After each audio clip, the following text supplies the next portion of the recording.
monk who sold his Ferrari, a spiritual fable about fulfilling your dreams and reaching your destiny. Written by Robin Sharma and read by Humphrey Bower. Chapter 1. The Wake-Up Call. He collapsed right in the middle of a packed courtroom. He was one of this country's most distinguished trial lawyers. He was also a man who was as well known for the $3,000 Italian suits that draped his well-fed frame as for his remarkable string of legal victories. I simply stood there, paralyzed by the shock of what I had just witnessed. The great Julian Mantle had been reduced to a victim and was now squirming on the ground like a helpless infant, shaking and shivering and sweating like a maniac. Everything seemed to move in slow motion from that point on. "My God, Julian's in trouble," his paralegal screamed, emotionally offering us a blinding glimpse of the obvious. The judge looked panic-stricken and quickly muttered something into the private phone she had installed in the event of an emergency. As for me, I could only stand there, dazed and confused. "Please don't die, you old fool. It's too early for you to check out. You don't deserve to die like this." The bailiff, who earlier had looked as if he had been embalmed in his standing position, leapt into action and started to perform CPR on the fallen legal hero. The paralegal was at his side, her long blonde curls dangling over Julian's ruby-red face, offering him soft words of comfort, words that he obviously could not hear. I had known Julian for 17 years. We had first met when I was a young law student, hired by one of his partners as a summer research intern. Back then, he'd had it all. He was a brilliant, handsome and fearless trial attorney with dreams of greatness. Julian was the firm's young star, the rainmaker in waiting. I can still remember walking by his regal corner office while I was working late one night and stealing a glimpse of the framed quotation perched on his massive oak desk. It was by Winston Churchill, and it spoke volumes about the man that Julian was.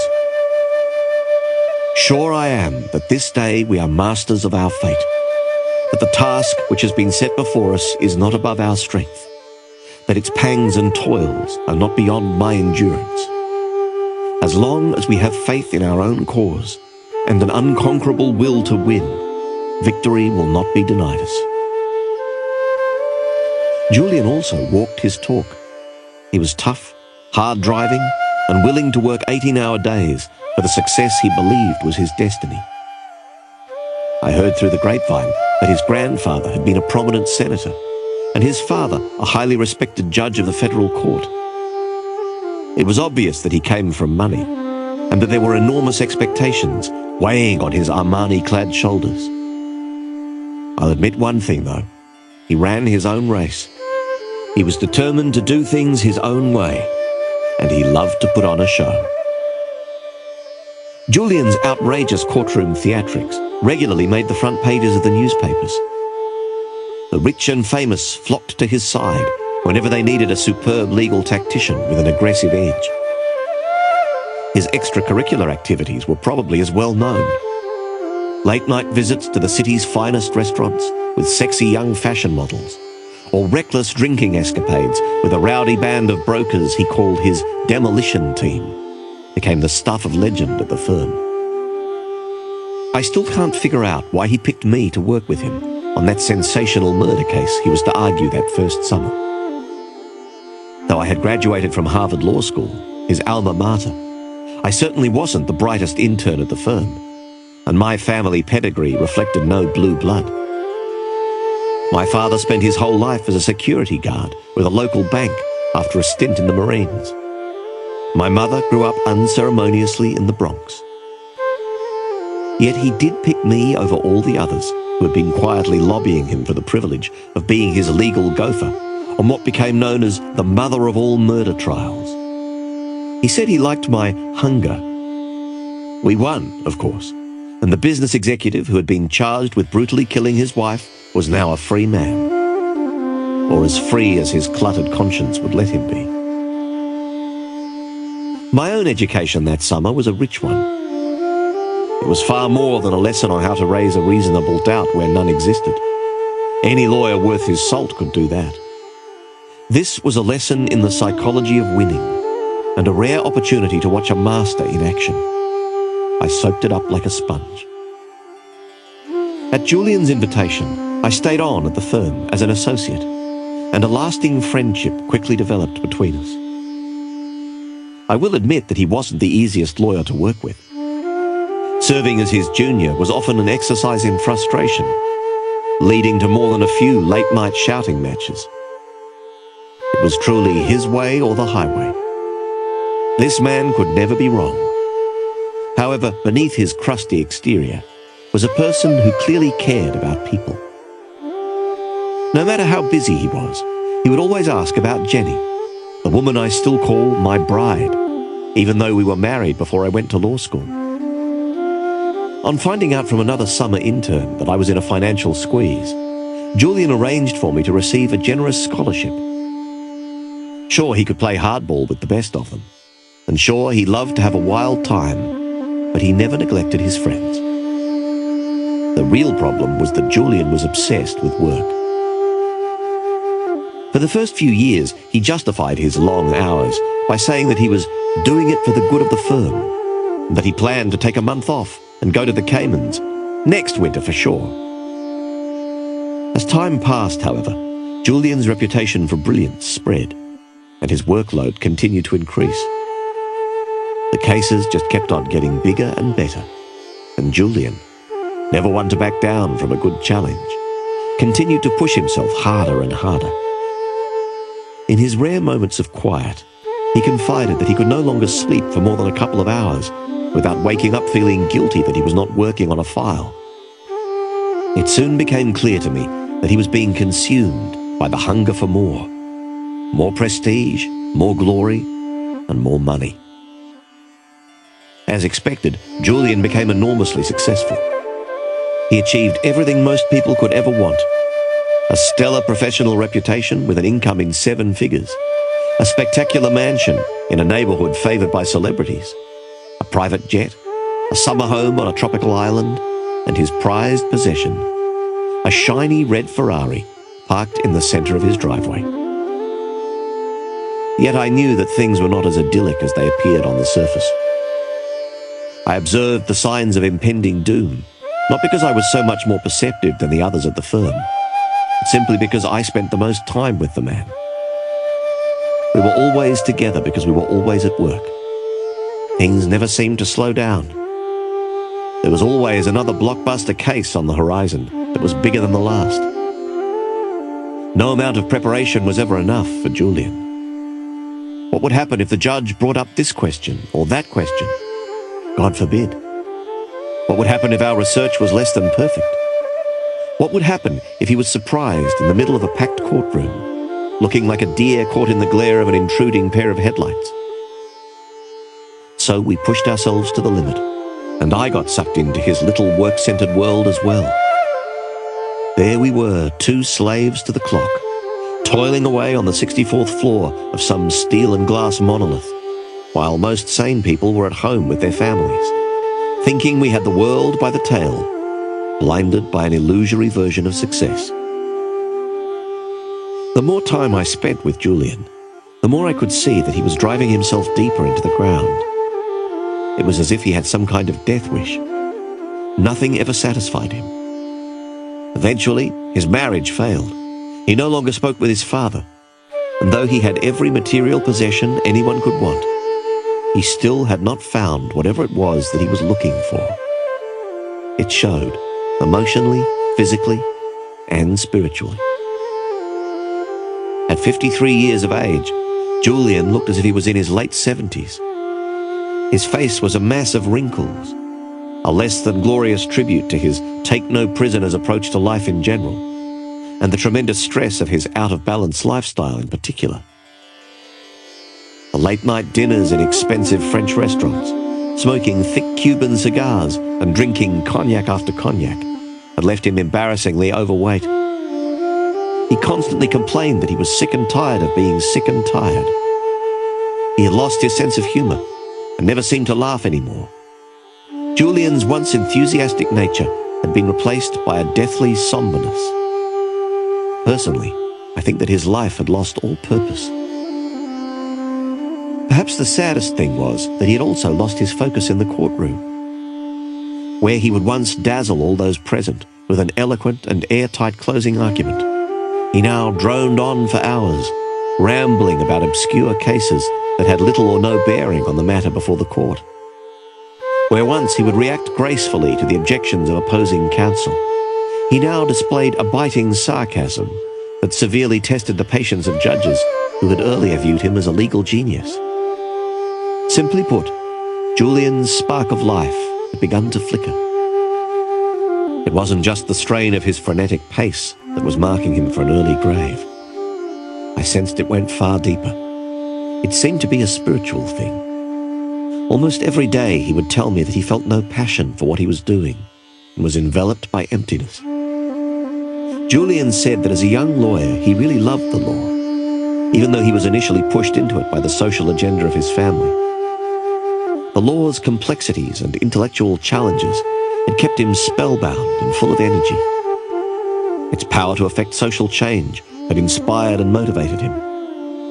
Back then, he was more than just some rich kid from Connecticut.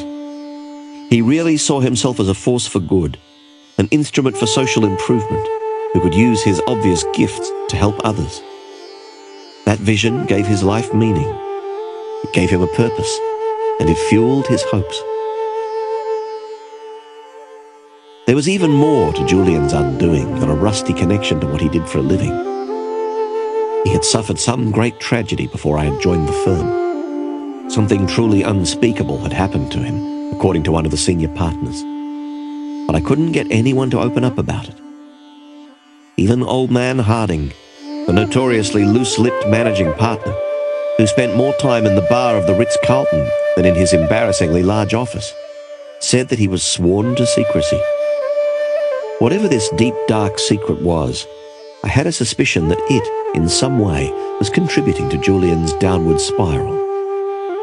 Sure, I was curious, but most of all, I wanted to help him. He was not only my mentor, he was my best friend. And then it happened. This massive heart attack that brought the brilliant Julian Mantle back down to earth and reconnected him to his mortality. Right in the middle of courtroom number 7 on a Monday morning. The same courtroom where we had won the mother of all murder trials. Chapter 2. The Mysterious Visitor. It was an emergency meeting of all the firm's members. As we squeezed into the main boardroom, I could tell that there was a serious problem. Old man Harding was the first to speak to the assembled mass. "I'm afraid I have some very bad news. Julian Mantle suffered a severe heart attack in court yesterday while he was arguing the Air Atlantic case. He is currently in the intensive care unit, but his physicians have informed me that his condition has now stabilized and he will recover. However, Julian has made a decision, one that I think you all must know. He has decided to leave our family and to give up his law practice. He will not be returning to the firm." I was shocked. I knew he was having his share of troubles, but I never thought he would quit. As well, after all that we had been through, I thought he should have had the courtesy to tell me this personally. He wouldn't even let me see him at the hospital. Every time I dropped by, the nurses had been instructed to tell me that he was sleeping and could not be disturbed. He even refused to take my telephone calls. Maybe I reminded him of the life he wanted to forget. Who knows? I'll tell you one thing, though. It hurt. That whole episode was just over 3 years ago. Last I heard, Julian had headed off to India on some kind of an expedition. He told one of the partners that he wanted to simplify his life and that he needed some answers and hoped he would find them in that mystical land. He had sold his mansion, his plane, and his private island. He had even sold his Ferrari. Julian Mantle is an Indian yogi, I thought. The law works in the most mysterious of ways. As those 3 years passed, I changed from an overworked young lawyer to a jaded, somewhat cynical older lawyer. My wife Jenny and I had a family. Eventually, I began my own search for meaning. I think it was having kids that did it. They fundamentally changed the way I saw the world and my role in it. My dad said it best when he said, "John, on your deathbed, you will never wish you spent more time at the office." So I started spending a little more time at home. I settled into a pretty good, if ordinary, existence. I joined the Rotary Club and played golf on Saturdays to keep my partners and clients happy. But I must tell you, in my quiet moments, I often thought of Julian and wondered what had become of him in the years since we had unexpectedly parted company.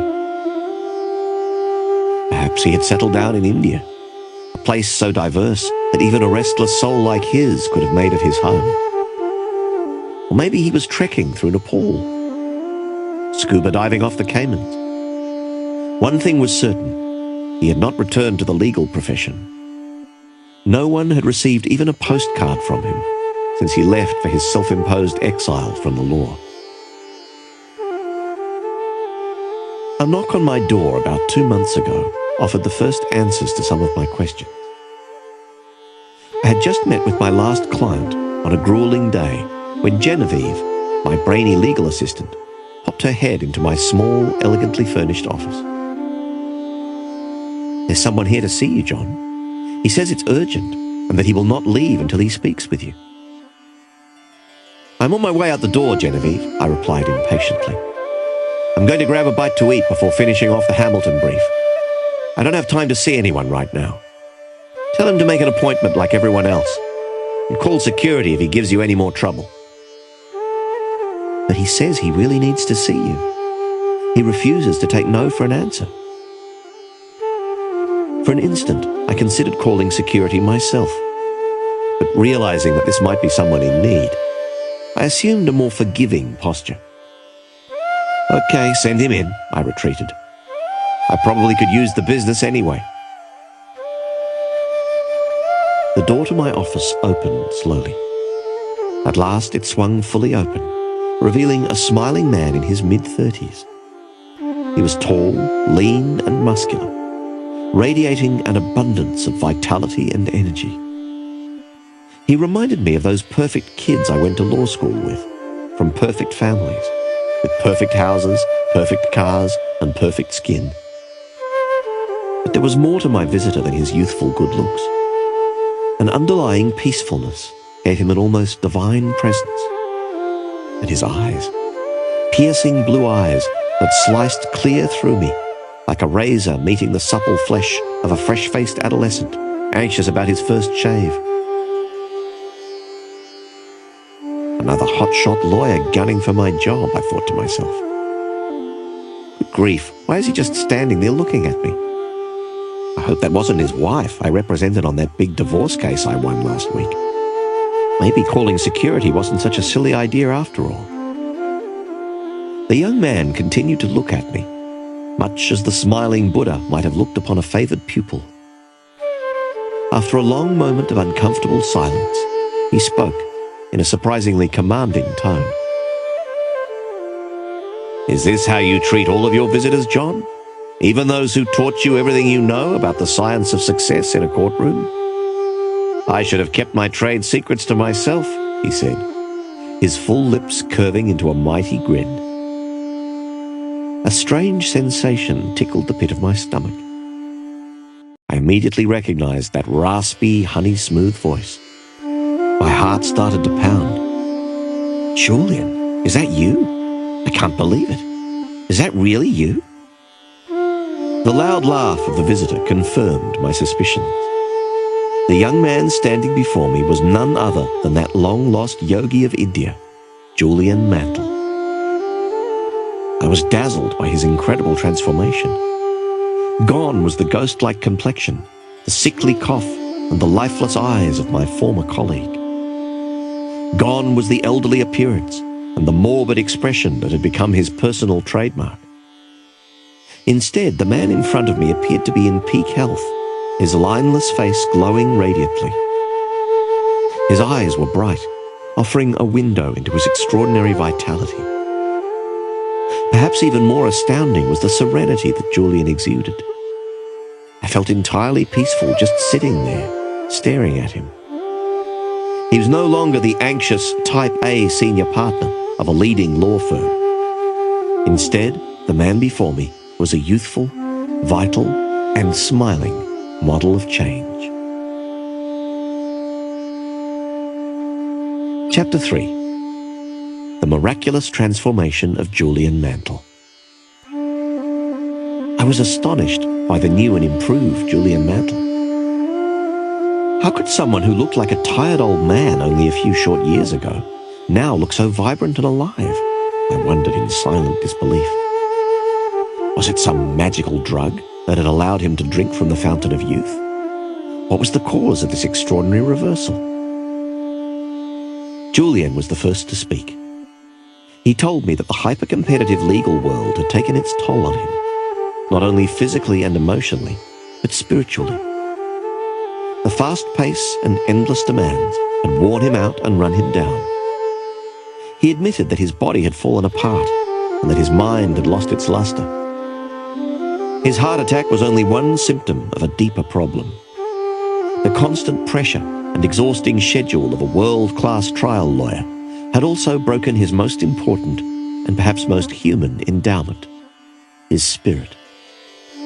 When given the ultimatum by his doctor, either to give up the law or give up his life, he said he saw a golden opportunity to rekindle the inner fire he had known when he was younger, a fire that had been extinguished as the law became less a pleasure and more a business. Julian grew visibly excited as he recounted how he sold all his material possessions and headed for India, a land whose ancient culture and mystical traditions had always fascinated him. He traveled from tiny village to tiny village, sometimes by foot, sometimes by train, learning new customs, seeing the timeless sights, and growing to love the Indian people, who radiated warmth, kindness, and a refreshing perspective on the true meaning of life. Even those who had very little opened their homes and their hearts to this weary visitor from the West. As the days melted into weeks within this enchanting environment, Julian slowly began to feel alive and whole again, perhaps for the first time since he was a child. His natural curiosity and creative spark steadily returned, along with his enthusiasm and his energy for living. He started to feel more joyful and peaceful, and he began to laugh again. Although he embraced every moment of his time in this exotic land, Julian told me that his journey to India was more than a simple vacation to ease an overworked mind. He described his time in this faraway land as a personal odyssey of the self. He confided that he was determined to find out who he really was and what his life was all about before it was too late. To do this, his first priority was to connect to that culture's vast pool of ancient wisdom on living a more rewarding, fulfilling, and enlightened life. I don't mean to sound too off the wall, John, but it was like I had received a command from within, an inner instruction telling me that I was to begin a spiritual voyage to rekindle the spark that I had lost, said Julian. It was a tremendously liberating time for me. The more he explored, the more he heard of Indian monks who had lived beyond the age of 100. Monks who, despite their advanced years, maintained youthful, energetic, and vital lives. The more he traveled, the more he learned of ageless yogis who had mastered the art of mind control and spiritual awakening. And the more he saw, the more he longed to understand the dynamics behind these miracles of human nature, hoping to apply their philosophies to his own life. During the early stages of his journey, Julian sought out many well-known and highly respected teachers. He told me that each one of them welcomed him with open arms and open hearts, sharing whatever gems of knowledge they had absorbed over lifetimes spent in quiet contemplation on the loftier issues surrounding their existence. Julian also attempted to describe the beauty of the ancient temples that were strewn across the mystical landscape of India, edifices that stood as loyal gatekeepers to the wisdom of the ages. He said he was moved by the sacredness of these surroundings. It was a very magical time of my life, John. Here I was, a tired old litigator who had sold everything from my racehorse to my Rolex and had packed all that remained into a large rucksack that would be my constant companion as I ventured into the timeless traditions of the East. Was it hard to leave? I wondered aloud, unable to contain my curiosity. Actually, it was the easiest thing I have ever done. The decision to give up my practice and all my worldly possessions felt natural. Albert Camus once said that real generosity towards the future consists in giving all to what is present. Well, that's exactly what I did. I knew I had to change, so I decided to listen to my heart and do it in a very dramatic way. My life became so much simpler and meaningful when I left the baggage of my past behind. The moment I stopped spending so much time chasing the big pleasures of life, I began to enjoy the little ones, like watching the stars dancing in a moonlit sky or soaking in the sunbeams of a glorious summer morning. And India is such an intellectually stimulating place that I rarely thought of all I had left. Those initial meetings with the learned and the scholarly of that exotic culture, though intriguing, did not yield the knowledge for which Julian hungered. The wisdom that he desired and the practical techniques that he hoped would change the quality of his life continued to elude him in those early days of his odyssey. It was not until Julian had been in India for about 7 months that he had his first real break. It was while he was in Kashmir, an ancient and mystical state that sits sleepily at the foot of the Himalayas, that he had the good fortune to meet a gentleman named Yogi Krishnan. This slight man with a clean-shaven head had also been a lawyer in his previous incarnation, as he often joked with a toothy grin. Fed up with the hectic pace that personifies modern New Delhi, he too gave up his material possessions and retreated to a world of greater simplicity. Becoming a caretaker of the village temple, Krishnan said that he had come to know himself and his purpose in the larger scheme of life. I was tired of living my life like one long air raid drill. I realized that my mission is to serve others and somehow to contribute to making this world a better place. Now I live to give, he told Julian. I spend my days and nights at this temple, living an austere but fulfilling life.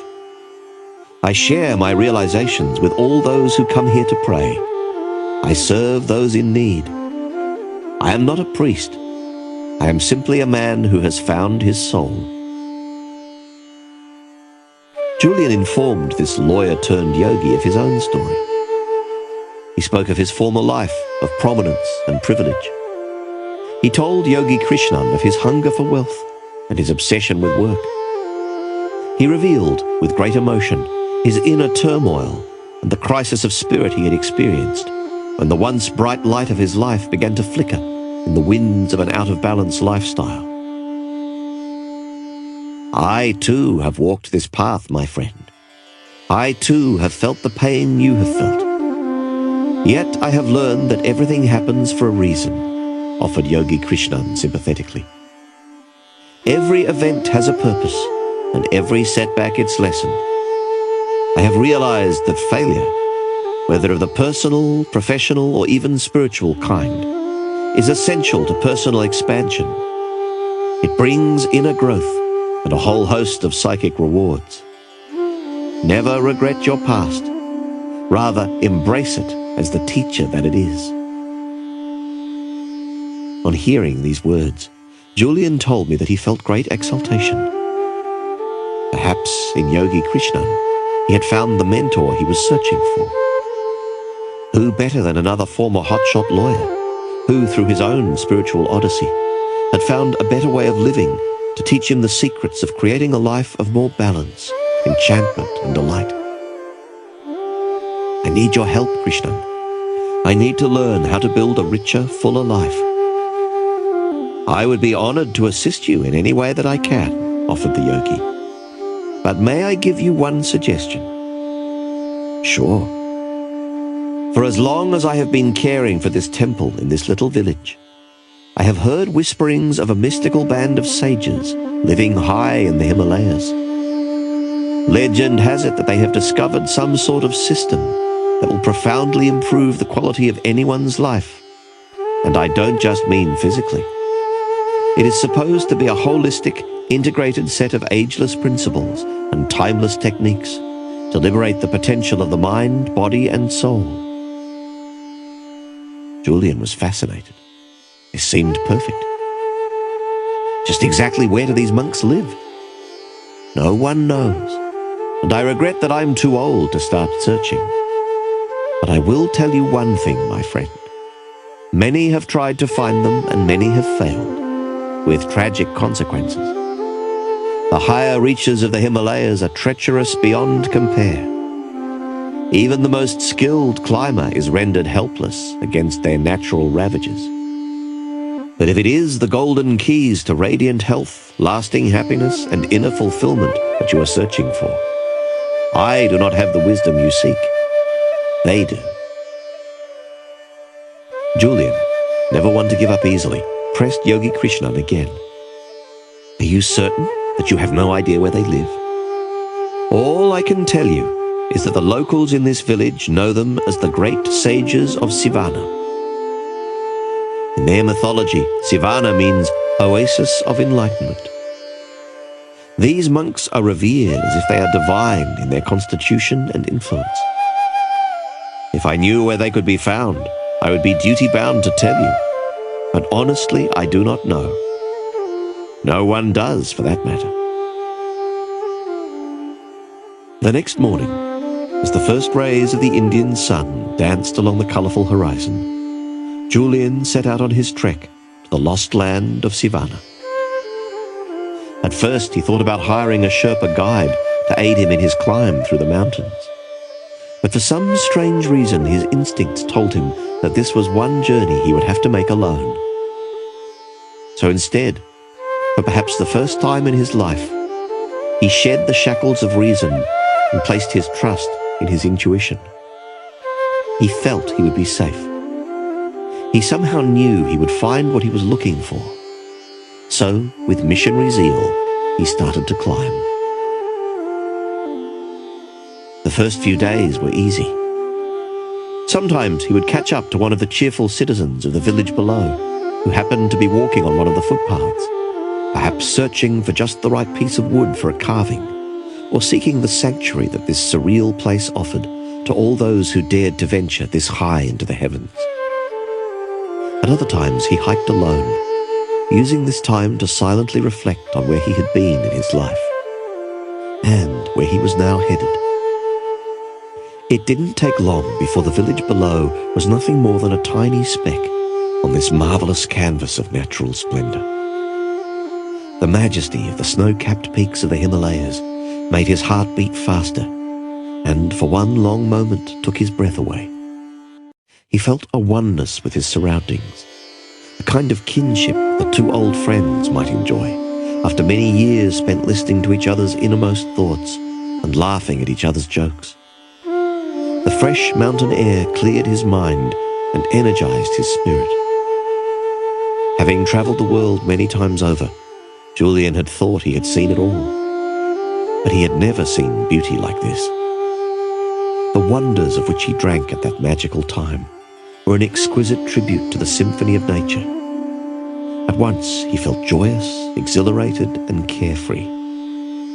It was here, high above the humanity below, that Julian slowly ventured out of the cocoon of the ordinary and began to explore the realm of the extraordinary. I still remember the words that were going through my mind up there, said Julian. I thought that ultimately life is all about choices, One's destiny unfolds according to the choices one makes, and I felt certain that the choice I had made was the right one. I knew my life would never be the same, and that something marvelous, maybe even miraculous, was about to happen to me. It was an amazing awakening. As Julian climbed into the rarefied regions of the Himalayas, he told me that he grew anxious. But it was those good kind of jitters, like the ones I had on prom night, or right before an exciting case began, and the media was chasing me up the courtroom steps. And even though I didn't have the benefit of a guide or a map, the way was clear, and a thin, lightly travelled path led me higher into the deepest reaches of those mountains. It was like I had some sort of inner compass, nudging me gently towards my destination. I don't think I could have stopped climbing even if I had wanted to. Julian was excited, his words spilling out like a gushing mountain stream after the rains. As he travelled for 2 more days along the route that he prayed would take him to Sivana, Julian's thoughts wandered back to his former life. Though he felt entirely liberated from the stress and strain that personified his former world, he did wonder whether he could really spend the rest of his days without the intellectual challenge that the legal profession had offered him since he left Harvard Law School. His thoughts then wandered back to his oak-panelled office in a glittering downtown skyscraper and the idyllic summer home he had sold for a pittance. He thought about his old friends, with whom he would frequent the finest of restaurants in the most glamorous locales. He also thought about his prized Ferrari, and how his heart would soar when he gunned the engine and all its ferocity sprang to life with a roar. As he ventured deeper into the depths of this mystical place, his reflections of the past were quickly interrupted by the stunning marvels of the moment. It was while he was soaking in the gifts of nature's intelligence that something startling happened. From the corner of his eye, he saw another figure, dressed strangely in a long, flowing red robe, topped by a dark blue hood, slightly ahead of him on the path. Julian was astonished to see anyone at this isolated spot that had taken him 7 treacherous days to reach. As he was many miles away from any real civilization, and still uncertain as to where his ultimate destination of Sivana could be found, he yelled out to his fellow traveller. The figure refused to respond and accelerated his pace along the path they were both climbing, not even giving Julian the courtesy of a backward glance of acknowledgement. Soon the mysterious traveller was running, his red robe dancing gracefully behind him, like crisp cotton sheets hanging from a clothesline on a windy autumn day. "Please, friend, I need your help to find Sivana," yelled Julian.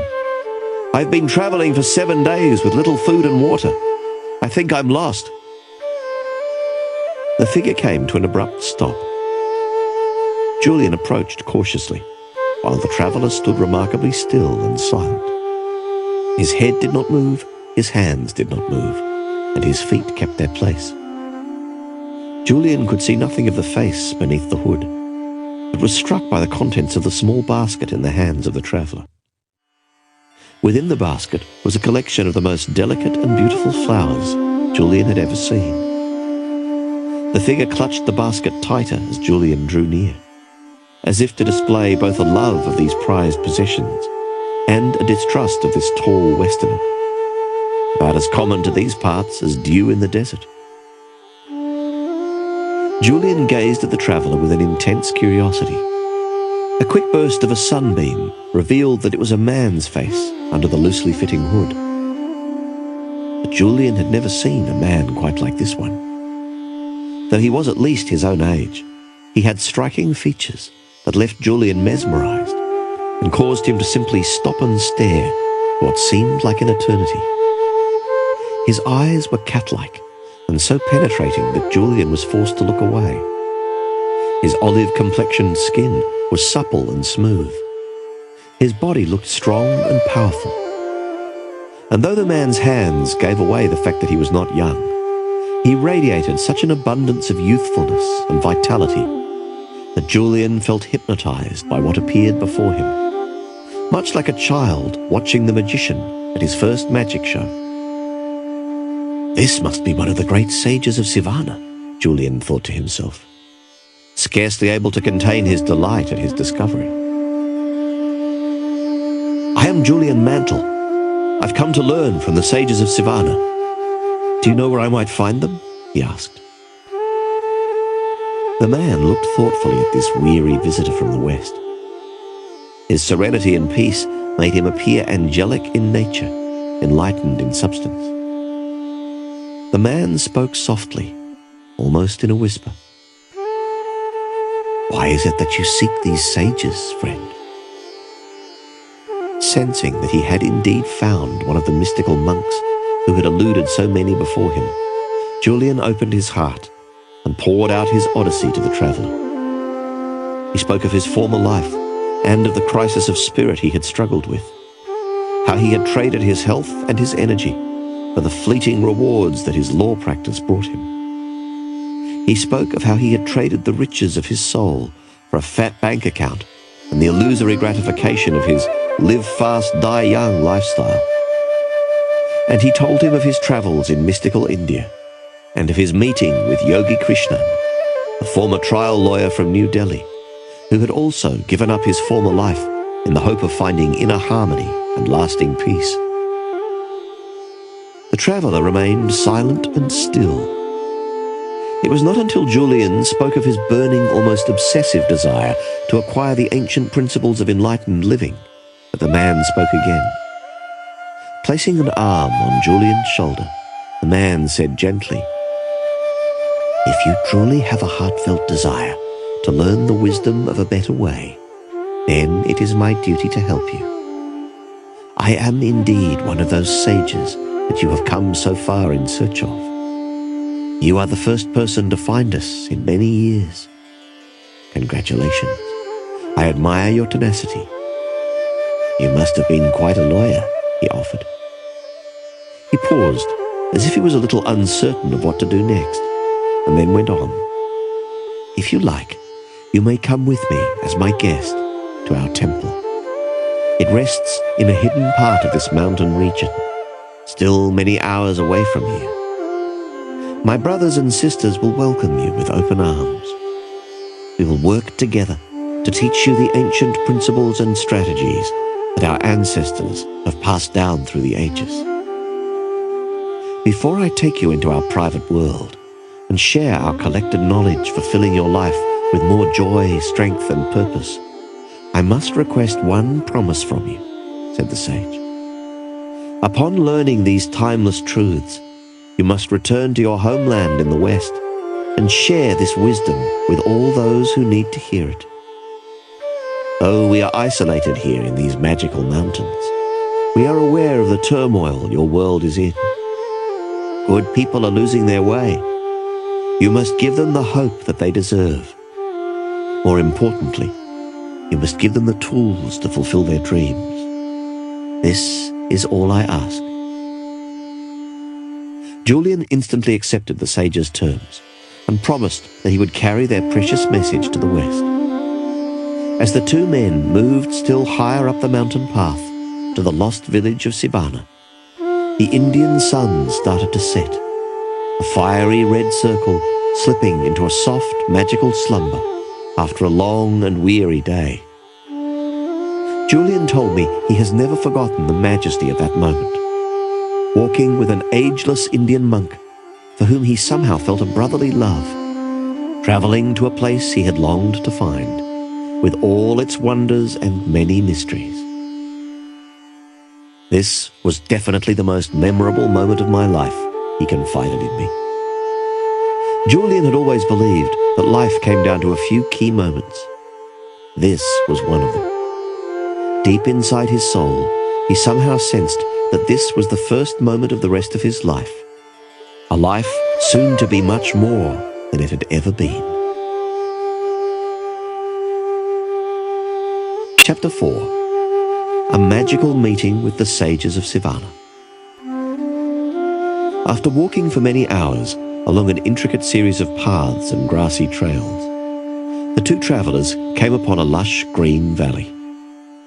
On one side of the valley, the snow-capped Himalayas offered their protection, like weather-beaten soldiers guarding the place where their generals rested.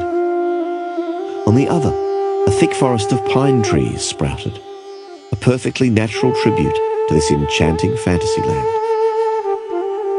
The sage looked at Julian and smiled gently. "Welcome to the nirvana of Sivana." The two then descended along another less travelled way and into the thick forest that formed the floor of the valley. The smell of pine and sandalwood wafted through the cool, crisp mountain air. Julian, now barefoot to ease his aching feet, felt the damp moss under his toes. He was surprised to see richly coloured orchids and a host of other lovely flowers dancing among the trees, as if rejoicing in the beauty and splendour of this tiny slice of heaven. In the distance, Julian could hear gentle voices, soft and soothing to the ear. He continued to follow the sage without making a sound. After walking for about 15 more minutes, the two men reached a clearing. Before him was a sight that even the worldly wise and rarely surprised Julian Mantle could never have imagined. A small village made solely out of what appeared to be roses. At the centre of the village was a tiny temple, the kind Julian had seen on his trips to Thailand and Nepal. But this temple was made of red, white and pink flowers, held together with long strands of multicoloured string and twigs. The little huts that dotted the remaining space appeared to be the austere homes of the sages. These were also made of roses. Julian was speechless. As for the monks who inhabited the village, those he could see looked like Julian's travelling companion, who now revealed that his name was Yogi Raman. He explained that he was the eldest sage of Sivana and the leader of this group. The citizens of this dreamlike colony looked astonishingly youthful and moved with poise and purpose. None of them spoke, choosing instead to respect the tranquility of this place by performing their tasks in silence. The men, who appeared to number only about 10, wore the same red-robed uniform as Yogi Raman and smiled serenely at Julian as he entered their village. Each of them looked calm, healthy, and deeply contented. It was as if the tensions that plague so many of us in our modern world had sensed that they were not welcome at this summit of serenity and moved on to more inviting prospects. Though it had been many years since there had been a new face among them, these men were controlled in their reception, offering a simple bow as their greeting to this visitor who had travelled so far to find them. The women were equally impressive, in their flowing pink silk saris and with white lotuses adorning their jet-black hair. They moved busily through the village with exceptional agility. However, this was not the frantic busyness that pervades the lives of people in our society. Instead, theirs was of the easy, graceful kind. With Zen-like focus, some worked inside the temple, preparing for what appeared to be a festival. Others carried firewood and richly embroidered tapestries. All were engaged in productive activity. All appeared to be happy. Ultimately, the faces of the sages of Sivana revealed the power of their way of life. Even though they were clearly mature adults, each one of them radiated a childlike quality, their eyes twinkling with the vitality of youth. None of them had wrinkles, none of them had grey hair, none of them looked old. Julian, who could scarcely believe what he was experiencing, was offered a feast of fresh fruits and exotic vegetables, a diet that he would later learn was one of the keys to the treasure trove of ideal health enjoyed by the sages. After the meal, Yogi Raman escorted Julian to his living quarters, a flower-filled hut containing a small bed with an empty journal pad on it. This would be his home for the foreseeable future. Though Julian had never seen anything like this magical world of Sivana, he somehow felt that this had been a homecoming of sorts, a return to a paradise that he had known long ago. Somehow this village of roses was not so foreign to him. His intuition told him that he belonged here, if only for a short period. This would be the place where he would rekindle the fire for living that he had known before the legal profession stole his soul. A sanctuary where his broken spirit would slowly start to heal. And so began Julian's life among the sages of Savannah, a life of simplicity, serenity, and harmony. The best was soon to come. Chapter 5. A spiritual student of the sages. Great dreamers' dreams are never fulfilled. They are always transcended. Alfred Lord Whitehead. It was now 8 p.m, and I still had to prepare for my court appearance the next day. Yet I was fascinated by the experience of this former legal warrior who had transformed his life after meeting and studying under these marvelous sages from India. How amazing, I thought, and what an extraordinary transformation. I secretly wondered whether the secrets Julian had learned in that far-off mountain hideaway could also elevate the quality of my life and replenish my own sense of wonder for the world we live in. The longer I listened to Julian, the more I came to realize that my own spirit had become rusty. What had happened to the uncommon passion I brought to everything I did when I was younger? Back then, even the simplest of things filled me with a sense of joy. Maybe it was time for me to reinvent my destiny. Sensing my fascination with his Odyssey and my eagerness to learn the system of enlightened living that the sages had passed on to him, Julian quickened the pace as he continued with his tale. He told me how his desire for knowledge, coupled with his sharp intellect, refined through many years of battles in the courtroom, had made him a well-loved member of the Savannah community. As a mark of their affection for Julian, the monks eventually made him an honorary member of their band and treated him like an integral part of their extended family. Eager to expand his knowledge of the workings of the mind, body, and soul, and to attain self-mastery, Julian spent literally every waking moment under the tutelage of Yogi Raman. The sage became more like a father to Julian than a teacher, though they were separated in age by only a few years. It was clear that this man had the accumulated wisdom of many lifetimes, and, most happily, he was willing to share it with Julian. Beginning before dawn, Yogi Raman would sit with his enthusiastic student and fill his mind with insights on the meaning of life and little-known techniques that he had mastered for living with greater vitality, creativity, and fulfillment. He taught Julian ancient principles, which he said anyone could use to live longer, stay younger, and grow far happier.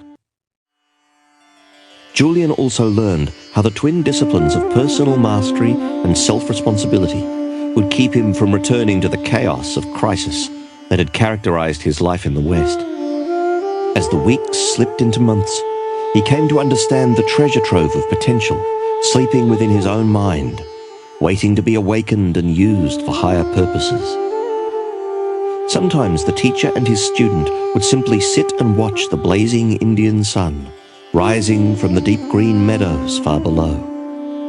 Sometimes they would rest in quiet meditation, savoring the gifts that silence brings. Sometimes they would walk through the pine forest, discussing points of philosophy and enjoying the pleasures of each other's company. Julian said that the first indications of his personal expansion came after only 3 weeks in Savannah. He started noticing the beauty in the most ordinary of things. Whether it was the marvel of a starry night or the enchantment of a spider's web after it had rained, Julian absorbed it all. He also said that his new lifestyle and the new habits associated with it started to have a profound effect on his inner world. Within a month of applying the principles and techniques of the sages, he told me that he had begun to cultivate the deep sense of peace and inner serenity that had eluded him in all the years he had lived in the West. He became more joyous and spontaneous, growing more energetic and creative with each passing day. Physical vitality and spiritual strength followed the changes in Julian's attitude. His once overweight frame grew strong and lean, while the sickly pallor that had characterized his face was replaced by a splendid shimmer of health. He actually felt as if he could do anything, be anything, and unlock the infinite potential that he learned was inside every one of us. He started to cherish life and to see the divinity in every aspect of it. The ancient system of this mystical band of monks had started to work its miracles. After pausing as if to express disbelief at his own tale, Julian grew philosophical. "I've realized something very important, John. The world, and that includes my inner world, is a very special place. I've also come to see that success on the outside means nothing unless you also have success within. There is a huge difference between well-being and being well-off. When I was a hotshot lawyer, I used to snicker at all those people who worked at improving their inner and outer lives. Get a life, I thought. But I have learned that self-mastery and the consistent care of one's mind, body, and soul are essential to finding one's highest self and living the life of one's dreams. How can you care for others if you cannot even care for yourself? How can you do good if you don't even feel good? I can't love you if I cannot love myself," he offered. Suddenly, Julian grew flustered and slightly uneasy. "I've never opened my heart to anyone like this before. I apologize for this, John. It is just that I experienced such a catharsis up in those mountains, such a spiritual awakening to the powers of the universe, that I feel others need to know what I know." Noticing that it was getting late, Julian quickly told me he would take his leave and bid me adieu. "You can't leave now, Julian. I'm really pumped to hear the wisdom you learned in the Himalayas and the message you promised your teachers you would bring back to the West. You can't leave me in suspense. You know I can't stand it." "I'll be back. Rest assured, my friend. You know me. Once I start telling a good story, I just can't stop. But you have your work to do, and I have some private matters that need to be taken care of. Just tell me one thing then. Will the methods you learned in Savannah work for me?" "When the student is ready, the teacher appears," came the swift reply. "You, along with so many others in our society, are ready for the wisdom I now have the privilege of holding. Every one of us should know the philosophy of the sages. Every one of us can benefit by it. Every one of us must know of the perfection that is their natural state. I promise I will share their ancient knowledge with you. Have patience. I will meet you again tomorrow night, this time at your house. Then I'll tell you all that you need to know to put far more living into your life. Is that fair?" "Yeah, I guess if I've done without it all these years, waiting another 24 hours won't kill me," I responded with disappointment. And with that, the master litigator turned enlightened yogi of the East was gone, leaving me with a mind full of unanswered questions and unfinished thoughts. As I sat in my office quietly, I realized how small our world really was. I thought about the vast pool of knowledge that I had not even begun to dip my fingers into. I thought about how it might feel to regain my own zest for living, and about the curiosity I had had when I was younger. I would love to feel more alive and to bring unbridled energy to my days. Maybe I too would leave the legal profession. Maybe there was a higher calling for me as well. With these weighty considerations on my mind, I turned out the lights, locked the door to my office, and walked out into the thick heat of another summer's night. Chapter 6. The Wisdom of Personal Change. I am an artist at living. My work of art is my life. Suzuki. True to his word, Julian showed up at my home the next evening. At about 7:15 p.m, I heard 4 quick knocks on the front door of my house. A Cape Cod design with awful pink shutters, which my wife believed made our house look like something out of Architectural Digest. Julian himself looked strikingly different than he had the day before. He still embodied radiant health and exuded a wonderful sense of calm.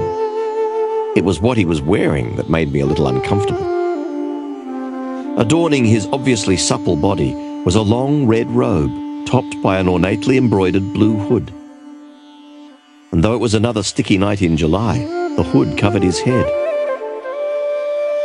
"Greetings, my friend," Julian offered enthusiastically. "Greetings. Don't look so alarmed. What did you expect me to wear? Armani?" We both started to laugh, softly at first. Soon our giggles had turned to guffaws.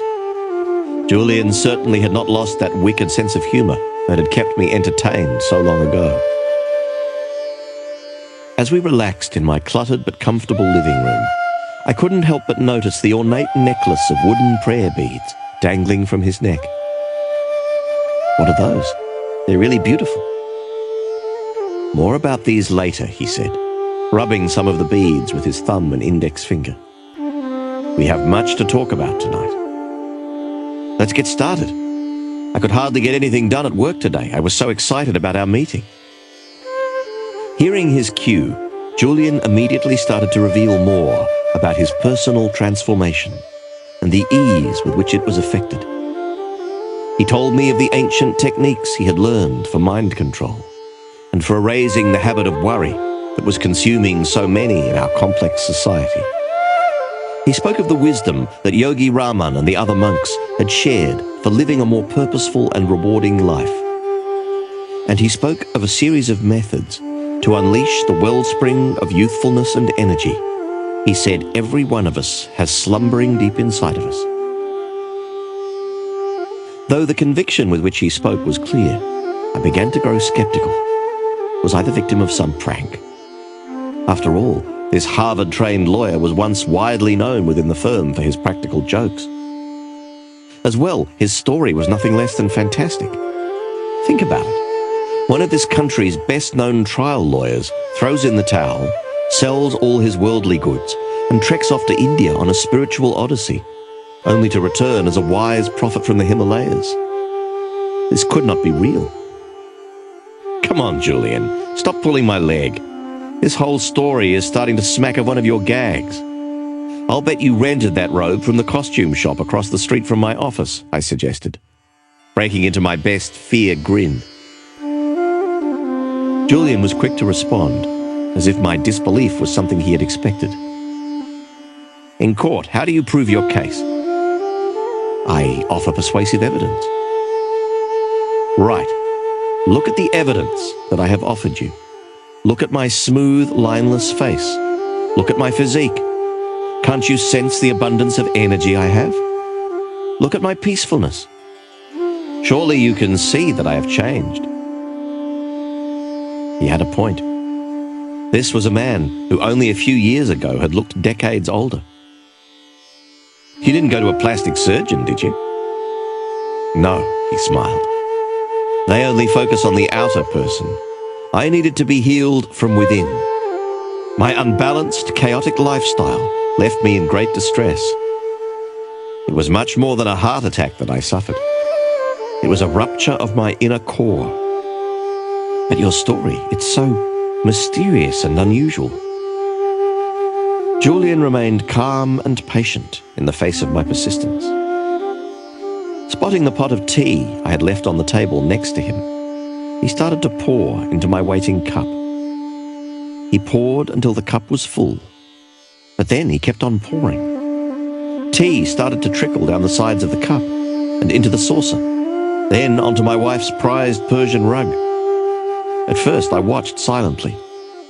Then I couldn't take it anymore. Julian, what are you doing? My cup is overflowing. No matter how hard you try, no more will go in, I yelled impatiently. He looked at me for a long moment. Please don't take this the wrong way. I really respect you, John. I always have. However, just like this cup, you seem to be full of your own ideas. And how can any more go in until you first empty your cup? I was struck by the truth of his words. He was right. My many years in the conservative legal world, doing the same things every day with the same people who thought the same thoughts every day, had filled my cup to the brim. My wife Jenny was always telling me that we should be meeting new people and exploring new things. "I wish you were just a little more adventurous, John," she would say. I couldn't remember the last time I had read a book that didn't deal with law. The profession was my life. I began to realize that the sterile world I had grown accustomed to had dulled my creativity and limited my vision. "Okay, I see your point," I admitted. "Perhaps all my years as a trial lawyer have made me a hardened skeptic. From the minute I saw you in my office yesterday, something deep inside me told me that your transformation was genuine and that there was some sort of lesson in it for me. Maybe I just didn't want to believe it." "John, tonight is the first night of your new life. I simply ask that you think deeply about the wisdom and strategies that I will share with you and apply them with conviction for a period of 1 month. Embrace the methods with a deep trust in their effectiveness. There is a reason why they have survived for thousands of years. They work." 1 month seems like a long time. 672 hours of inner work to profoundly improve every waking moment of the rest of your life is quite a bargain, don't you think? Investing in yourself is the best investment you will ever make. It will not only improve your life, it will improve the lives of all those around you. How's that? It is only when you have mastered the art of loving yourself that you can truly love others. It's only when you have opened your own heart that you can touch the hearts of others. When you feel centered and alive, you are in a much better position to be a better person. What can I expect to happen in those 672 hours that comprise 1 month? I asked earnestly. You will experience changes within the workings of your mind, body, and even your soul that will astonish you. You will have more energy, enthusiasm, and inner harmony than you have had in perhaps your entire life. People will actually begin telling you that you look younger and happier. A lasting sense of well-being and balance will swiftly return to your life. These are just some of the benefits of the Sivanan system. Wow. All of what you will hear tonight is designed to improve your life, not just personally and professionally, but spiritually as well. The advice of the sages is just as current today as it was 5,000 years ago. It will not only enrich your inner world, it will enhance your outer world and make you far more effective in all that you do. This wisdom is truly the most potent force I have ever encountered. It is straightforward, practical, and has been tested in the laboratory of life for centuries. Most importantly, it will work for anyone. But before I share this knowledge with you, I must ask you for a promise. I knew that there would be strings attached. There are no free lunches, my loving mother used to say. Once you see the power of the strategies and skills shown to me by the sages of Sivana and observe the dramatic results they will bring to your life, you must make it your mission to pass this wisdom on to others who will benefit from this knowledge.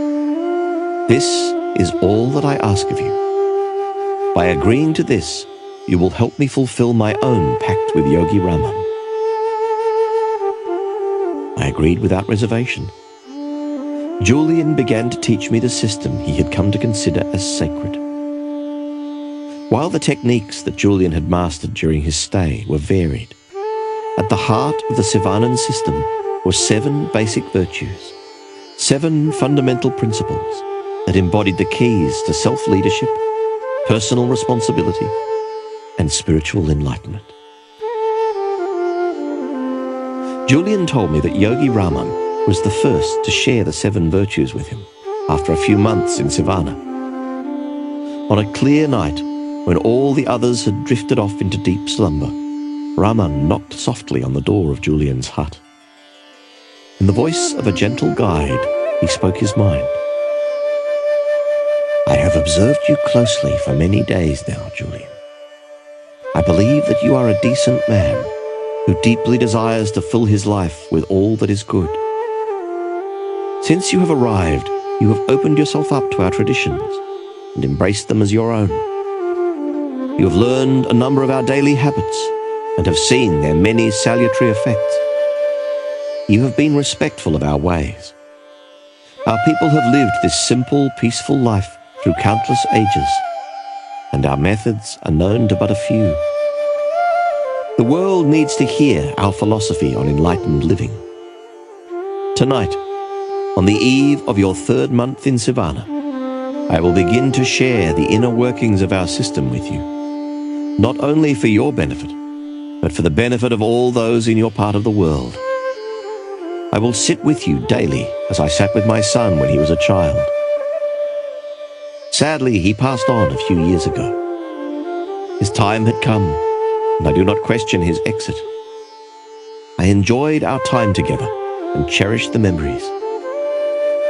I now see you as my son, and I feel grateful that all I have learned over many years of silent contemplation will live on within you."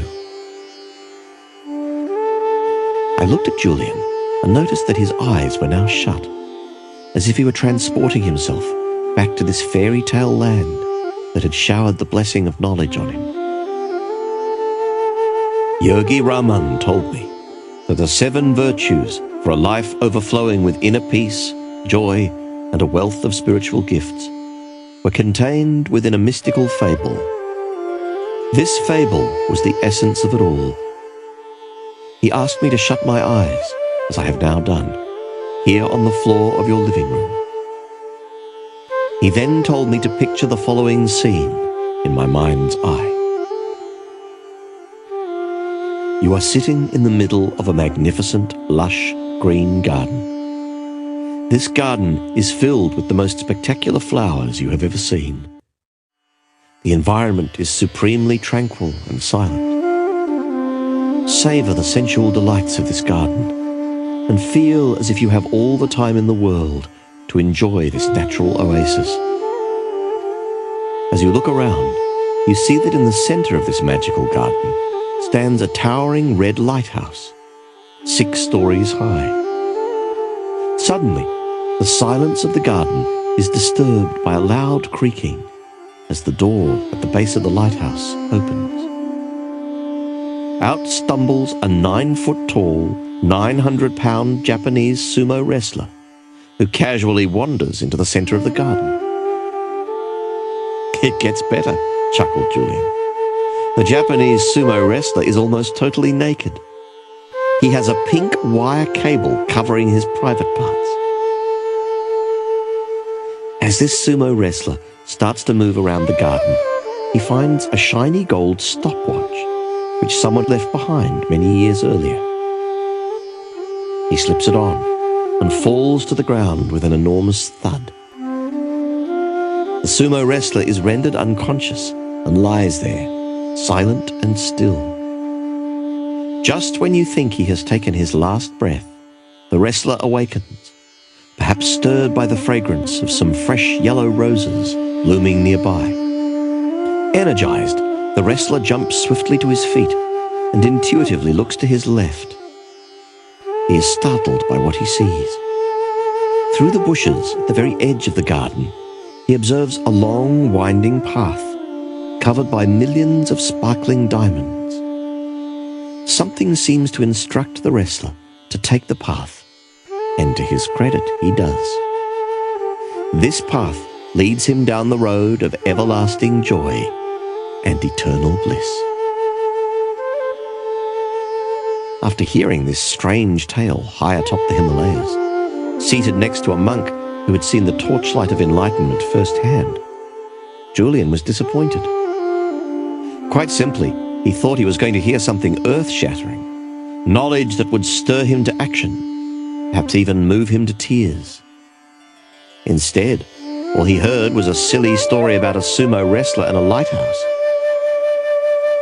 Yogi Raman detected his dismay. "Never overlook the power of simplicity," Julian was told.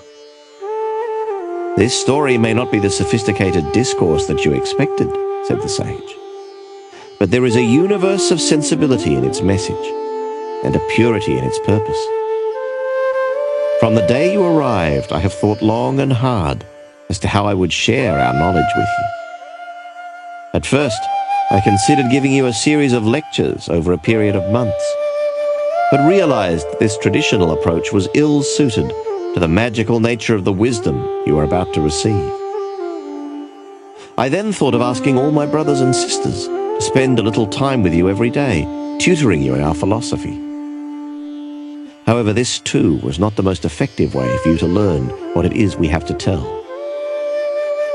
After great deliberation, I finally arrived at what I thought was a very creative, yet highly effective way to share the entire system of Sivana with its 7 virtues.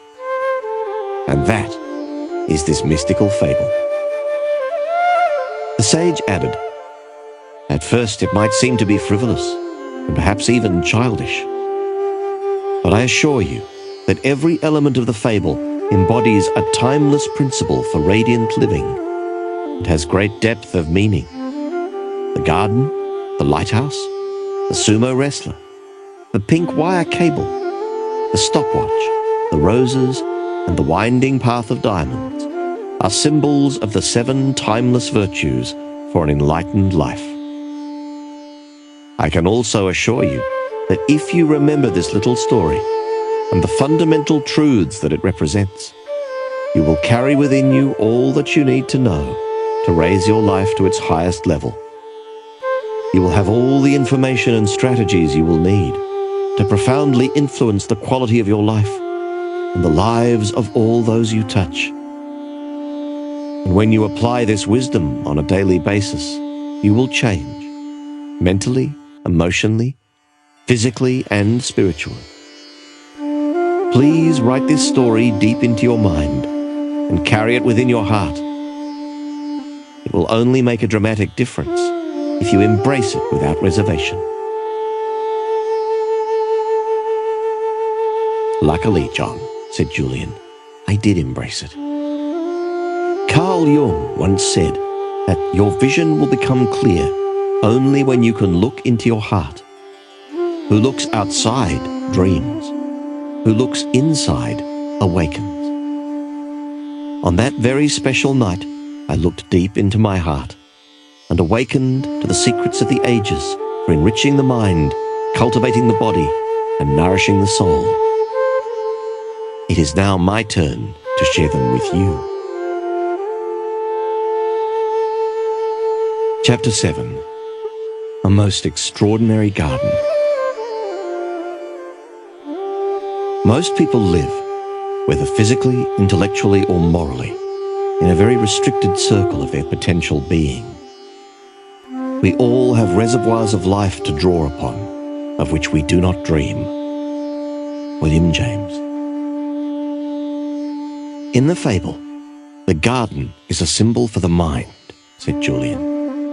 If you care for your mind, if you nurture it, and if you cultivate it just like a fertile, rich garden, it will blossom far beyond your expectations.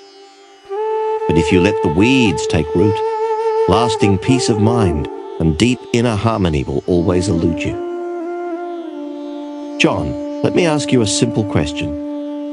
If I went into your backyard, where you have that garden you used to tell me so much about, and threw toxic waste all over your prized petunias, you wouldn't be thrilled, would you? Agreed. As a matter of fact, most good gardeners guard their gardens like proud soldiers and make certain that no contamination ever enters. Yet look at the toxic waste that most people put in the fertile garden of their minds every single day. The worries and anxieties, the fretting about the past, the brooding over the future, and those self-created fears that wreak havoc within your inner world.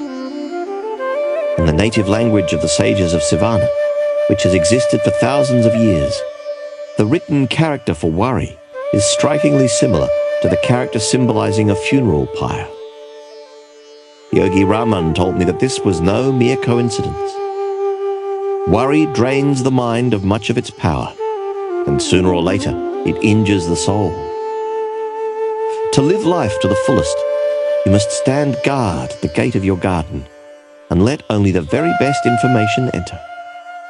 You truly cannot afford the luxury of a negative thought, not even one. The most joyful, dynamic, and contented people of this world are no different from you or me in terms of their makeup. We are all flesh and bones. We all come from the same universal source. However, the ones who do more than just exist, the ones who fan the flames of their human potential and truly savor the magical dance of life, do different things than those whose lives are ordinary. Foremost among the things that they do is adopt a positive paradigm about their world and all that is in it. Julian added, "The sages taught me that on an average day, the average person runs about 60,000 thoughts through his mind. What really amazed me, though, was that 95% of those thoughts were the same as the ones you thought the day before." "Are you serious?" I asked. "Very. This is the tyranny of impoverished thinking. Those people who think the same thoughts every day, most of them negative, have fallen into bad mental habits. Rather than focusing on all the good in their lives and thinking of ways to make things even better, they're captives of their pasts. Some of them worry about failed relationships or financial problems. Others fret over their less than perfect childhoods.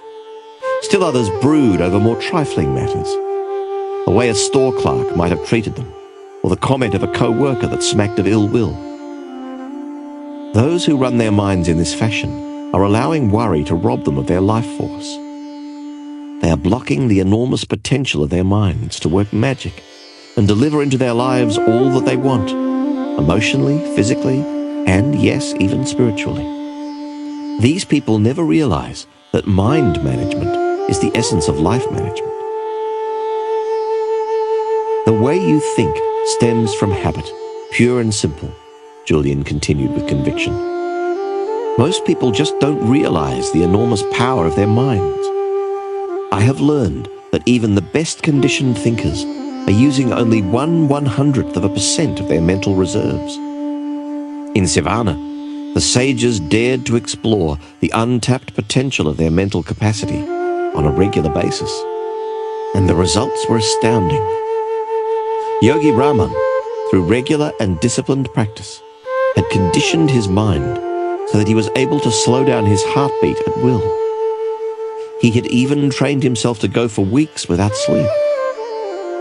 While I would never suggest that these should be goals for you to aspire to, I do suggest that you start to see your mind for what it is, nature's greatest gift. Are there some exercises I can do to unlock this mind power? Being able to slow down my heartbeat would definitely make me a hit on the cocktail party circuit, I suggested cheekily. Don't worry about that now, John. I'll give you some practical techniques that you can try later that will show you the power of this ancient technology. For now, what is important is that you understand that mental mastery comes through conditioning. Nothing more and nothing less. Most of us have the same raw materials from the moment we take our first breath of air. What separates those people who achieve more than others, or those who are happier than others, is the way that they use and refine these raw materials. When you dedicate yourself to transforming your inner world, your life quickly shifts from the ordinary into the realm of the extraordinary. My teacher was growing more excited by the moment. His eyes seemed to twinkle as he spoke of the magic of the mind and the wealth of goodness it would surely bring. You know, John, when all is said and done, there is only one thing that we have absolute dominion over. Our kids. I said, smiling good-naturedly. No, my friend. Our minds. We might not be able to control the weather, or the traffic, or the moods of all those around us, but we most certainly can control our attitude towards these events. We all have the power to determine what we will think about in any given moment. This ability is part of what makes us human. You see, one of the fundamental gems of worldly wisdom I have learned in my travels to the East is also one of the most simple. Julian then paused, as if to summon up a priceless gift. And what might that be? There is no such thing as objective reality or the real world. There are no absolutes. The face of your greatest enemy might be the face of my finest friend. An event that appears to be tragedy to one might reveal the seeds of unlimited opportunity to another. What really separates people who are habitually upbeat and optimistic from those who are consistently miserable is how the circumstances of life are interpreted and processed. Julian, how could a tragedy be anything but a tragedy? Here's a quick example. When I was traveling through Calcutta, I met a school teacher named Malika Chand. She loved teaching and treated her students as she would her own children, nurturing their potential with great kindness. Her perennial motto was, "Your I can is more important than your IQ." She was known throughout her community as a person who lived to give, who selflessly served anyone in need. Sadly, her beloved school, which had stood as a silent witness to the delightful progress of generations of children, succumbed to the flames of a fire set by an arsonist one night. All those in the community felt this great loss. But as time passed, their anger gave way to apathy, and they resigned themselves to the fact that their children would be without a school. What about Malika? She was different, an eternal optimist if ever there was one. Unlike everyone around her, she perceived opportunity in what had happened. She told all the parents that every setback offers an equivalent benefit if they took the time to search for it. This event was a gift in disguise. The school that burned to the ground was old and decrepit. The roof leaked, and the floor had finally buckled under the strain of 1,000 little feet scampering across its surface. This was the chance that they had been waiting for, to join hands as a community and build a much better school, one that would serve many more children in the years to come. And so, with this 64-year-old dynamo behind them, they marshaled their collective resources and raised enough funds to build a sparkling new school, one that stood as a shining example of the power of vision in the face of adversity. So it's like that old adage about seeing the cup as half full rather than half empty. That's a fair way to look at it. No matter what happens to you in your life, you alone have the capacity to choose your response to it. When you form the habit of searching for the positive in every circumstance, your life will move into its highest dimensions. This is one of the greatest of all the natural laws. And it all starts with using your mind more effectively? Exactly, John. All successes in life, whether material or spiritual, start with that 12-pound mass sitting between your shoulders. Or more specifically, with the thoughts that you put into your mind every second of every minute of every day. Your outer world reflects the state of your inner world. By controlling the thoughts that you think and the way you respond to the events of your life, you begin to control your destiny. This makes so much sense, Julian. I guess my life has become so busy that I have never taken the time to think about these things. When I was in law school, my best friend Alex used to love reading inspirational books. He said that they kept him motivated and energized in the face of our crushing workload. I remember him telling me that one of them said that the Chinese character for crisis is composed of two sub-characters, one that spells danger and another that spells opportunity. I guess that even the ancient Chinese knew that there is a bright side to the darkest circumstance, if you have the courage to look for it. Yogi Raman put it this way: there are no mistakes in life, only lessons. There is no such thing as a negative experience, only opportunities to grow, learn, and advance along the road of self-mastery. From struggle comes strength. Even pain can be a wonderful teacher. Pain? I protested. Absolutely. To transcend pain, you must first experience it. Or to put it another way, how can you really know the joy of being on the summit of the mountain unless you have first visited the lowest valley? Get my point? To savor the good, one must know the bad? Yes.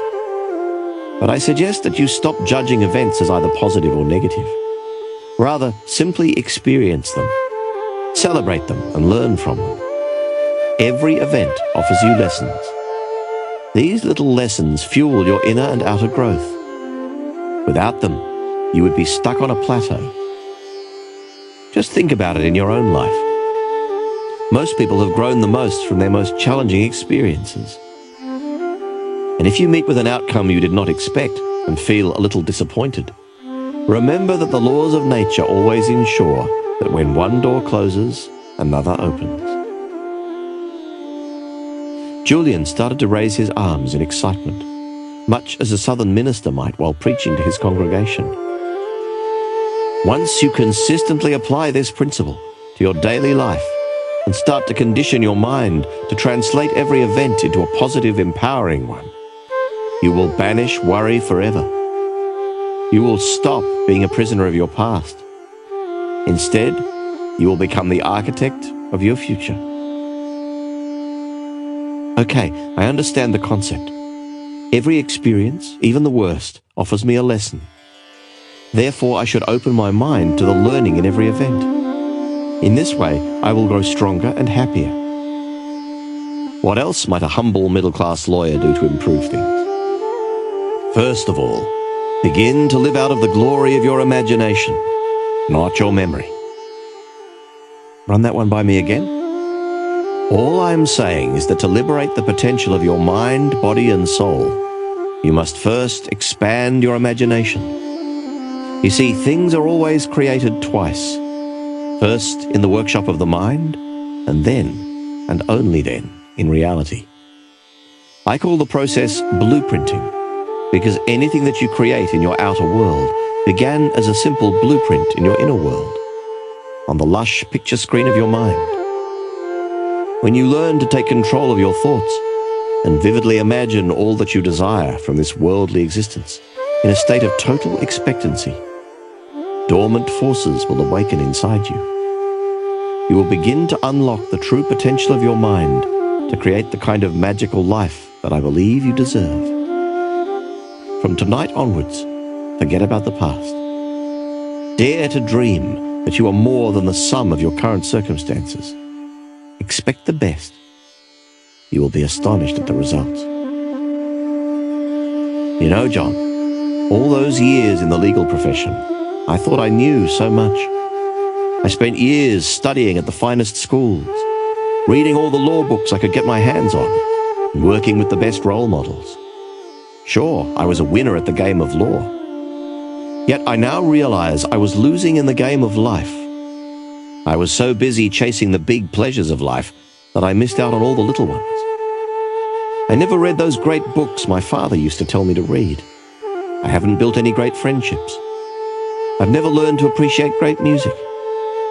Having said this, I really think I am one of the lucky ones. My heart attack was my defining moment, my personal wake-up call, if you will. Believe it or not, it gave me a second chance to live a richer, more inspired life. Like Malika Chand, I saw the seeds of opportunity in my painful experience. More importantly, I had the courage to nourish them. I could see that while Julian had grown younger on the outside, he had grown far wiser within. I realized that this evening was more than just a fascinating conversation with an old friend. I realized that tonight could be my own defining moment and a clear chance for a new beginning. my mind started to consider all that was wrong in my own life. Sure, I had a great family and a stable job as a well-regarded lawyer. Yet, in my quiet moments, I knew there had to be more. I had to fill that emptiness that was starting to envelop my life. When I was a kid, I dreamed such great dreams. Often, I visualized myself as a sports hero or as a business tycoon. I really believed that I could do, have, and be whatever I wanted. I also remembered the way I used to feel as a young boy, growing up on the sun-splashed West Coast. Fun came in the form of simple pleasures. Fun was spending a glorious afternoon skinny dipping or riding through the woods on my bicycle. I had such a curiosity for life. I was an adventurer. There were no limits on what my future could bring. I honestly don't think I have felt that kind of freedom and joy for 15 years. What happened? Perhaps I lost sight of my dreams when I became an adult and resigned myself to acting the way adults were supposed to act. Maybe I lost sight of them when I went to law school and started talking like lawyers were supposed to talk. In any event, that evening with Julian at my side, pouring his heart out over a cup of cold tea, made me resolve to stop spending so much time making a living and to spend far more time creating a life. "Looks like I have you thinking about your life also," Julian observed. "Start thinking about your dreams for a change, just like when you were a little child." Jonas Salk said it best when he wrote, "I have had dreams and I have had nightmares. I overcame the nightmares because of my dreams." Dare to dust off your dreams, John. Start to revere life again and celebrate all of its wonders. Awaken yourself to the power of your own mind to make things happen. Once you do, the universe will conspire with you to work magic in your life. Julian then reached into the depths of his robe and pulled out a little card about the size of a business card, which had tears along its sides, apparently the result of many months of constant use. One day, while Yogi Raman and I were walking along a quiet mountain path, I asked him who his favorite philosopher was. He told me that he had many influences in his life, and it was difficult for him to single out any one source for his inspiration. There was one quotation, however, that he carried deep within his heart, one that encapsulated all the values he had come to cherish over a life spent in quiet contemplation. At that glorious place, deep within the middle of nowhere, this learned sage of the East shared it with me. I too etched its words into my heart. They serve as a daily reminder of all that we are and all that we can be. The words came from the great Indian philosopher Patanjali. Repeating them aloud every morning before I sit down to meditate has had a very profound influence on the course of my days. Remember, John, words are the verbal embodiment of power. Julian then showed me the card. The quotation read, "When you are inspired by some great purpose, some extraordinary project, all of your thoughts break their bonds. Your mind transcends limitations. Your consciousness expands in every direction, and you find yourself in a new, great and wonderful world. Dormant forces, faculties and talents become alive, and you discover yourself to be a greater person than you ever dreamt yourself to be." In that instant, I saw the connection between physical vitality and mental agility. Julian was in picture-perfect health and looked many years younger than he had when we had first met. He brimmed with vibrancy, and it appeared that his energy, enthusiasm, and optimism knew no bounds. I could see that he had made many changes to his former lifestyle, but it was obvious that the starting point of his magnificent transformation was mental fitness. Success on the outside indeed begins with success on the inside, and by changing his thoughts, Julian Mantle had changed his life. Exactly how can I develop this positive, serene and inspired attitude, Julian? After all these years in my routine, I think my mental muscles have grown a little flabby. Come to think of it, I have very little control over the thoughts that are floating around the garden of my mind, I said with sincerity. The mind is a wonderful servant, but a terrible master. If you have become a negative thinker, this is because you have not cared for your mind and taken the time to train it to focus on the good. Winston Churchill said that the price of greatness is responsibility over each of your thoughts. Then you will install the vibrant mindset you are looking for. Remember, the mind truly is like any other muscle in your body. Use it or lose it. Are you saying that if I don't exercise my mind, it will grow weak? Yes. Look at it this way. If you want to strengthen the muscles of your arm to achieve more, you must train them. If you want to toughen up your leg muscles, you must first exert them. Similarly, your mind will do wonderful things for you if you will only let it. It will attract all that you desire into your life once you learn how to operate it effectively. It will create ideal health if you care for it properly. And it will return to its natural state of peacefulness and tranquility, if you have the vision to ask for it.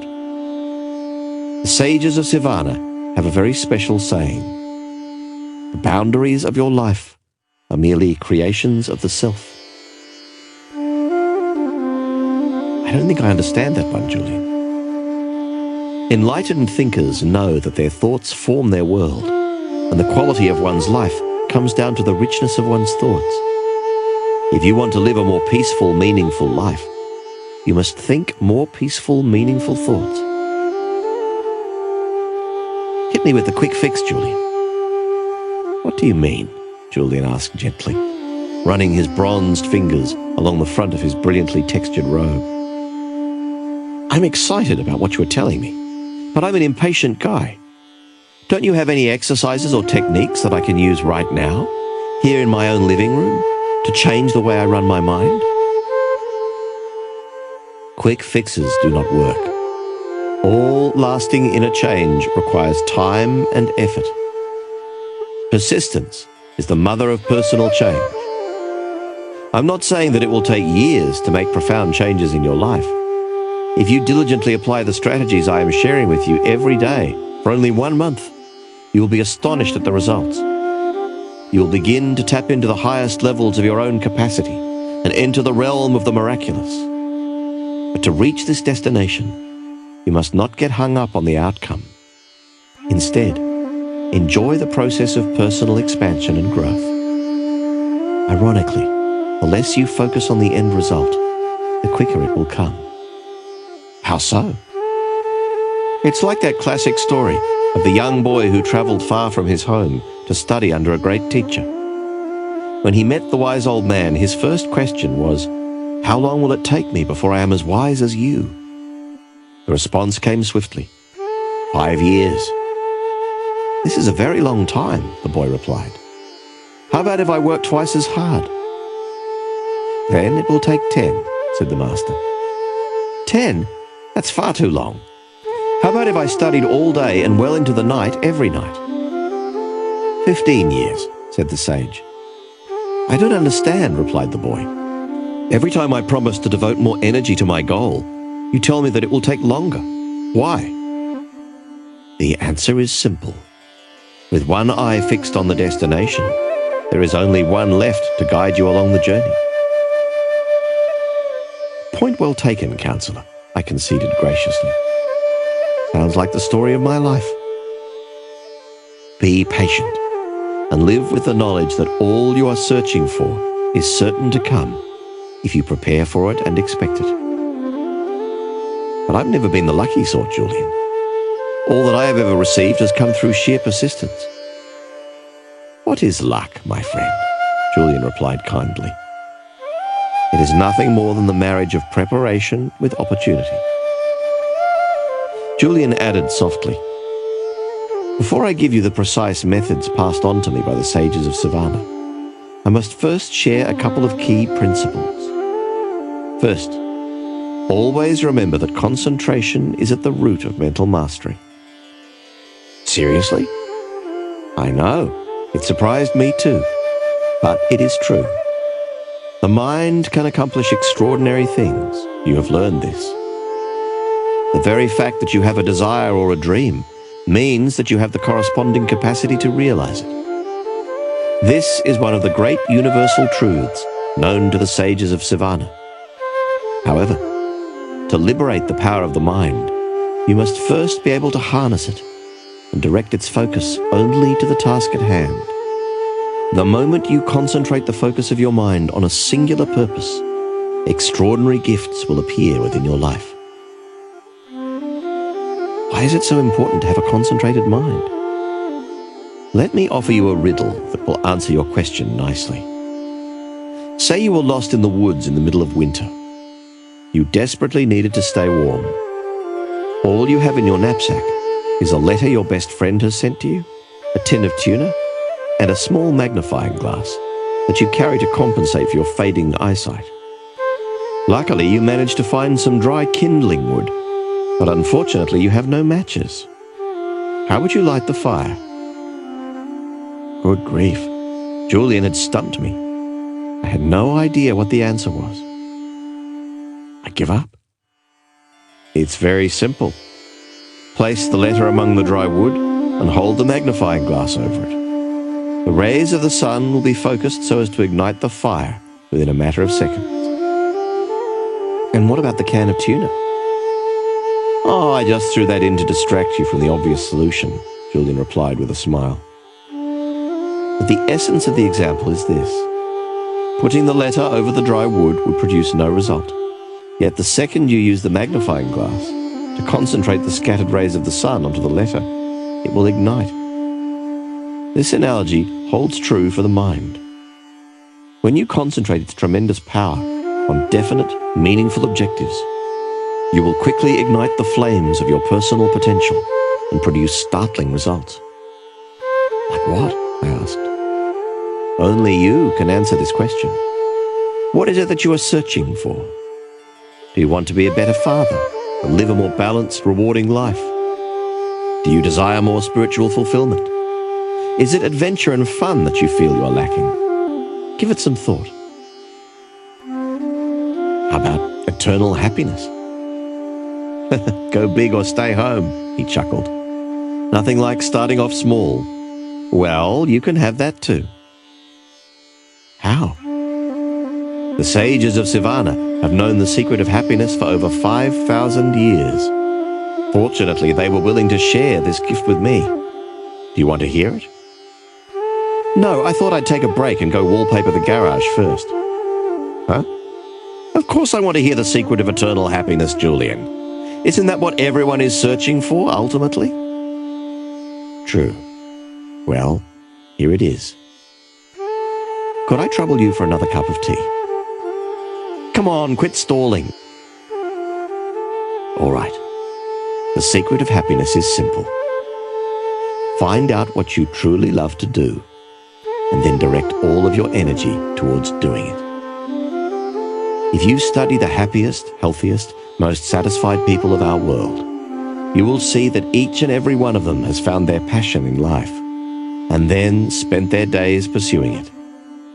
This calling is almost always one that in some way serves others. Once you are concentrating your mental power and energy on a pursuit that you love, abundance flows into your life, and all your desires are fulfilled with ease and grace. So simply figure out what turns you on and then do it. If it is a worthy pursuit, Julian replied. How do you define worthy? As I said, John, your passion must in some way improve or serve the lives of others. Viktor Frankl said it more elegantly than I ever could when he wrote, "Success, like happiness, cannot be pursued. It must ensue. And it only does so as the unintended side effect of one's personal dedication to a cause greater than oneself." Once you find out what your life's work is, your world will come alive.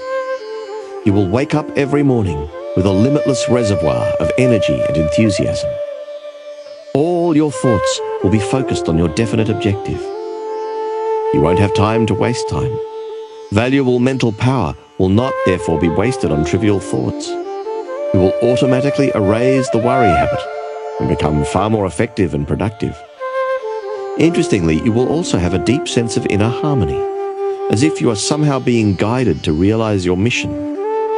It is a wonderful feeling. I love it, Julian offered gleefully. Fascinating. And I like the part about getting up feeling good. To be really honest with you, Julian, most days I wish I could just stay under the covers. It would be so much better than facing the traffic, the angry clients, the aggressive opponents, and the ceaseless flow of negative influences. It all makes me feel so tired. Do you know why most people sleep so much? Why? Because they really don't have anything else to do. Those who rise with the sun all have one thing in common. Insanity? Very funny. No, they all have a purpose that fans the flames of their inner potential. They are driven by their priorities, but not in an unhealthy, obsessive way. It is more effortless and gentle than that. And given their enthusiasm and love for what they are doing in their lives, such people live in the moment. Their attention is fully and completely on the task at hand. Therefore, there are no energy leaks. These people are the most vibrant and vital individuals you will ever have the good fortune to meet. Energy leaks? Sounds a little new agey, Julian. I'll bet you didn't learn that one at Harvard Law School. True. The sages of Savannah pioneered that concept. Though it has been around for centuries, its application is just as relevant today as it was when it was first developed. Too many of us are consumed by needless and endless worry. This drains us of our natural vitality and energy. Have you ever seen the inner tube of a bicycle tire? Of course. When it is fully inflated, it can easily take you to your destination. But if there are leaks in it, the tube eventually deflates, and your journey comes to an abrupt end. This is also how the mind works. Worry causes your precious mental energy and potential to leak, just like air leaking out of an inner tube. Soon you have no energy left. All your creativity, optimism, and motivation has been drained, leaving you exhausted. I know the feeling. I often spend my days in the chaos of crisis. I have to be everywhere at once. I can't seem to please everyone.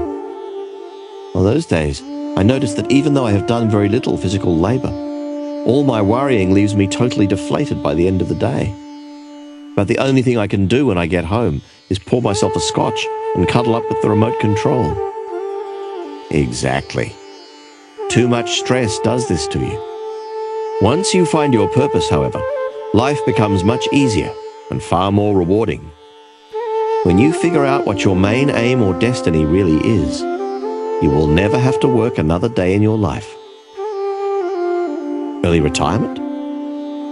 No, said Julian, in the no-nonsense tone he had mastered during his days as an eminent lawyer. Your work will be play. Wouldn't it be a little risky for me to give up my job to start searching for my overriding passion and purpose? I mean, I have a family and real obligations. I have 4 people who depend on me.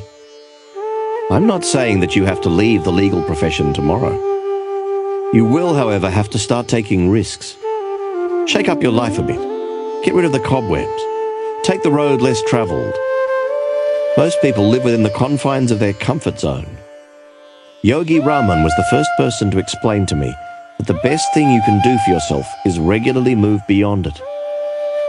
This is the way to lasting personal mastery and to realize the true potential of your human endowments. And what might those be? Your mind, your body, and your soul. So what risk should I take? Stop being so practical. Start doing the things you have always wanted to do. I have known lawyers who have quit their jobs to become stage actors and accountants who have become jazz musicians. In the process, they have found the deep happiness that had eluded them for so long. So what if they could no longer afford 2 vacations a year and a posh summer home in the Caymans? Calculated risk-taking will pay huge dividends. How will you ever get to third base with 1 foot on second? I see your point. So take the time to think. Discover your real reason for being here, and then have the courage to act on it. With due respect, Julian, all I do is think. As a matter of fact, part of my problem is that I think too much. My mind never stops. It is filled with mental chatter. It drives me crazy sometimes. What I'm suggesting is different. The sages of Sivana all took time daily to silently contemplate not only where they were, but where they were going. They took the time to reflect on their purpose and how they were living their lives every day. Most importantly, they thought deeply and genuinely about how they would improve the next day. Daily incremental improvements produce lasting results, which in turn lead to positive change. So I should take the time to reflect on my life regularly? Yes. Even 10 minutes of focused reflection a day will have a profound impact on the quality of your life. I understand where you are coming from, Julian. The problem is, once my day gets cranking, I can't even find 10 minutes to eat lunch. My friend, saying that you don't have time to improve your thoughts and your life is like saying you don't have time to stop for gas because you are too busy driving. Eventually, it will catch up with you. Yeah, I know. Hey, you were going to share some techniques with me, Julian, I said, hoping to learn some practical ways to apply the wisdom I was hearing. There is one technique for mastering the mind that towers above all the rest. It is a favorite of the sages of Sivana, who taught it to me with great faith and trust. After practicing it for only 21 days, I felt more energetic, enthusiastic, and vibrant than I had felt in years. The practice is over 4,000 years old. It is called the Heart of the Rose. Tell me more. All that you need to perform this exercise is a fresh rose and a silent place. Natural surroundings are best, but a quiet room will also do nicely. Start to stare at the center of the rose, its heart. Yogi Raman told me that a rose is very much like life. You will meet thorns along the way, but if you have faith and believe in your dreams, you will eventually move beyond the thorns into the glory of the flower. Keep staring at the rose. Notice its color, texture, and design. Savor its fragrance and think only about this wonderful object in front of you. At first, other thoughts will start entering your mind, distracting you from the heart of the rose. This is the mark of an untrained mind. But you need not worry. Improvement will come quickly. Simply return your attention to the object of your focus. Soon your mind will grow strong and disciplined. That's all there is to it? Sounds pretty easy. That is the beauty of it, John, Julian replied. However, this ritual must be performed daily for it to be effective. For the first few days, you will find it difficult to spend even 5 minutes in this exercise. Most of us live at such a frenetic pace that true stillness and silence is something foreign and uncomfortable. Most people hearing my words will say that they have no time to sit and stare at a flower.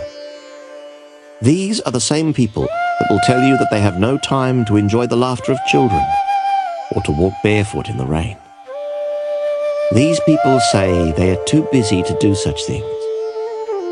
They don't even have time to build friendships, for friendships also take time.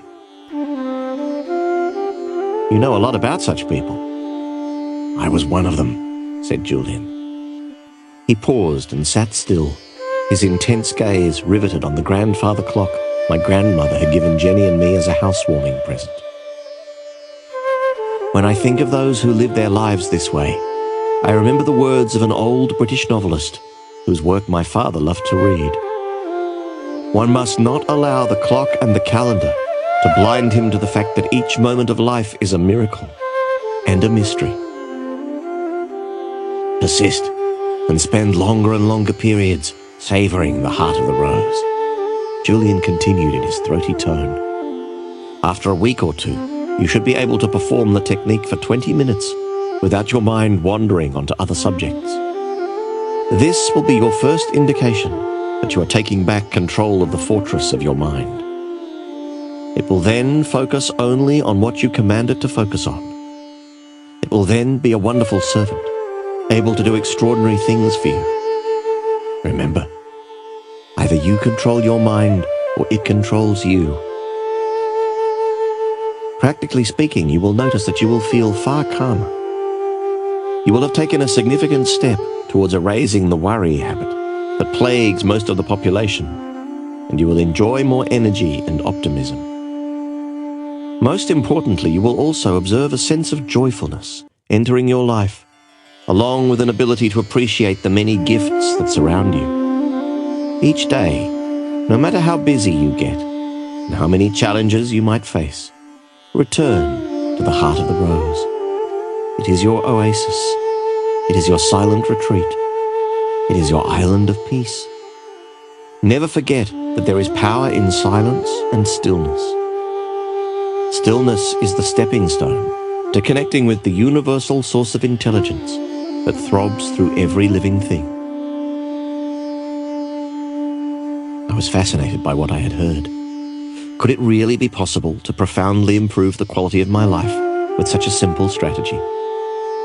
There must be more to the dramatic changes I see in you than the heart of the rose, I wondered aloud. Yes, this is true.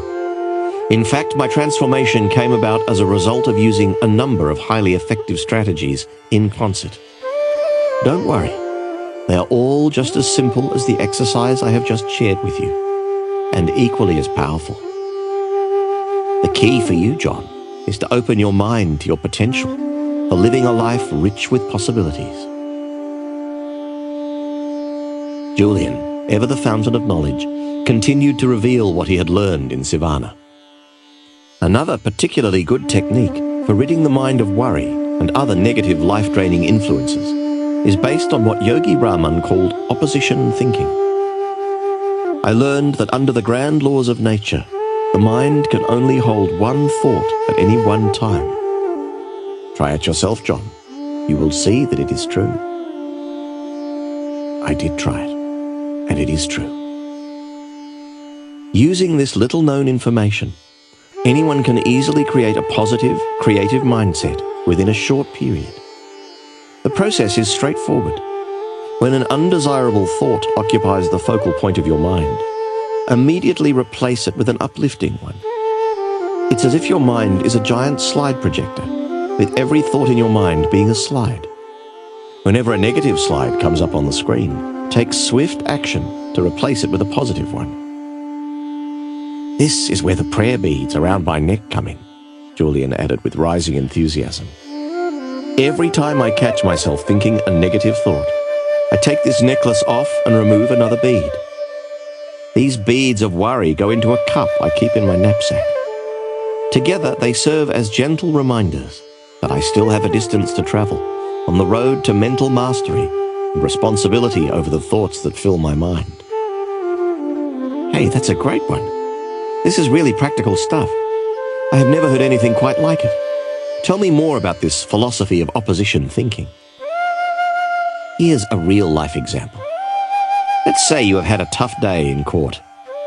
The judge disagreed with your interpretation of the law.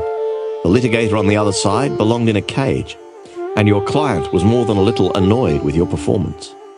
You come home and fall into your favorite chair, full of gloom. Step 1 is to become aware that you are thinking these uninspiring thoughts.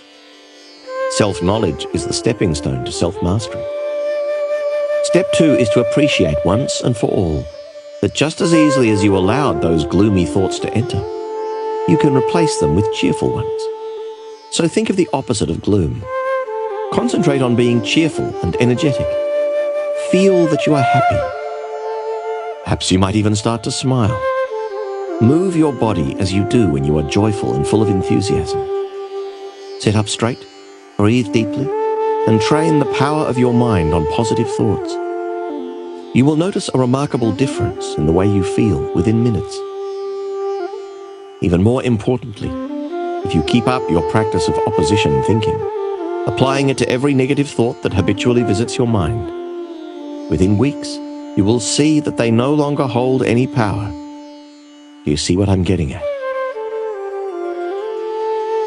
Julian continued his explanation. Thoughts are vital living things, little bundles of energy, if you will. Most people don't give any thought to the nature of their thoughts, and yet the quality of your thinking determines the quality of your life. Thoughts are just as much a part of the material world as the lake you swim in or the street you walk on. Weak minds lead to weak actions. A strong, disciplined mind, which anyone can cultivate through daily practice, can achieve miracles. If you want to live life to the fullest, care for your thoughts as you would your most prized possessions. Work hard to remove all inner turbulence. The rewards will be abundant. I never saw thoughts as living things, Julian, I replied, amazed at this discovery. But I can see how they influence every element of my world. The sages of Sivana firmly believed that one should only think sattvic or pure thoughts. They arrived at such a state through the techniques I have just shared with you, along with other practices such as a natural diet, the repetition of positive affirmations or mantras as they called them, reading books rich with wisdom, and by constantly ensuring that their company was enlightened.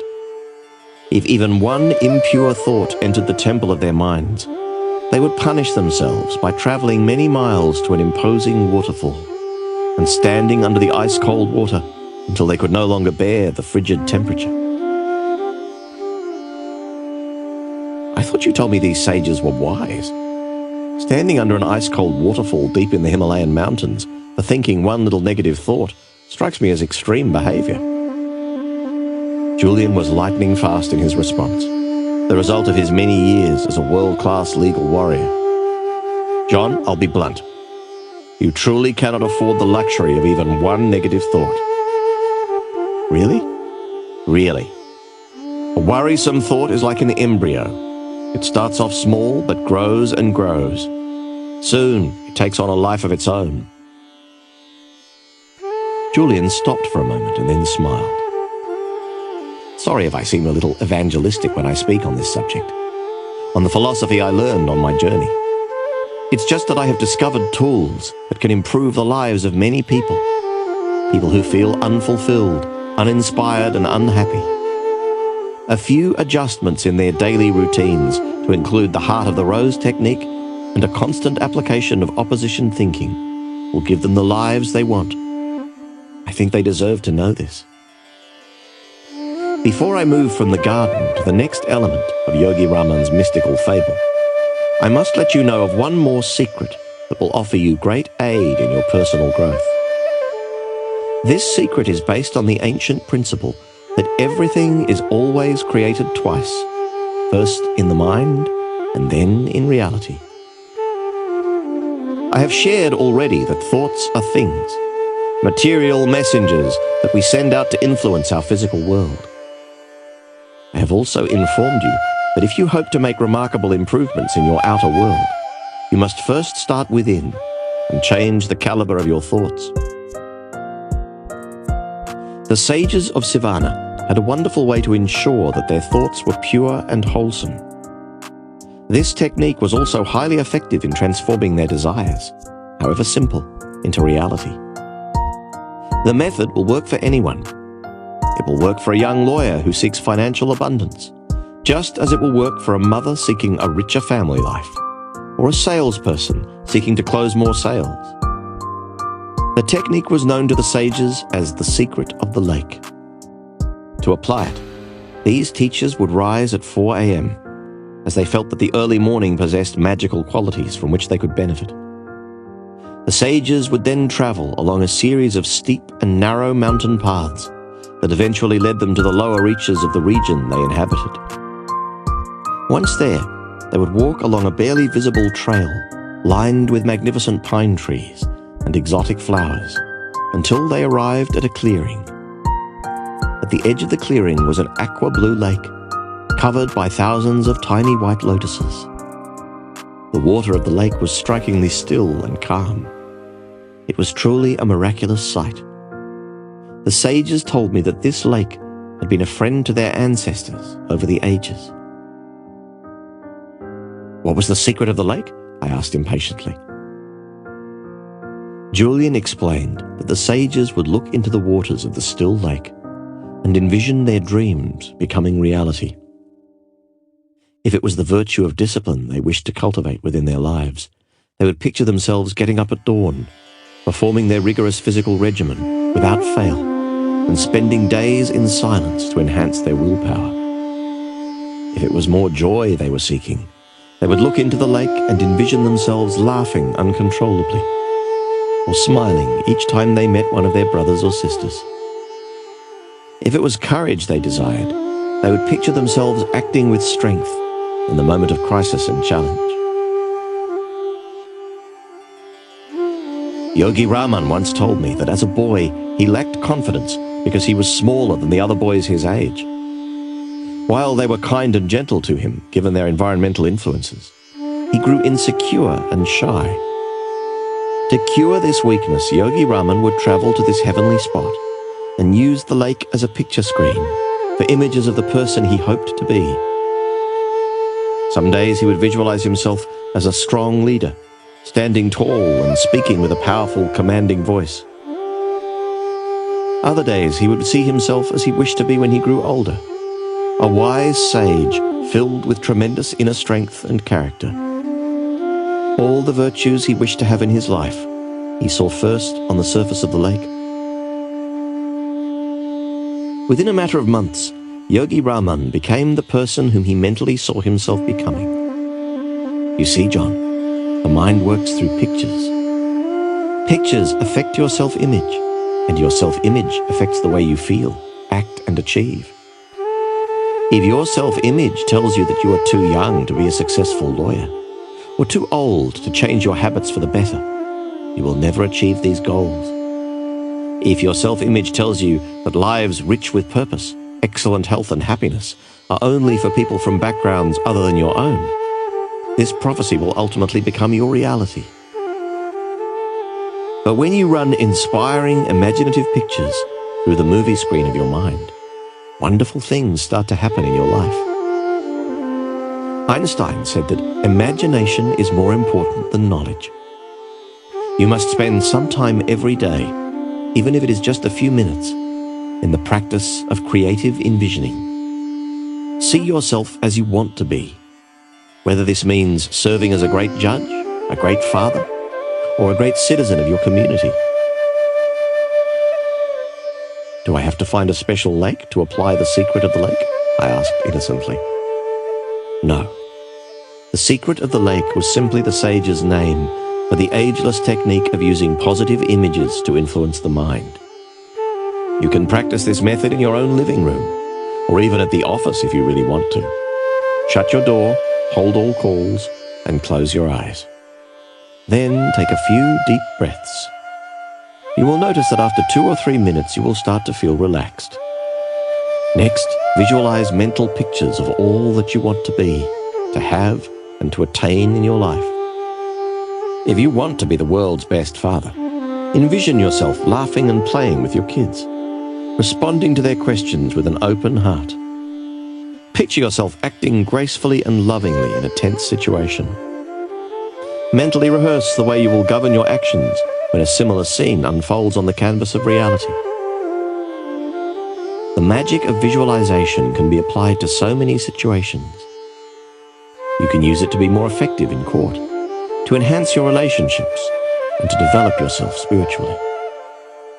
Consistent use of this method will also bring you financial rewards and an abundance of material gain, if this is important to you. Understand once and for all that your mind has magnetic power to attract all that you desire into your life. If there is a lack in your life, it is because there is a lack in your thoughts. Hold wonderful pictures in your mind's eye.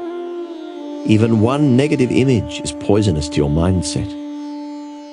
Once you start to experience the joy this ancient technique brings, you will realize the infinite potential of your mind and begin to liberate the storehouse of ability and energy that currently sleeps within you. It was as if Julian was speaking a foreign tongue. I had never heard anyone speak of the magnetic power of the mind to attract spiritual and material abundance. Nor had I ever heard anyone speak of the power of imaging and its profound effects on every aspect of one's world.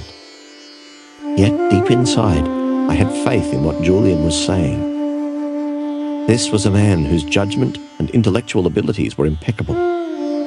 This was a man who was internationally respected for his legal acumen. This was a man who had walked down the path I was now journeying along. Julian had found something on his odyssey to the east, that much was clear. Looking at his physical vitality, his obvious tranquility, seeing his transformation confirmed that I would be wise to listen to his advice. The more I thought about what I was hearing, the more sense it made. Surely the mind must have a great deal more potential than most of us are currently using. How else could mothers lift otherwise immovable cars to save their crying infants who had fallen underneath? How else could martial artists break stacks of bricks with one fell swoop of their hands?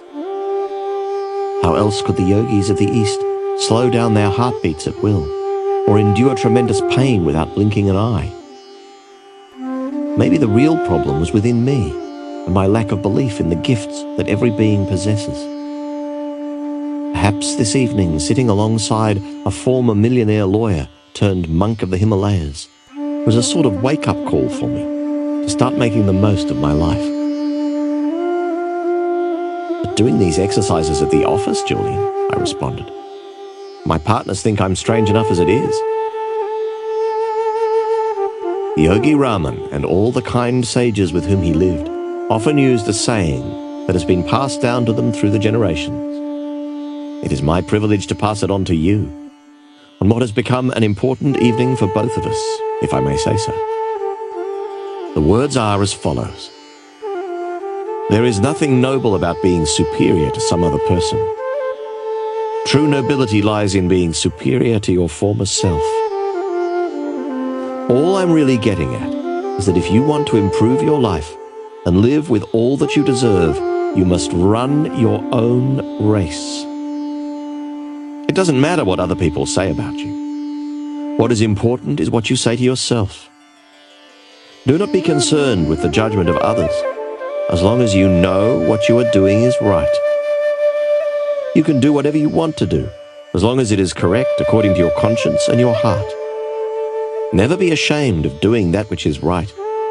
Decide on what you think is good and then stick to it. And for God's sake, never get into the petty habit of measuring your self-worth against other people's net worth.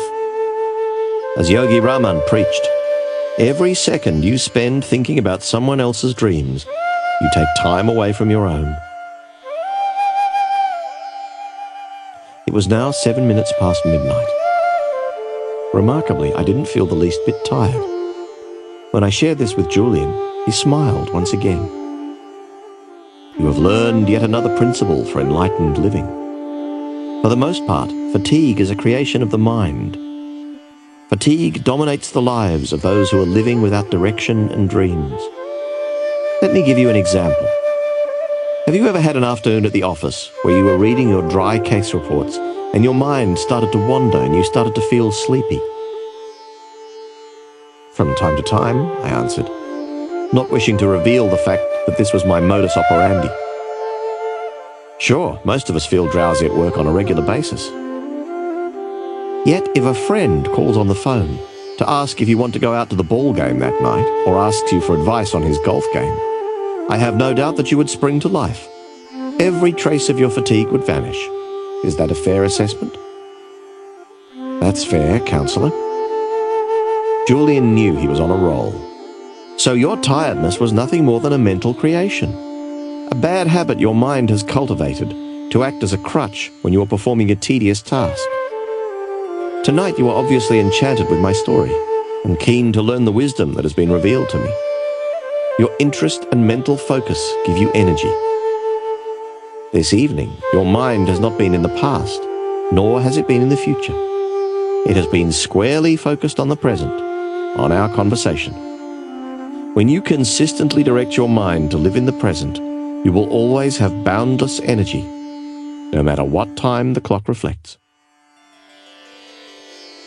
I nodded my head in agreement.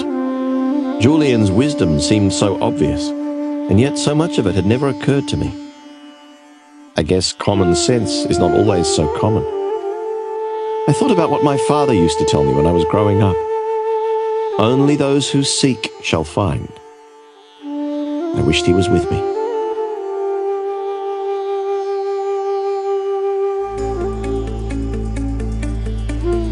Chapter 7. Action Summary. Julian's Wisdom in a Nutshell.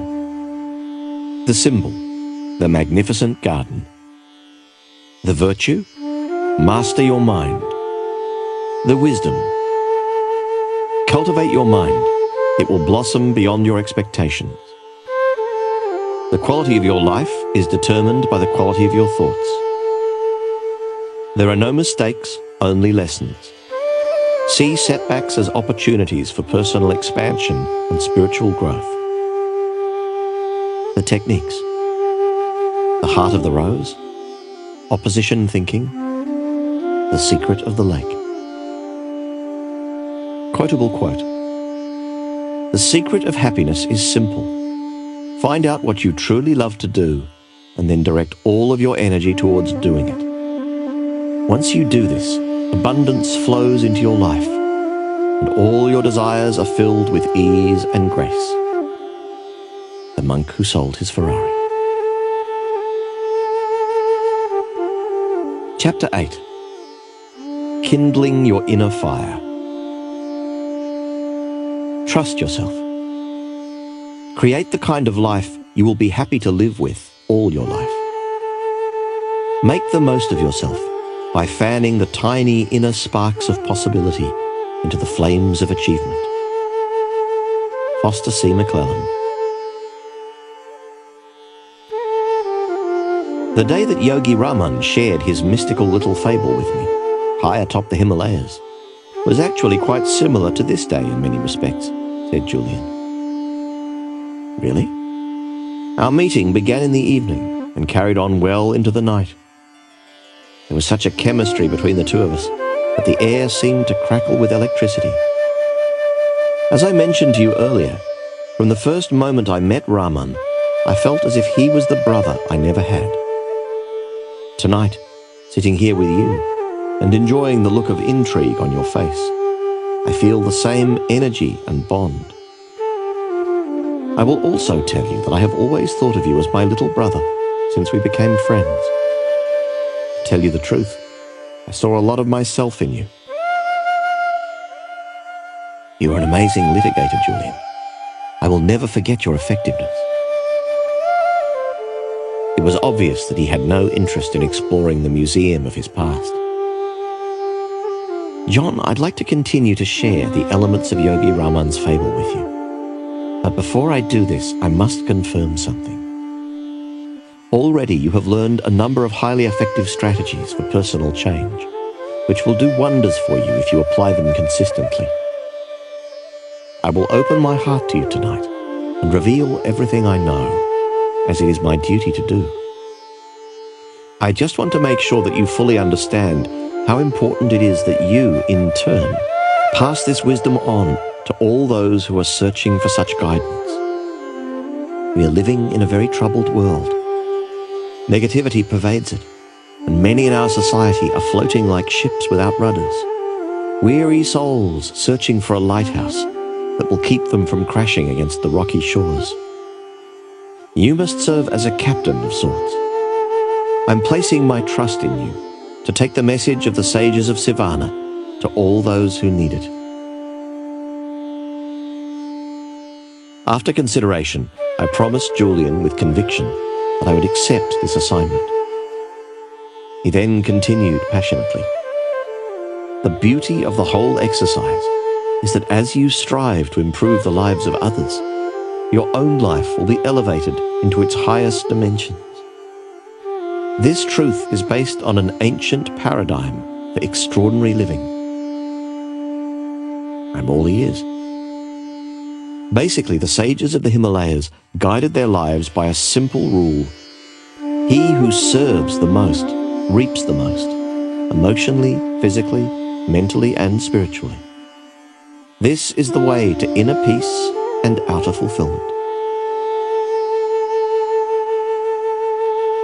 I once read that people who study others are wise, but those who study themselves are enlightened. Here, perhaps for the first time, I saw a man who truly knew himself, perhaps his highest self.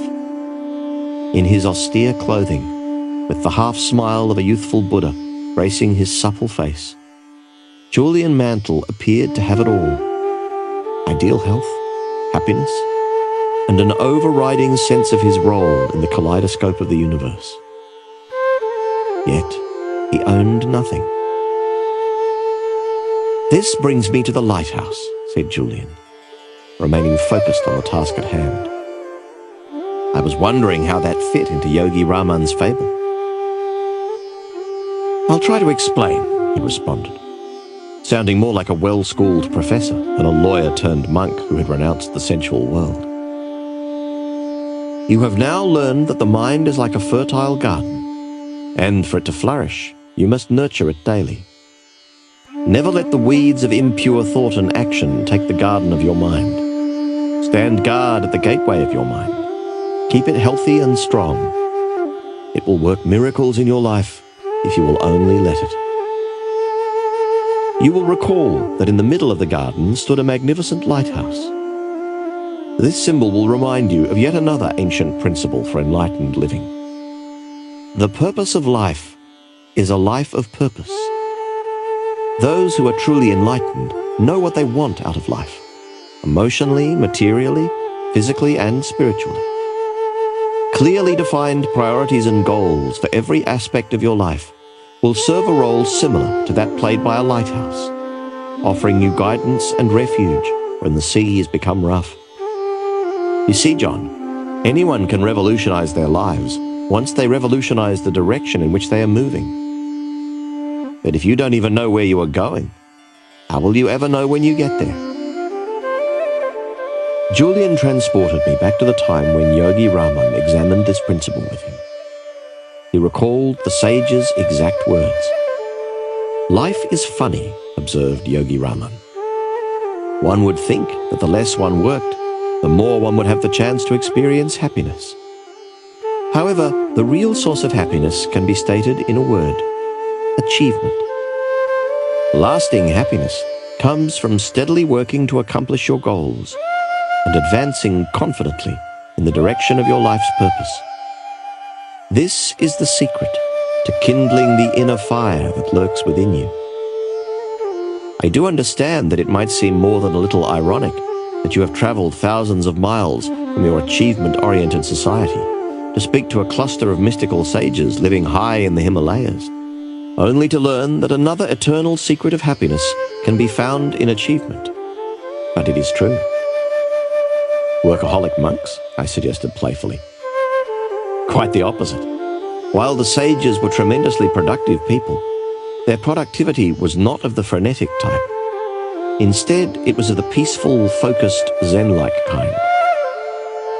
"How so?" "Everything they did had a purpose. Though they were removed from the modern world and lived a highly spiritual existence, they were also highly effective.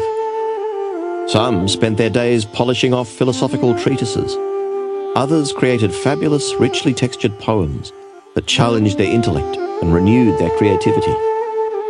Still others passed their time in the silence of total contemplation, looking like illuminated statues seated in the ancient lotus pose. The sages of Savannah did not waste time. Their collective conscience told them that their lives had a purpose and they had a duty to fulfill. This is what Yogi Raman said to me. Here in Sivana, where time appears to stand still, you might wonder what a group of simple, possessionless sages would ever need or hope to achieve. But achievement need not be of the material sort. Personally, my objectives are to attain peace of mind, self-mastery, and enlightenment. If I fail to accomplish these goals by the end of my life, I am certain that I will die feeling unfulfilled and dissatisfied. Julian told me that was the first time he had heard any of his teachers in Sivana speak of their own mortality. And Yogi Raman sensed this in my expression. He said, "You need not worry, my friend. I have already lived past the age of 100 and have no plans for a quick exit.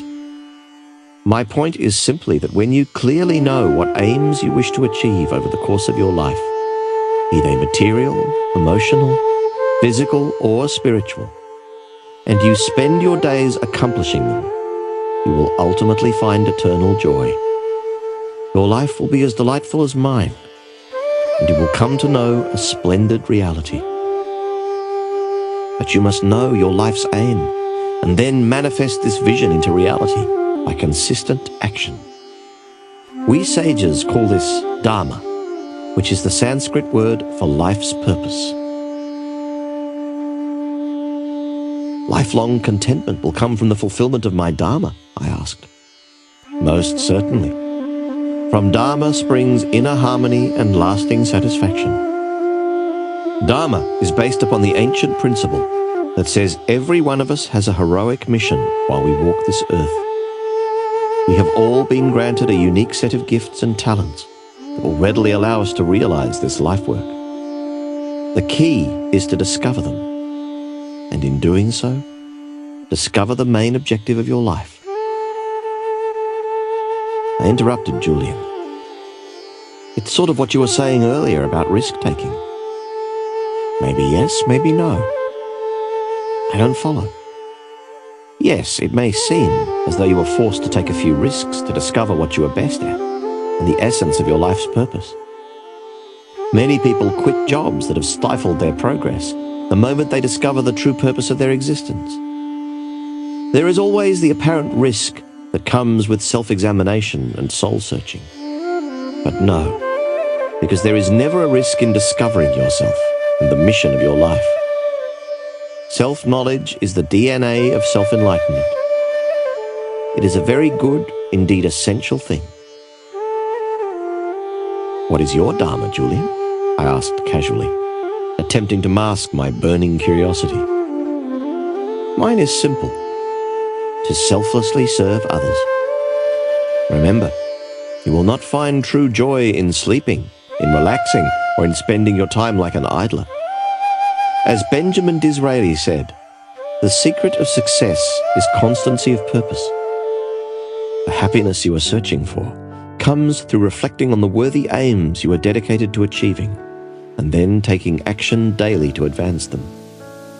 This is a direct application of the timeless philosophy that prescribes that those things that are most important should never be sacrificed to those things that are the least important.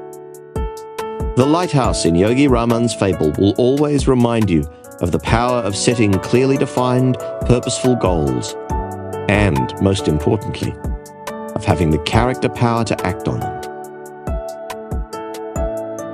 Over the course of the next few hours, I learned from Julian that all highly developed, fully actualized people understand the importance of exploring their talents, uncovering their personal purpose, and then applying their human gifts in the direction of this calling. Some people selflessly serve humanity as physicians, others as artists. Some people discover that they are powerful communicators and become wonderful teachers, while others come to realize that their legacy will be in the form of innovations in the field of business or science. The key is to have the discipline and vision to see your heroic mission and to ensure that it serves other people while you realize it. Is this a form of goal setting? Goal setting is the starting point. Mapping out your objectives and your goals releases the creative juices that get you on the path of your purpose. Believe it or not, Yogi Raman and the other sages were very hot on goals. You're kidding. Highly effective monks living deep in the Himalayan mountains who meditate all night and set goals all day? I love it. John, always judge by results. Look at me. Sometimes I don't even recognize myself when I look in the mirror. My once unfulfilling existence has been replaced by one rich with adventure, mystery, and excitement. I am young again and enjoy vibrant health. I am truly happy. The wisdom I am sharing with you is so potent and so important and so life-giving that you simply must stay open to it. I am, Julian. I really am. Everything you have said makes perfect sense, although some of the techniques do sound a little odd. But I have promised to try them, and I will. I agree that this information is powerful. If I have seen further than others, it is simply because I have stood on the shoulders of great teachers, replied Julian with humility. Here's another example. Yogi Raman was an expert archer, a true master. To illustrate his philosophy on the importance of setting clearly defined objectives in every aspect of one's life and fulfilling one's mission, he offered a demonstration I will never forget.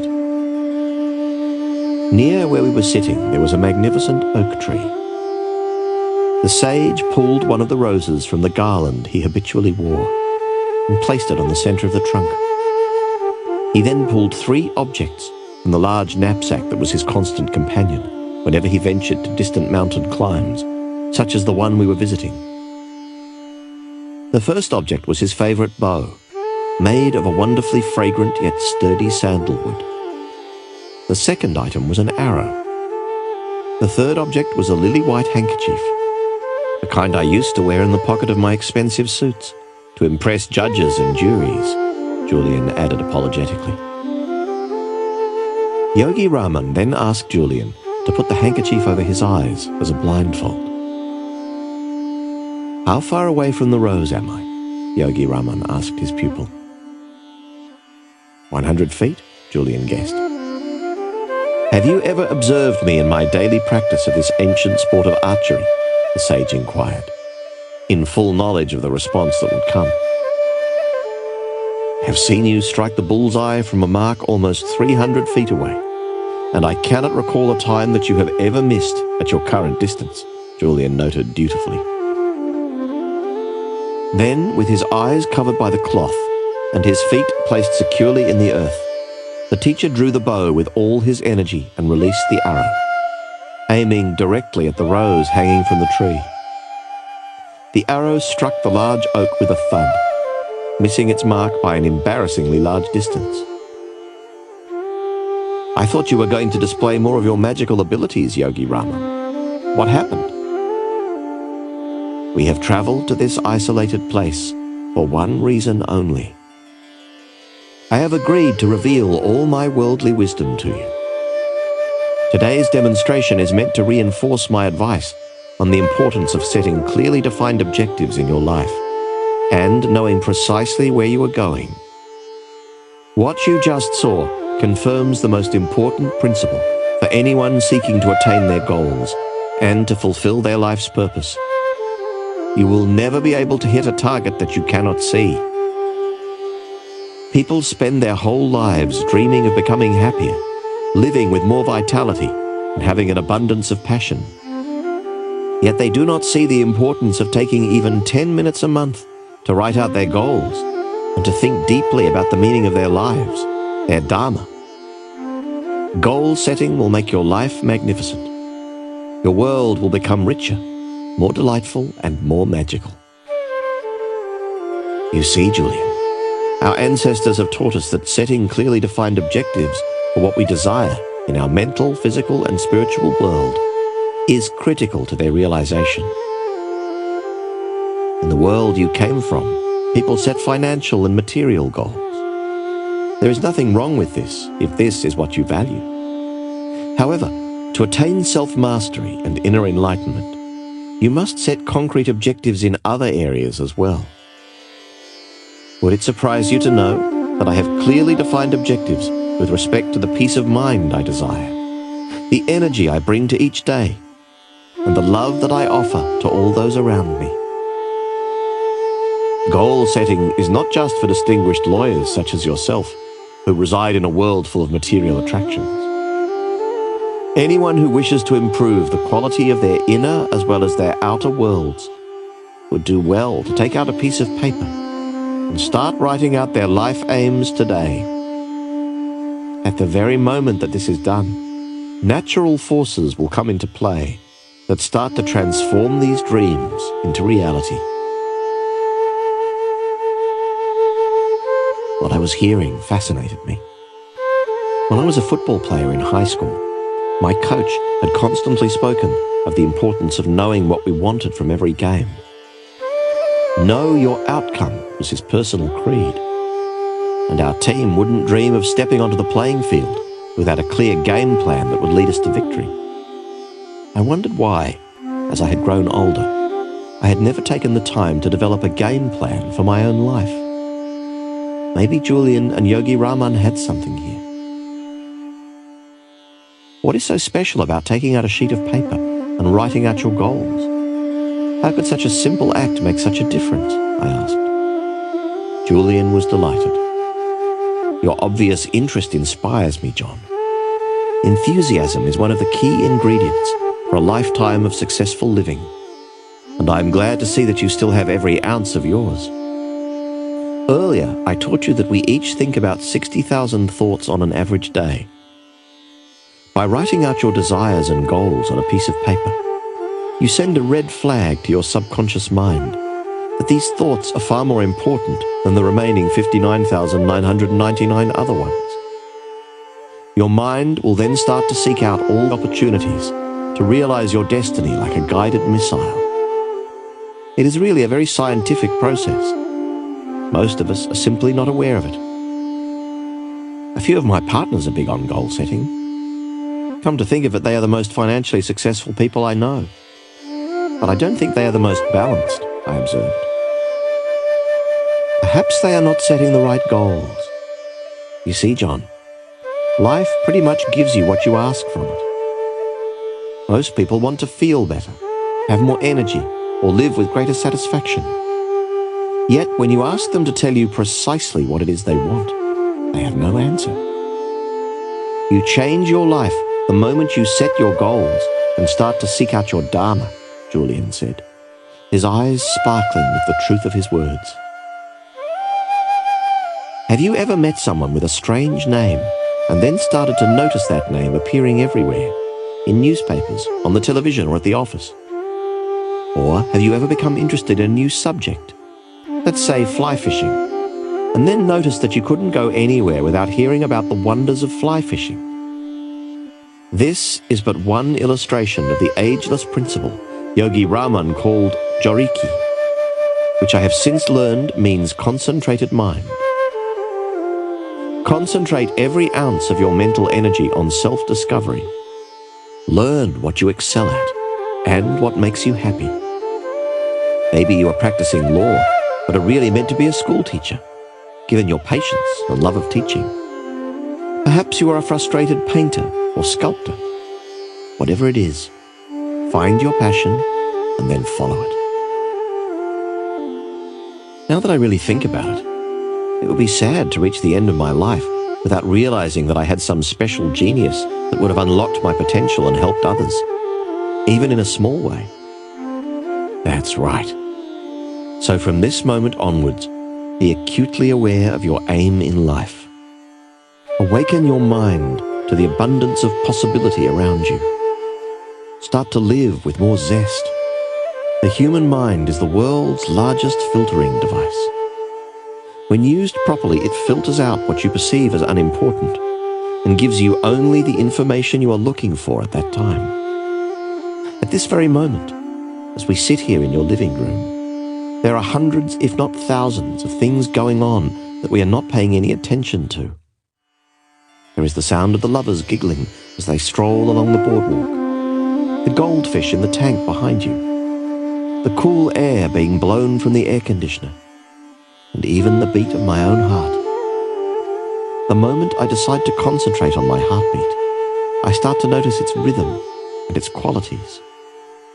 Similarly, when you decide to start concentrating your mind on your life's main aims, your mind starts to filter out the unimportant and focus only on the important. To tell you the truth, I think it's about time I discovered my purpose, I said. Don't get me wrong. There are a lot of great things in my life, but it isn't as rewarding as I think it could be. If I left this world today, I really can't say for sure if I've made that big a difference. How does that make you feel? Depressed, I offered with total honesty. I know I have talent. Actually, I was one heck of a good artist when I was younger. That was until the legal profession beckoned with the promise of a more stable life. You ever wish you had made painting your profession? I really haven't given it much thought. But I will say one thing. When I painted, I was in heaven. It really fired you up, didn't it? Absolutely. I lost track of time when I was in the studio painting. I would get lost in the canvas. It was a real release for me. It was almost as if I transcended time and moved into another dimension. John, this is the power of concentrating your mind on a pursuit that you love. Goethe said that we are shaped and fashioned by what we love. Maybe your dharma is to brighten the world with lovely scenes. At least start spending a little time painting every day. How about applying this philosophy to things less esoteric than changing my life? I asked with a grin. This should be good, Julian replied. Like what? Let's say one of my aims, although a minor one, was to drop the spare tire I'm carrying around my waist. Where would I start? Don't be embarrassed. You master the art of goal setting and goal getting by starting off small. The journey of 1,000 miles begins with a single step? I asked intuitively. Precisely. And getting good at accomplishing little feats prepares you for realizing the big ones.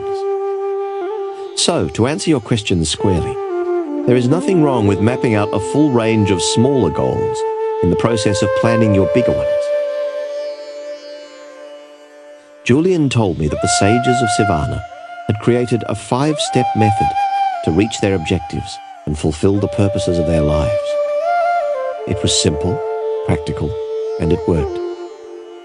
The first step was to form a clear mental image of the outcome.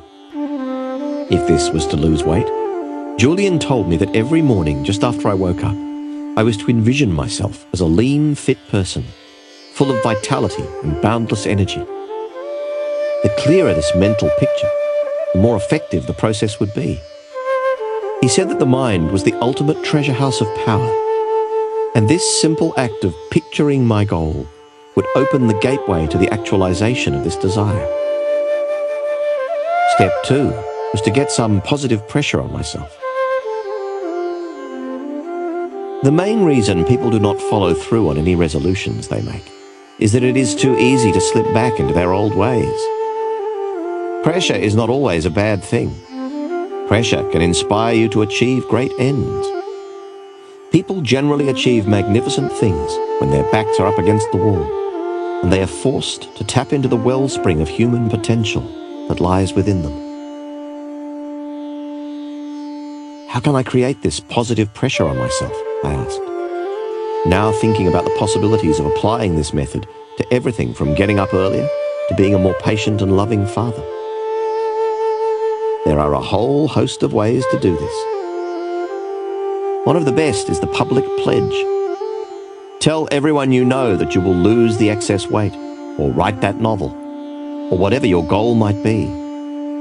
Once you make your goal known to the world, there will instantly be pressure on you to work towards its fulfillment, since no one likes to look like a failure. In Sivana, my teachers used more dramatic means to create this positive pressure I speak of. They would declare to one another that if they did not follow through on their commitments, such as fasting for a week or getting up daily at 4 a.m. to meditate, They would go down to the icy waterfall and stand under it until their arms and legs were numb. This is an extreme illustration of the power that pressure can exert on the building of good habits and the attainment of goals. Extreme might be an understatement, Julian. What a bizarre ritual. Extremely effective, though. The point is simply that when you train your mind to associate pleasure with good habits and punishment with bad ones, your weaknesses will quickly fall by the wayside. You said there were 5 steps to follow to make my desires come true, I said impatiently. What are the remaining 3? Yes, John. Step 1 is to have a clear vision of your outcome. Step 2 is to create positive pressure to keep you inspired. The 3rd step is a simple one. Never set a goal without attaching a timeline to it. To breathe life into a goal, you must attach a precise deadline to it. It's just like when you are preparing cases for court. You always focus your attention on the ones the judge has scheduled to be heard tomorrow, rather than on the ones without any court date. Oh, and by the way, explained Julian, remember that a goal that is not committed to paper is no goal at all. Go out and buy a journal. A cheap coil notepad will do. Call this your dream book and fill it with all your desires, objectives and dreams. Get to know yourself and what you are all about. Don't I already know myself? Most people don't. They have never taken the time to know their strengths, their weaknesses, their hopes, their dreams. The Chinese define image in these terms. There are 3 mirrors that form a person's reflection. The first is how you see yourself. The second is how others see you. And the 3rd mirror reflects the truth. Know yourself, John. Know the truth. Divide your dream book into separate sections for goals relating to the different areas in your life. For example, you might have sections for your physical fitness goals, your financial goals, your personal empowerment goals, your relationship and social goals, and perhaps most importantly, your spiritual goals. Hey, that sounds like fun. I've never thought about doing something as creative as that for myself. I really should start challenging myself more. I agree. Another particularly effective technique I learned is to fill your dream book with pictures of the things you desire and images of people who have cultivated the abilities, talents and qualities that you hope to emulate. Getting back to you in your spare tire, if you want to lose weight and be in outstanding physical shape, paste a picture of a marathon runner or an elite athlete in your dream book. If you want to be the world's finest husband, why not clip out a picture of someone who represents this? Perhaps your father, and put it into your journal in the relationship section. If you are dreaming of a mansion by the sea or a sports car, find an inspiring picture of these objects and use them for your book of dreams. Then review this book daily, even for a few minutes. Make it your friend. The results will startle you. This is pretty revolutionary stuff, Julian. I mean, though these ideas have been around for centuries, everybody I know today could improve the quality of their daily lives by applying even a few of them. My wife would love to have a dream book. She'd probably fill it with pictures of me without my notorious belly. It's really not that big, Julian suggested in a consoling tone. Then why does Jenny call me Mr. Donut? I said, breaking into a broad smile. Julian started to laugh. I had to follow. Soon the 2 of us were howling on the floor. I guess if you can't laugh at yourself, who can you laugh at? I said, still giggling. Very true, my friend. When I was chained to my former lifestyle, one of my main problems was that I took life too seriously. Now I am much more playful and childlike. I enjoy all of life's gifts, no matter how small they are. But I have digressed. I have so much to tell you, and it is all flowing out of me at once. Back to the 5-step method to attain your aims and realize your goals. Once you have formed a clear mental picture of your outcome, created a little pressure behind it, set a deadline and committed it to paper, The next step is to apply what Yogi Raman called the magic rule of 21. The learned men and women of his world believed that for new behavior to crystallize into a habit, one had to perform the new activity for 21 days in a row. What's so special about 21 days? The sages were absolute masters of creating new, more rewarding habits that governed the conduct of their lives. Yogi Raman once told me that a bad habit once acquired could never be erased. But all evening you have been inspiring me to change the way I live my life. How can I possibly do this if I can never erase any of my bad habits? I said that bad habits can never be erased. I did not say that negative habits could not be replaced, Julian noted with precision. Oh, Julian, you always were the king of semantics, but I think I see your point. The only way to permanently install a new habit is to direct so much energy toward it that the old one slips away like an unwelcome houseguest. The installation is generally complete in about 21 days, the time it takes to create a new neural pathway. Say I wanted to start practicing the heart of the rose technique to erase the worry habit and live at a more peaceful pace. Do I have to do it at the same time every day? Good question. The first thing I will tell you is that you never have to do anything. Everything I am sharing with you tonight, I am offering as a friend who is genuinely interested in your growth and development. Every strategy, tool, and technique has been tested over time for effectiveness and measurable results. This I assure you. And though my heart tells me that I should implore you to try all of the methods of the sages, my conscience tells me to simply follow my duty and share the wisdom with you, leaving its implementation up to you. My point is this: never do anything because you have to. The only reason to do something is because you want to, and because you know it is the right thing for you to do. Sounds reasonable, Julian. Don't worry, I haven't felt for even a moment that you were forcing any of this information down my throat. Anyway, the only thing that could ever be forced down my throat these days would be a box of donuts, and that wouldn't take much, I quipped. Julian smiled gingerly. Thanks, pal. Now, to answer your question, my suggestion is that you try the Heart of the Rose method at the same time every day and in the same place every day. There is tremendous power in a ritual. Sports stars who eat the same meal or tie their shoes the same way before the big game are tapping into the power of ritual. Members of a church who perform the same rites, wear the same robes, are using the power of ritual. Even business people who walk the same route or talk the same talk before a big presentation are applying the power of ritual. You see, when you insert any activity into your routine, by doing it the same way at the same time every day, it quickly grows into a habit. For example, most people will do the same thing upon waking up, without giving any thought to what they are doing. They open their eyes, get out of bed, walk to the bathroom, and start brushing their teeth. So, staying with your goal for a period of 21 days and performing the new activity at the same time for each of these days will insert it into your routine.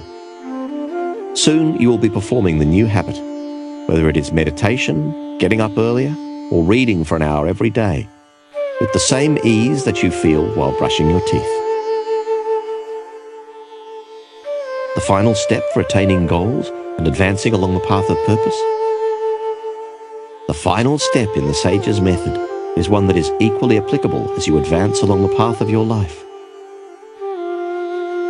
My cup is still empty, I said respectfully. Enjoy the process. The sages of Savannah often spoke of this philosophy. They truly believed that a day without laughter or a day without love was a day without life. I'm not sure I follow you. All I'm saying is make sure that you have fun while you're advancing along the path of your goals and purpose. Never forget the importance of living with unbridled exhilaration. Never neglect to see the exquisite beauty in all living things. Today, and this very moment that you and I are sharing, is a gift. Remain spirited, joyful, and curious. Stay focused on your life work and on giving selfless service to others. The universe will take care of everything else. This is one of nature's truest laws. And never regret what has happened in the past? Exactly. There is no chaos in this universe. There is a purpose for everything that has ever happened to you, and everything that will happen to you. Remember what I told you, John. Every experience offers lessons. So stop majoring in minor things. Enjoy your life. Is that it? I still have much wisdom to share with you. Are you tired? Not in the least. Actually, I feel pretty pumped up. You are quite the motivator, Julian. Have you ever thought about an infomercial? I asked mischievously. I don't understand, he replied gently. Never mind. Just one of my feeble attempts at humor. Okay. Before we move along with Yogi Raman's fable, there is one last point about reaching your goals and your dreams that I would like to impress on you. Go for it. There is one word the sages spoke of in almost reverential terms. Do tell. This simple word seemed to carry a depth of meaning for them, and it peppered their daily talk. The word I am speaking of is passion, and it is a word you must constantly keep at the forefront of your mind as you follow your mission and attain your goals. A burning sense of passion is the most potent fuel for your dreams. Here in our society, we have lost our passion. We do not do things because we love to do them. We do things because we feel we have to do them. This is a formula for misery. And I'm not speaking of romantic passion, although this is another ingredient for a successful, inspired existence. What I am talking about is a passion for life. Reclaim the joy of waking up every morning full of energy and exhilaration. Breathe the fire of passion into all that you do. You will quickly reap great material as well as spiritual rewards. You make it sound so easy. It is. From tonight onwards, take complete control of your life. Decide once and for all to be the master of your fate. Run your own race. Discover your calling, and you will start to experience the ecstasy of an inspired life. Finally, always remember that what lies behind you and what lies in front of you is nothing when compared to what lies within you. Thanks, Julian. I really needed to hear this. I never realized all that was lacking in my life until tonight. I have been wandering aimlessly through it, lacking a real purpose. Things are going to change, I promise you. I am grateful for this. You're welcome, my friend. I'm simply fulfilling my purpose.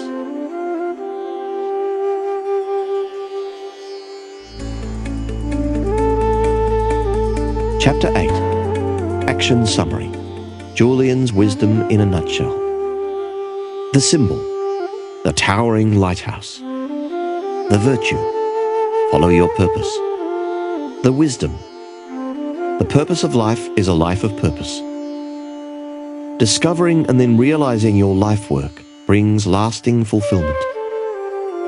Set clearly defined personal, professional, and spiritual goals, and then have the courage to act on them.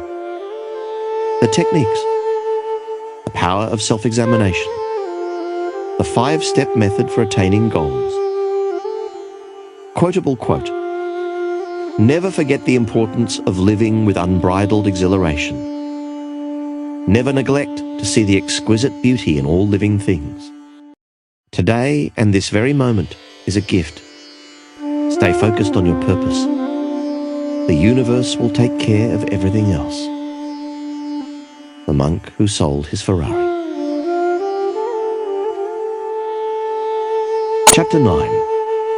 The Ancient Art of Self-Leadership. Good people strengthen themselves ceaselessly. Confucius. Time is passing quickly, said Julian, before pouring himself another cup of tea. The morning will soon be upon us. Do you want me to continue, or have you had enough for one night? There was no way that I was going to let this man, who held such gems of wisdom within his grasp, stop without completing his story. At the outset, his tale seemed fantastic, but as I listened to him, as I absorbed the ageless philosophy that had been bestowed upon him, I came to believe deeply in what he was saying. These were not the superficial, self-serving ruminations of some two-bit huckster. Julian was the real thing. He clearly walked his talk, and his message rang true. I trusted him. Please continue, Julian. I have all the time in the world. The kids are sleeping at their grandparents' house tonight, and Jenny won't be up for hours.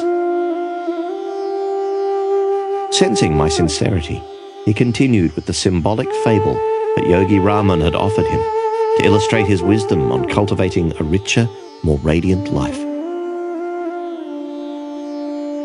I have told you that the garden represents the fertile garden of your mind, a garden that is filled with delightful treasures and boundless riches. I have also spoken of the lighthouse and how it represents the power of goals and the importance of discovering your calling in life. You will recall that as the fable continues, the door of the lighthouse slowly opens and out walks a 9-foot-tall, 900-pound Japanese sumo wrestler. Sounds like a bad Godzilla movie. I used to love those when I was a kid. Me too, but don't let me distract you, I replied. The sumo wrestler represents a very important element in the life-changing system of the sages of Savannah. Yogi Raman told me that many centuries ago in the ancient East, the great teachers developed and refined a philosophy called Kaizen. This Japanese word means constant and never-ending improvement.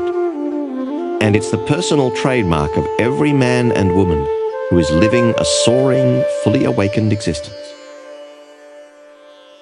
How did the concept of Kaizen enrich the lives of the sages? I asked. As I mentioned earlier, John, success on the outside begins with success on the inside. If you really want to improve your outer world, whether this means your health, your relationships, or your finances, you must first improve your inner world. The most effective way to do this is through the practice of continuous self-improvement. Self-mastery is the DNA of life mastery. Julian, I hope you don't mind me saying it, but all this talk about one's inner world sounds more than a little esoteric to me. Remember, I'm just a middle-class lawyer from the leafy suburbs with a minivan sitting in the driveway and a lawn boy in the garage. Look, everything you have told me so far makes sense. As a matter of fact, much of what you have shared with me appears to be common sense, although I know that common sense is anything but common in this day and age. I must tell you, though, I'm having a little difficulty with this notion of Kaizen and improving my inner world. What exactly are we talking about here? Julian was agile in his response. In our society, we all too often label the ignorant as weak. However, those who express their lack of knowledge and seek instruction find the path to enlightenment before anyone else. Your questions are honest and show me that you are open to fresh ideas. Change is the most powerful force in our society today. Most people fear it. The wise embrace it. Zen tradition speaks of a beginner's mind, those who keep their minds open to new concepts. Those whose cups are always empty will always move to higher levels of achievement and fulfillment. Never be reluctant to ask even the most basic of questions. Questions are the most effective method of eliciting knowledge. Thanks, but I am still unclear about Kaizen. When I speak of improving your inner world, I am simply speaking of self-improvement and personal expansion, and it is the best thing you can do for yourself. You might think that you are too busy to spend time working on yourself. This would be a very big mistake. You see, when you have taken the time to build a strong character, full of discipline, energy, power, and optimism, you can have anything and do anything you want in your outer world. When you have cultivated a deep sense of faith in your abilities and an indomitable spirit, nothing can stop you from succeeding in all your pursuits and living with great rewards. Taking the time to master your mind, to care for the body and to nourish your soul will put you in a position to develop more richness and vitality in your life. It is, as Epictetus said so many years ago, "No man is free who is not a master of himself." So Kaizen is actually a very practical concept. Very. Think about it, John. How could a person possibly lead a corporation if he cannot even lead himself? How could you nurture a family if you haven't learned to nurture and care for yourself? How could you possibly do good if you don't even feel good? Do you see my point? I nodded in full agreement. This was the first time I had given any serious thought to the importance of improving myself. I had always thought that all those people I would see on the subway reading books with titles like The Power of Positive Thinking or Mega Living were troubled souls, desperate for some form of medicine to get them back on course. Now I realized that those who took the time to strengthen themselves were the strongest, and that it was only through improving oneself that one could ever hope to improve the lot of others. I then started to reflect on all the things I could improve. I could really use the added energy and good health that exercising would surely bring. Ridding myself of my nasty temper and my habit of interrupting others might do wonders for my relationship with my wife and kids. And erasing my worry habit would give me the peace of mind and deep happiness I had been searching for. The more I thought about it, the more potential improvements I saw. As I started to see all the positive things that would flood into my life through the cultivation of good habits, I grew excited. But I realized that Julian was talking about far more than the importance of daily exercise, a healthy diet and a balanced lifestyle. What he had learned in the Himalayas was deeper and more meaningful than this. He spoke of the importance of building strength of character, developing mental toughness, and living with courage. He told me that these three attributes would lead one not only to a virtuous life, but to a life filled with achievement, satisfaction, and inner peace. Courage was a quality everyone could cultivate, and one that would pay huge dividends over the long run. What does courage have to do with self-leadership and personal development? I wondered aloud. Courage allows you to run your own race. Courage allows you to do whatever you want to do because you know that it is right. Courage gives you the self-control to persist where others have failed. Ultimately, the degree of courage you live with determines the amount of fulfillment you receive.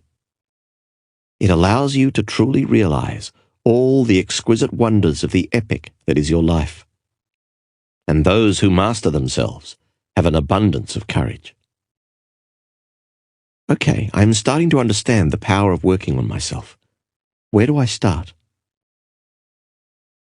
Julian returned to his conversation with Yogi Raman, high atop the mountains, on what he remembered as a remarkably starry and gloriously beautiful night.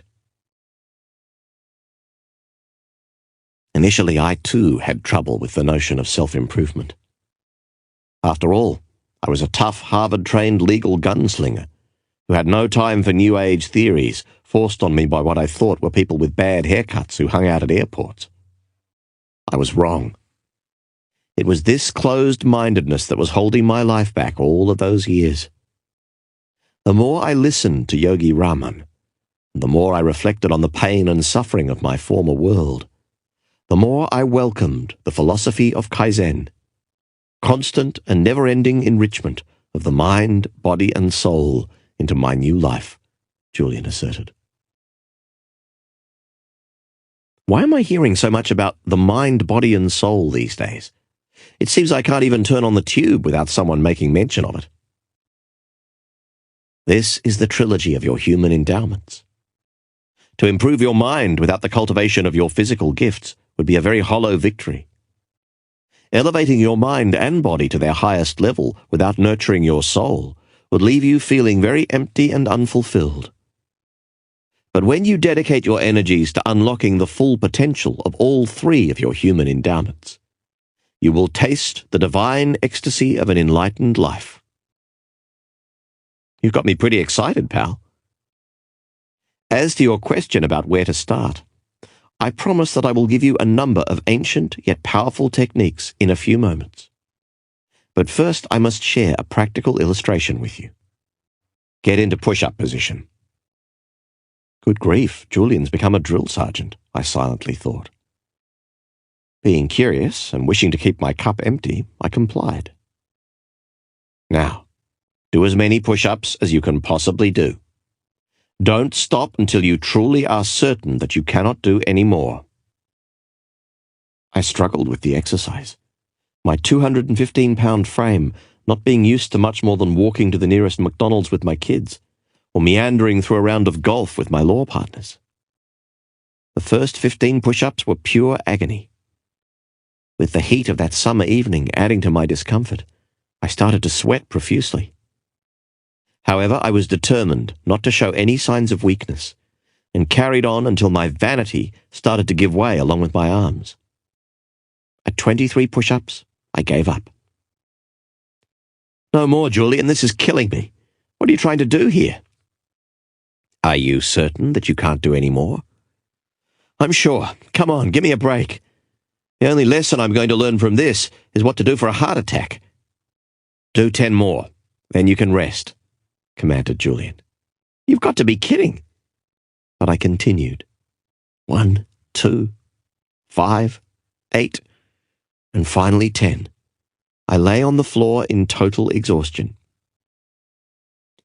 I went through precisely the same experience with Yogi Raman the night he shared his special fable with me, said Julian. He told me that pain was a great teacher. What could anyone possibly learn from an experience like this? I asked breathlessly. Yogi Raman, and all of the sages of Sivana for that matter, believed that people grow the most when they enter the zone of the unknown. Okay, but what does that have to do with making me do all those push-ups? You told me after you had done 23 that you couldn't do any more. You told me that this was your absolute limit. Yet when I challenged you to do more, you responded with another 10 push-ups. You had more inside you, and when you reached for your resources, you received more. Yogi Raman explained a fundamental truth to me while I was his student. The only limits on your life are those that you set yourself. When you dare to get out of your circle of comfort and explore the unknown, you start to liberate your true human potential. This is the first step towards self-mastery, and mastery over every other circumstance in your life. When you push beyond your limits, just as you did in this little demonstration, you unlock mental and physical reserves that you never thought you had. Fascinating, I thought. Come to think of it, I had recently read in a book that the average person uses only a minute measure of his human capacity. I wondered what we could do if we started using the remaining reservoir of our abilities. Julian sensed he was on a roll. You practice the art of Kaizen by pushing yourself daily. Work hard to improve your mind and body. Nourish your spirit. Do the things you fear. Start to live with unbridled energy and limitless enthusiasm. Watch the sunrise. Dance in a rain shower. Be the person you dream of being. Do the things you have always wanted to do, but didn't because you tricked yourself into believing that you were too young, too old, too rich, or too poor. Prepare to live a soaring, fully alive life. In the East, they say that luck favors the prepared mind. I believe that life favors the prepared mind. Julian continued his passionate discourse. Identify the things that are holding you back. Are you scared of speaking? Or do you have trouble in your relationships? Do you lack a positive attitude? Or do you need more energy? Make a written inventory of your weaknesses. Satisfied people are far more thoughtful than others. Take the time to reflect on what it is that might be keeping you from the life you really want and know deep down you can have. Once you have identified what your weaknesses are, the next step is to face them head on and attack your fears. If you fear public speaking, sign up to give 20 speeches. If you fear starting a new business or getting out of a dissatisfying relationship, muster every ounce of your inner resolve and do it. This might be the first taste of real freedom that you have experienced in years. Fear is nothing more than a mental monster you have created, a negative stream of consciousness. Fear is nothing more than a negative stream of consciousness. I like that. You mean all my fears are nothing more than imaginary little gremlins that have crept into my mind over the years? Exactly, John. Every time they have prevented you from taking some action, you have added fuel to their fire. But when you conquer your fears, you conquer your life. I need an example. Sure, let's take public speaking, an activity most people fear more than death itself. When I was a litigator, I actually saw lawyers who were scared of stepping into court. They would do anything, including settling their clients' otherwise worthy cases, just to avoid the pain of getting up on their feet inside a packed courtroom. I've seen them too. Do you actually think that they were born with this fear? I sure hope not. Study a baby. She has no limits. Her mind is a lush landscape of potential and possibility. Properly cultivated, it will lead her to greatness. Filled with negativity, it will lead her to mediocrity at best. What I am saying is this: no experience, whether it is public speaking or asking your boss for a raise, or swimming in a sun-soaked lake, or walking along the beach on a moonlit night, is inherently painful or pleasant. It is your thinking that makes it so. Interesting. A baby could be trained to view a glorious sunny day as depressing. A child could be trained to see a puppy as a vicious animal. An adult could be trained to see a drug as a pleasant vehicle for release. It's all a matter of conditioning, isn't it? Sure. The same holds true of fear. Fear is a conditioned response, a life-sucking habit that can easily consume your energy, creativity, and spirit if you are not careful. When fear rears its ugly head, beat it down quickly. The best way to do that is to do the thing you fear. Understand the anatomy of fear. It is your own creation. Like any other creation, it is just as easy to tear it down as it is to erect it. Methodically search for and then destroy every fear that has secretly slid into the fortress of your mind. This alone will give you enormous confidence, happiness, and peace of mind. Can a person's mind actually be fully fearless? I asked. Great question. The answer is an unequivocal and emphatic yes. Each and every one of the sages of Sivana was absolutely fearless. You could see it in the way they walked. You could see it in the way they talked. You could see it when you looked deep into their eyes. And I'll tell you something else, John. What? I asked, fascinated by what I was hearing. I too am fearless. I know myself, and I have come to see that my natural state is one of indomitable strength and unlimited potential. It was just that I was blocked by all those years of self-neglect and unbalanced thinking. I'll tell you another thing. When you erase fear from your mind, you start to look younger and your health becomes more vibrant.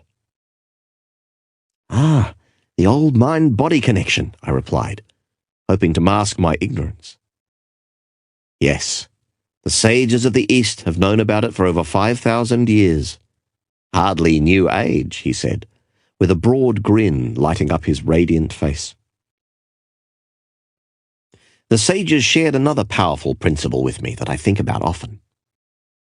I think it will be invaluable to you as you walk the path of self-leadership and personal mastery. It has given me motivation at times when I feel like taking things easy. The philosophy can be stated succinctly. What sets highly actualized people apart from those who never live inspired lives is that they do those things that less developed people don't like doing, even though they might not like doing them either. Truly enlightened people, those who experience deep happiness daily, are prepared to put off short-term pleasure for the sake of long-term fulfillment. So they tackle their weaknesses and fears head-on, even if dipping into the zone of the unknown brings with it a measure of discomfort.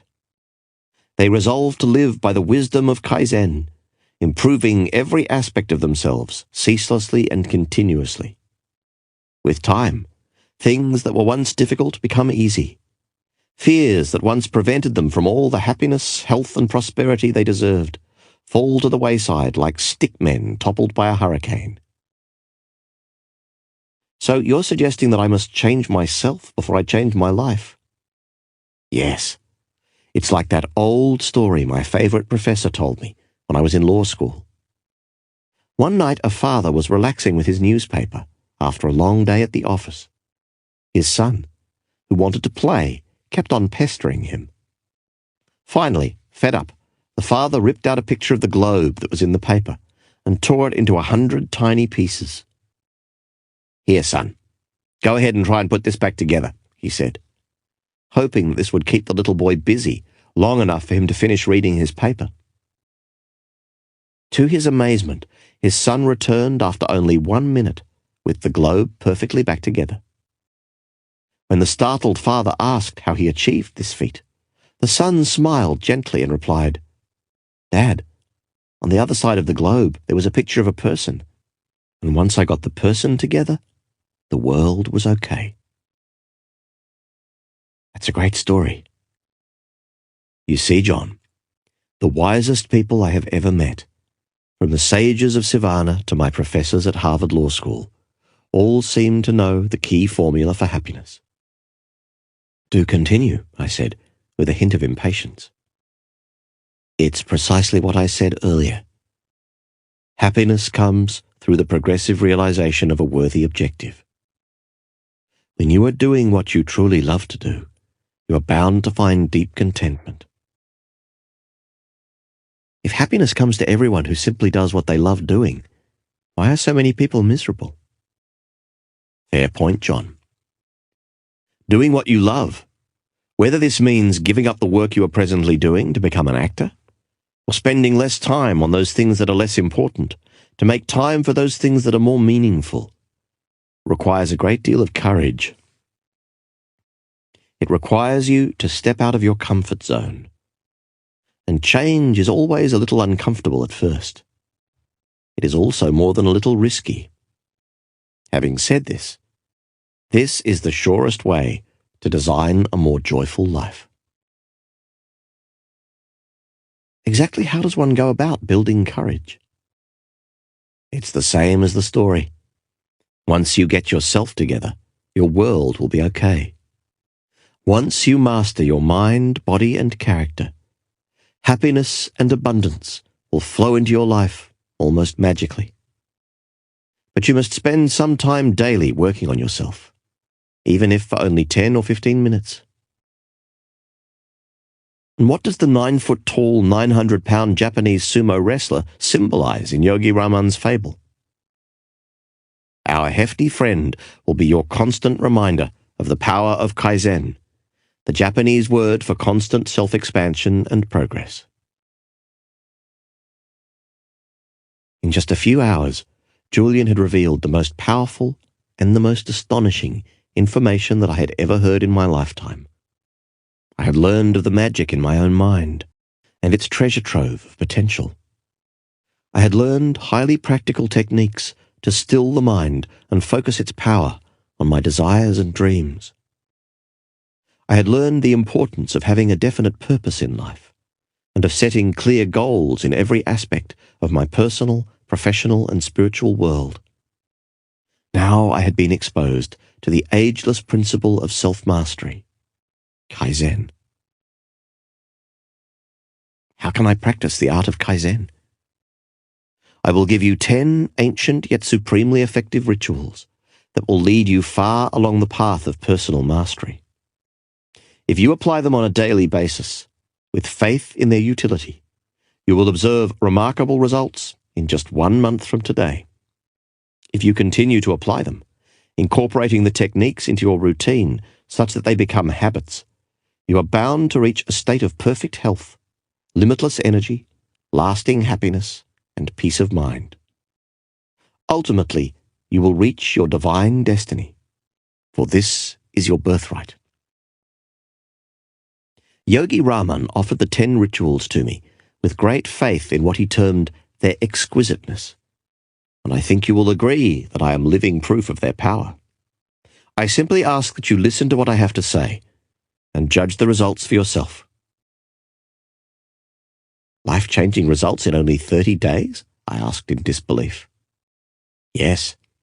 The quid pro quo is that you must set aside at least 1 hour a day for 30 consecutive days to practice the strategies I am about to offer to you.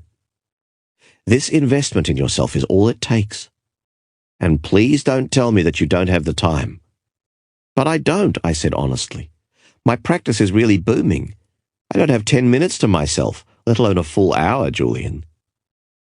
As I told you, saying that you do not have the time to improve yourself, whether this means improving your mind or nourishing your spirit, is much like saying you do not have the time to stop for gas because you are too busy driving. Eventually it will catch up with you. Really? Really. How so? Let me put it this way. You are very much like a high-performance race car worth millions of dollars, a well-oiled, highly sophisticated machine. Why, thank you, Julian.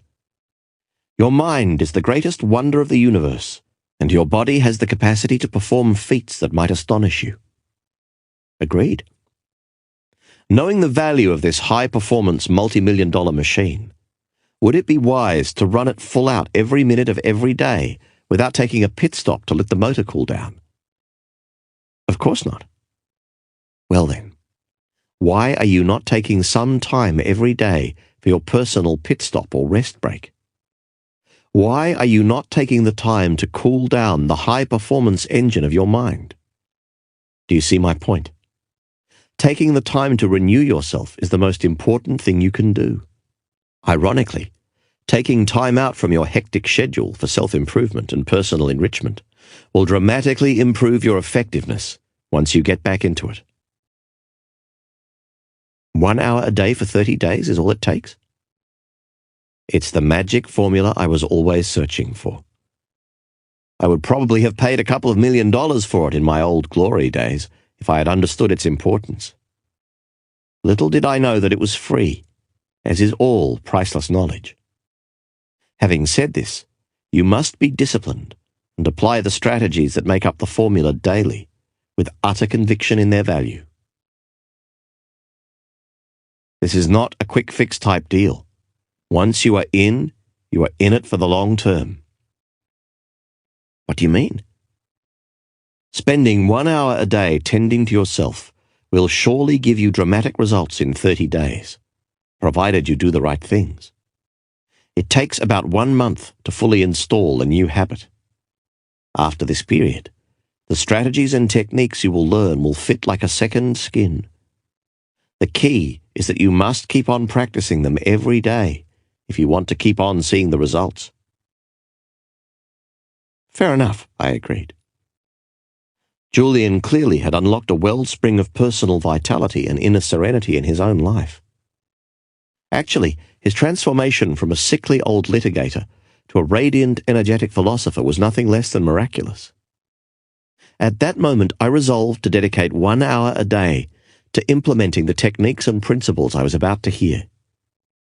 I decided to work on improving myself before working to change others, as had been my habit. Maybe I too could undergo a mantle-like transformation. It was surely worth a try. That night, sitting on the floor of my cluttered living room, I learned what Julian called the 10 rituals of radiant living. Some of them required a little concentrated effort on my part. Others could be performed effortlessly. All were intriguing and rich with the promise of extraordinary things to come. The first strategy was known to the sages as the ritual of solitude. This involves nothing more than ensuring that your daily schedule includes a mandatory period of peace. Just what is a period of peace? It is a period of time, as little as 15 minutes or as much as 50, wherein you explore the healing power of silence and come to know who you really are, Julian explained. Sort of a rest break for that overheated engine of mine, I suggested with a slight smile. That's a pretty accurate way of looking at it. Have you ever been on a long road trip with your family? Sure. Every summer we drive down to the islands to spend a couple of weeks with Jenny's parents. Okay. Do you ever make pit stops along the way? Yes, for food, or if I'm feeling a little sleepy, I'll take a quick nap after having listened to my kids fight in the back seat for 6 hours. Well, think of the ritual of solitude as a pit stop for the soul. Its purpose is self-renewal, and this is accomplished by spending time alone, immersed in the beautiful blanket of silence. What is so special about silence? Good question. Solitude and quiet connect you to your creative source and release the limitless intelligence of the universe. You see, John, the mind is like a lake. In our chaotic world, most people's minds are not still. We are full of inner turbulence. However, by simply taking the time to be still and quiet every day, the lake of the mind becomes as smooth as a plate of glass. This inner quietness brings with it a wealth of benefits, including a deep sense of well-being, inner peace, and boundless energy. You will even sleep better and enjoy a renewed feeling of balance in your day-to-day activities. Where should I go for this period of peace? Theoretically, you could do it anywhere, from your bedroom to your office. The key is to find a place of true quiet and beauty. How does beauty fit into the equation? Beautiful images soothe a ruffled soul, Julian observed with a deep sigh. A bouquet of roses or a simple solitary daffodil will have a highly salutary effect on your senses and relax you no end. Ideally, you should savor such beauty in a space that will serve as a sanctuary of the self. What's that? Basically, it is a place that will become your secret forum for mental and spiritual expansion. This might be a spare room in your house, or simply a peaceful corner of a small apartment. The point is to reserve a spot for your renewal activities, a place that sits there, quietly awaiting your arrival. I love the sound of that. I think having a silent place to go to when I come home from work would make a world of difference. I could decompress for a while and let go of the stresses of the day. It would probably make me a much nicer person to be around. That brings up another important point. The ritual of solitude works best when you practice it at the same time every day. Why? Because then it becomes integrated into your routine as a ritual. By practicing it at the same time every day, a daily dose of silence will soon become a habit that you will never forget. And positive life habits inevitably guide you to your destiny. Anything else? Yes.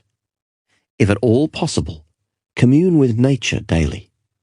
A quick walk through the woods, or even a few minutes spent cultivating your tomato garden in the backyard, will reconnect you to the wellspring of calm that may now be dormant within you. Being with nature also allows you to tune in to the infinite wisdom of your highest self. This self-knowledge will move you into the uncharted dimensions of your personal power. Never forget this, advised Julian, his voice rising with passion. Has this ritual worked well for you, Julian? Absolutely. I rise with the sun, and the first thing I do is head off to my secret sanctuary. There I explore the heart of the rose for as long as need be. Some days I spend hours in quiet contemplation. On other days I spend only 10 minutes. The result is more or less the same. A deep sense of inner harmony and an abundance of physical energy. Which brings me to the second ritual. This is the ritual of physicality. Sounds interesting. What's it about? It's about the power of physical care. Huh? It's simple. The ritual of physicality is based on the principle that says, as you care for the body, so you care for the mind. As you prepare your body, so you prepare your mind. As you train your body, so you train your mind. Take some time every day to nourish the temple of your body through vigorous exercise. Get your blood circulating and your body moving. Did you know that there are 168 hours in a week? No, not really. It's true. At least 5 of those hours should be invested in some form of physical activity. The sages of Sivana practiced the ancient discipline of yoga to awaken their physical potential and live a strong, dynamic existence. It was an extraordinary sight to see these marvelous physical specimens who had managed to age-proof their lives, standing on their heads in the center of their village. Have you tried yoga, Julian? Jenny started practicing it last summer and says it has added 5 years to her life. There is no one strategy that will magically transform your life, John. Let me be the first to say this. Lasting and profound change comes through the continued application of a number of the methods I have shared with you. But yoga is an extremely effective way to unlock your reserves of vitality. I do my yoga every morning, and it is one of the best things that I do for myself. It not only rejuvenates my body, it completely focuses my mind. It has even unblocked my creativity. It is a terrific discipline. Did the sages do anything else to care for their bodies? Yogi Raman and his brothers and sisters also believed that vigorous walking in natural surroundings, whether high on the mountain paths or deep in the lush forests, worked wonders for relieving fatigue and restoring the body to its natural state of vibrancy. When the weather was too harsh to walk, they would exercise within the security of their huts. They might miss a meal, but they would never miss their daily round of exercise. What did they have in their huts? Nordic track machines? I quipped. Not quite. Sometimes they would practice yoga postures. Other times I would catch a glimpse of them doing a set or two of one-handed push-ups. I really think it didn't matter too much to them what they did, so long as they moved their bodies and got the fresh air of their breathtaking surroundings flowing through their lungs. What does breathing fresh air have to do with anything? I'll answer your question with one of Yogi Raman's favorite sayings. To breathe properly is to live properly. Breathing is that important? I asked in surprise. Quite early on in Sivana, the sages taught me that the fastest way to double or even triple the amount of energy I had was to learn the art of effective breathing. But don't we all know how to breathe, even a newborn baby? Not really, John. While most of us know how to breathe to survive, we have never learned how to breathe to thrive. Most of us breathe far too shallowly, and in so doing, we fail to take in enough oxygen to run the body at an optimal level. Sounds like proper breathing involves a lot of science.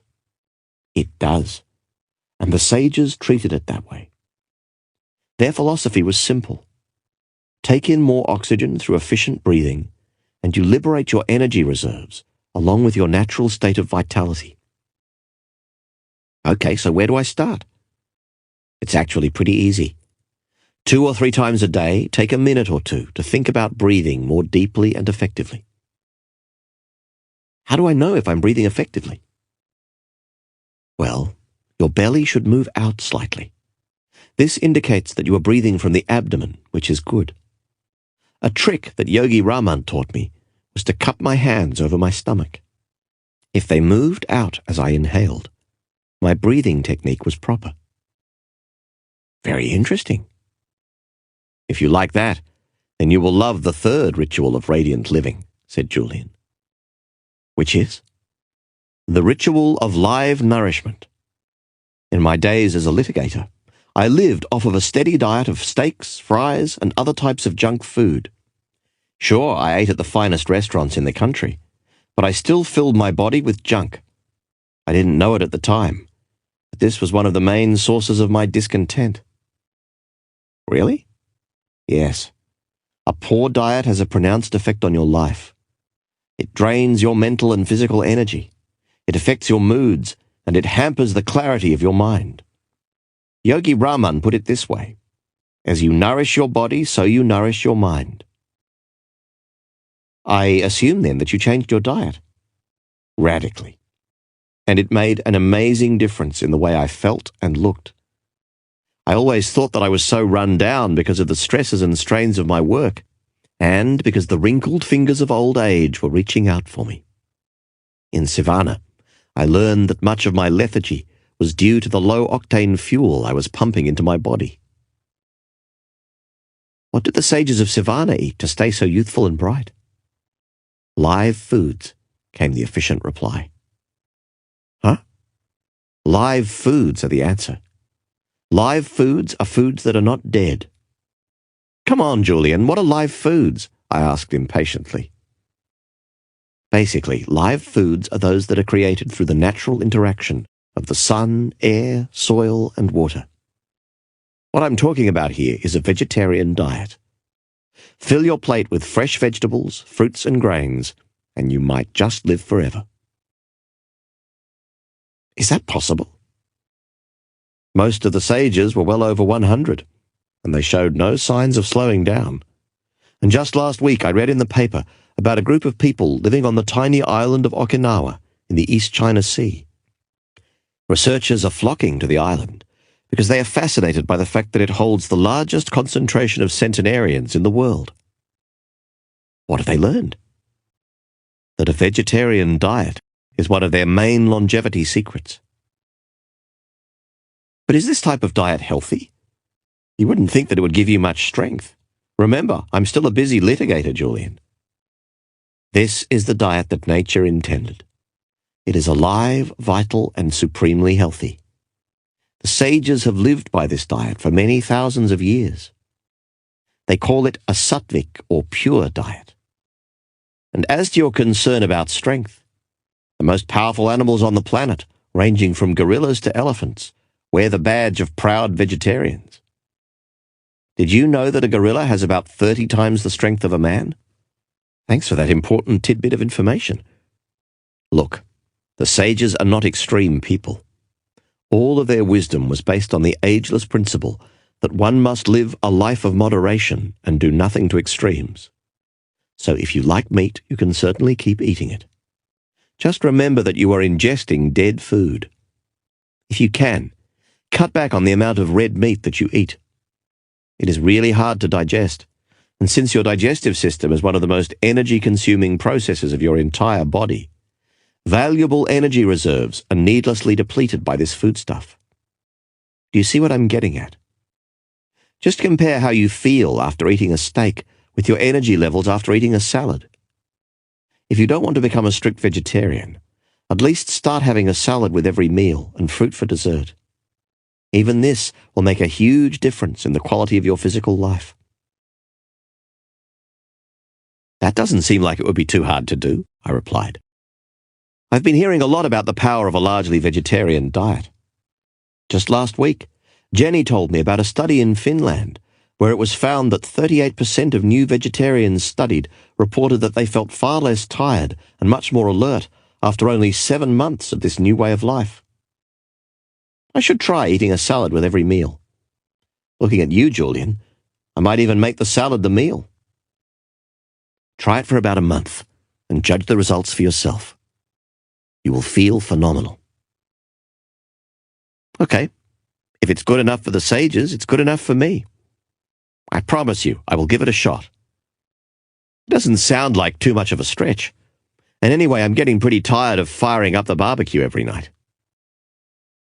If I have sold you on the ritual of live nourishment, I think you will love the fourth one. Your student is still holding his empty cup. The fourth ritual is known as the ritual of abundant knowledge. It centers on the whole notion of lifelong learning and expanding your knowledge base for the good of yourself and all those around you. The old knowledge is power idea. It involves far more than that, John. Knowledge is only potential power. For the power to be manifested, it must be applied. Most people know what they should do in any given situation, or in their lives for that matter. The problem is that they don't take daily consistent action to apply the knowledge and realize their dreams. The ritual of abundant knowledge is all about becoming a student of life. Even more importantly, it requires that you use what you have learned in the classroom of your existence. What did Yogi Raman and the other sages do to live this ritual? They had many sub-rituals that they performed on a daily basis as a tribute to the ritual of abundant knowledge. One of the most important strategies is also one of the easiest. You can even start doing it today. It won't take up too much time, will it?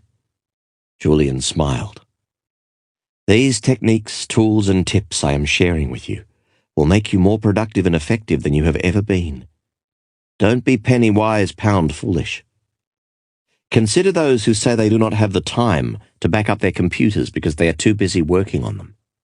Yet when those machines crash and months of important work is lost, they regret not investing a few moments a day in saving it. Do you see my point? Get my priorities straight? Exactly. Try not to live your life bound by the shackles of your schedule.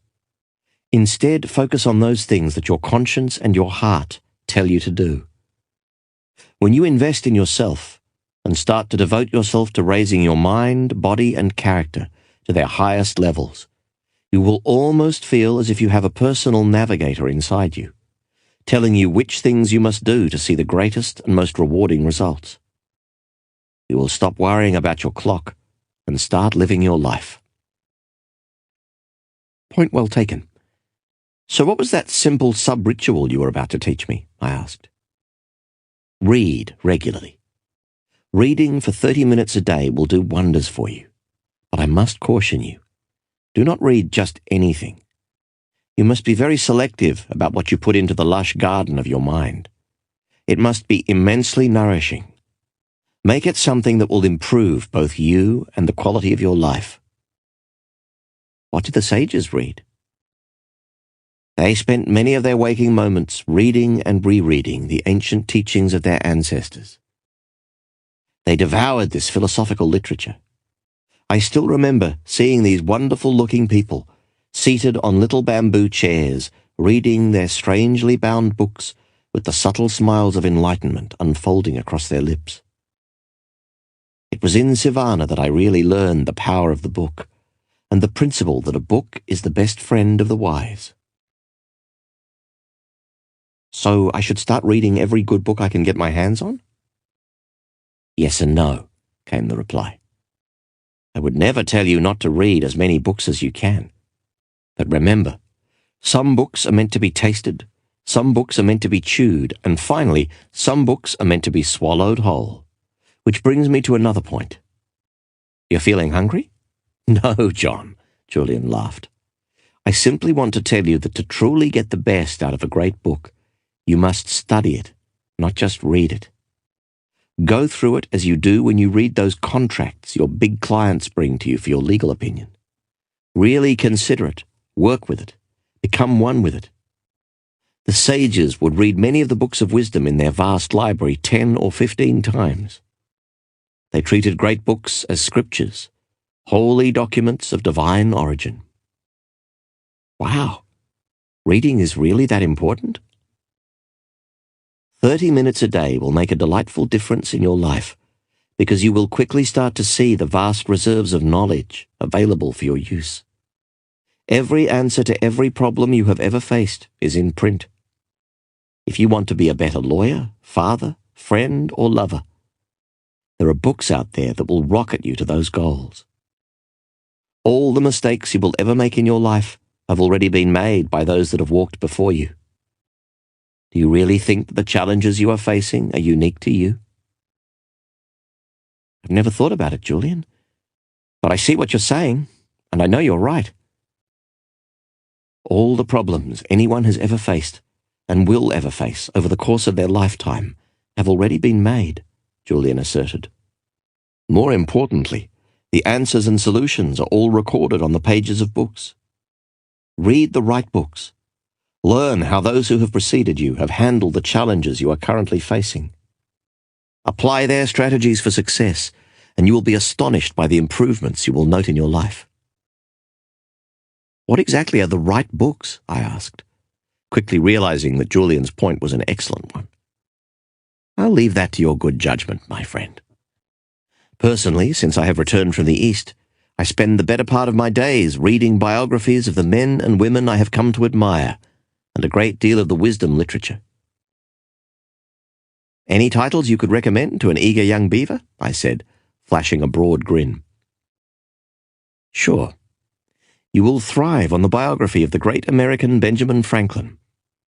I think you will also find much growth impetus from Mahatma Gandhi's autobiography, entitled The Story of My Experiments with Truth.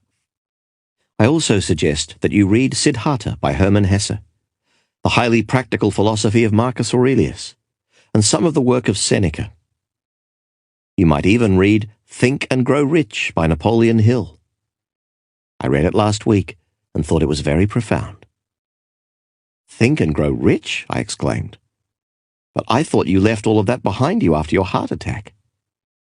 I'm really sick and tired of all the make money fast manuals that are being peddled out there by snake oil salesmen preying on the weak. Easy, big fella. I couldn't agree with you more, offered Julian, with all the warmth and patience of a wise, loving grandfather. I, too, want to restore the character ethic to our society. That little book is not about making a lot of money. It is about making a lot of life. I will be the first to tell you that there is a huge difference between well-being and being well-off. I've lived it and know the pain of a money-driven life. Think and Grow Rich is about abundance, including spiritual abundance, and how to attract all that is good into your life. You might do well to read it, but I will not press the point. Sorry, Julian. I didn't mean to sound like an aggressive litigator, I offered apologetically. I guess my temper gets the better of me sometimes. One more thing I need to improve. I really am grateful for all that you are sharing with me. No problem. Water under the bridge. My point simply is read and keep reading. Do you want to know something else interesting? What? It's not what you will get out of the books that is so enriching. It is what the books will get out of you that will ultimately change your life. You see, John, books do not actually teach you anything new. Really? Really. Books simply help you to see what is already within yourself. That's what enlightenment is all about.